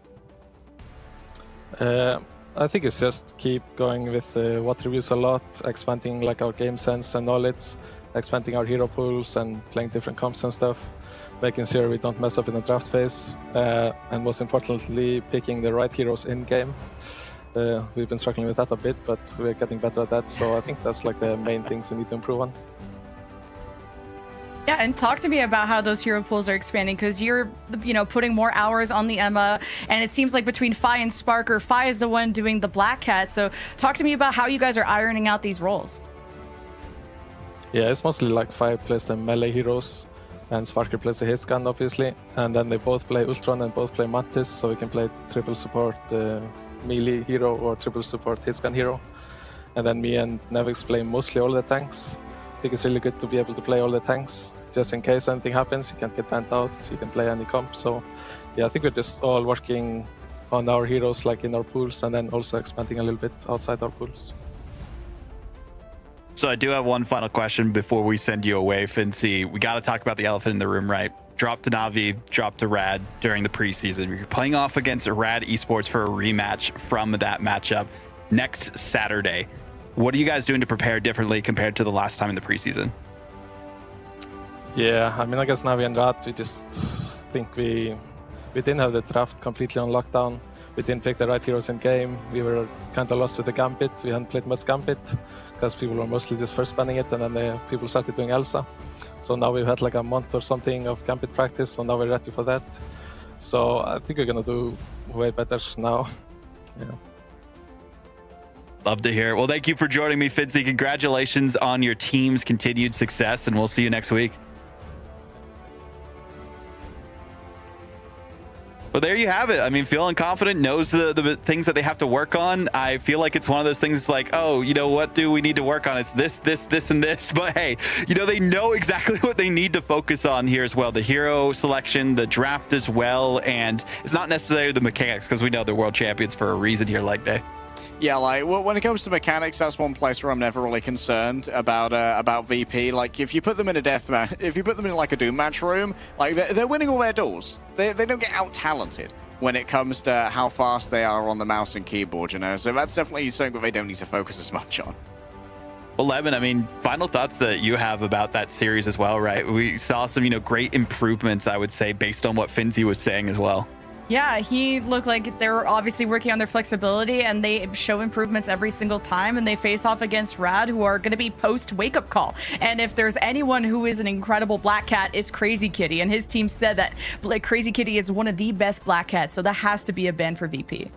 Yeah, we'll see more focus on that as well. But here are the end of the standings, at least for the first week of group stages. Of course, Virtus Pro back on top. The Lions looking for a bounce back. Rad as well. But Group B is as close as can be. No real front runners, I guess you could say. Heretics and Reason, of course, just because they've only played a single series over there. I mean, Leg Day, there's still a lot more to happen here.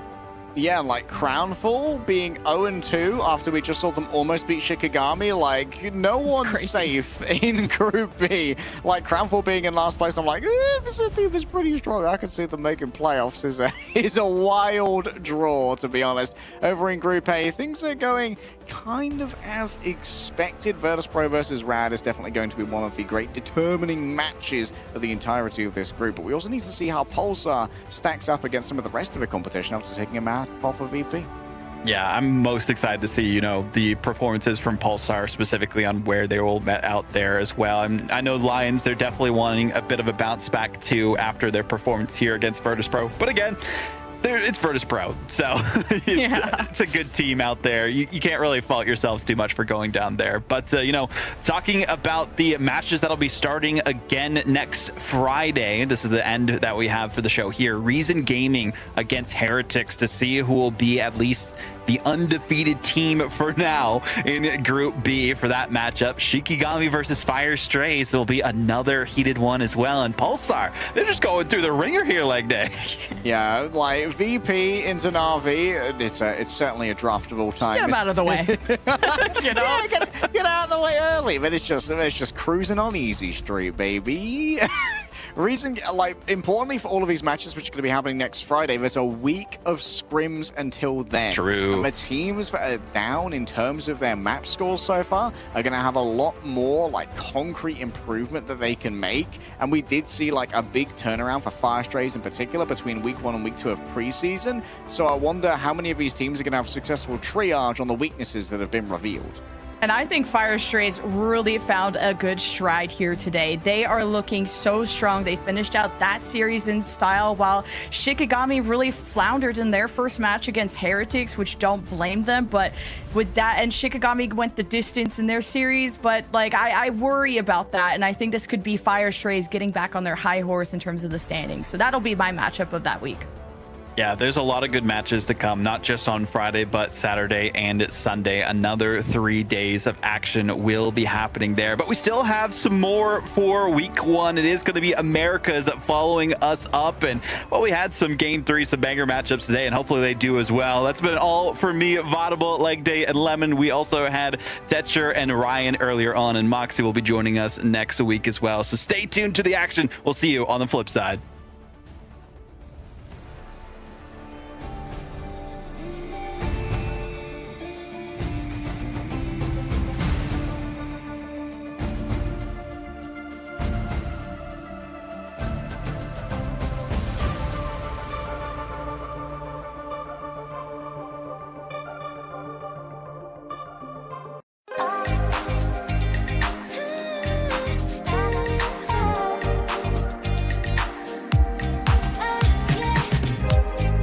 더 높이 날아올라 내 누워진 밤하늘을 가로질러 Oh yeah, oh yeah 필요할 때 내가 널 지켜줄게 간절히 바라면 이루어지는 마법인 거야 분명한 소리 들려 여기서 저기서 날 찾으며 달빛이 날 비춰와 시작해야 let's go 어둡고 흘러는 우주 따뜻한 눈으로 감싸는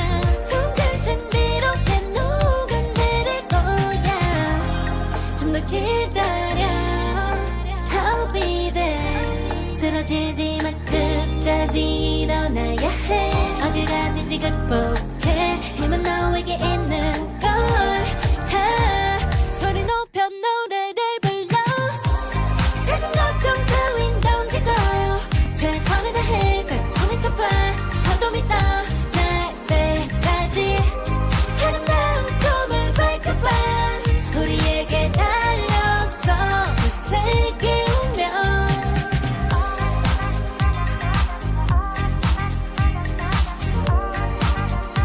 어둠이 떠 날 때까지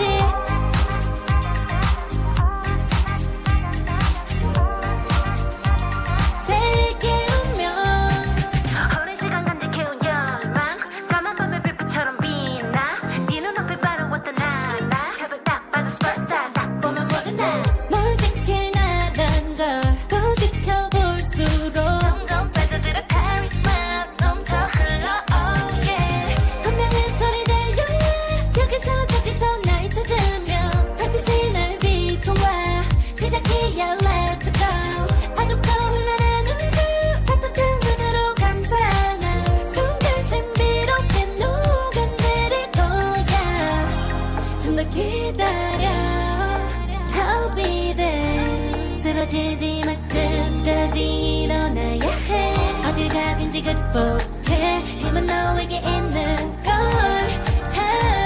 소리 높여 노래를 불러 작은 걱정 따윈 던지고 최선을 다해 작품을 쳐봐 어둠이 떠 날 때까지 아름다운 꿈을 밝혀봐 우리에게 달려서 그 세계 오면 눈이 부신 모든 순간들 지켜내야 해 내가 좋아지려면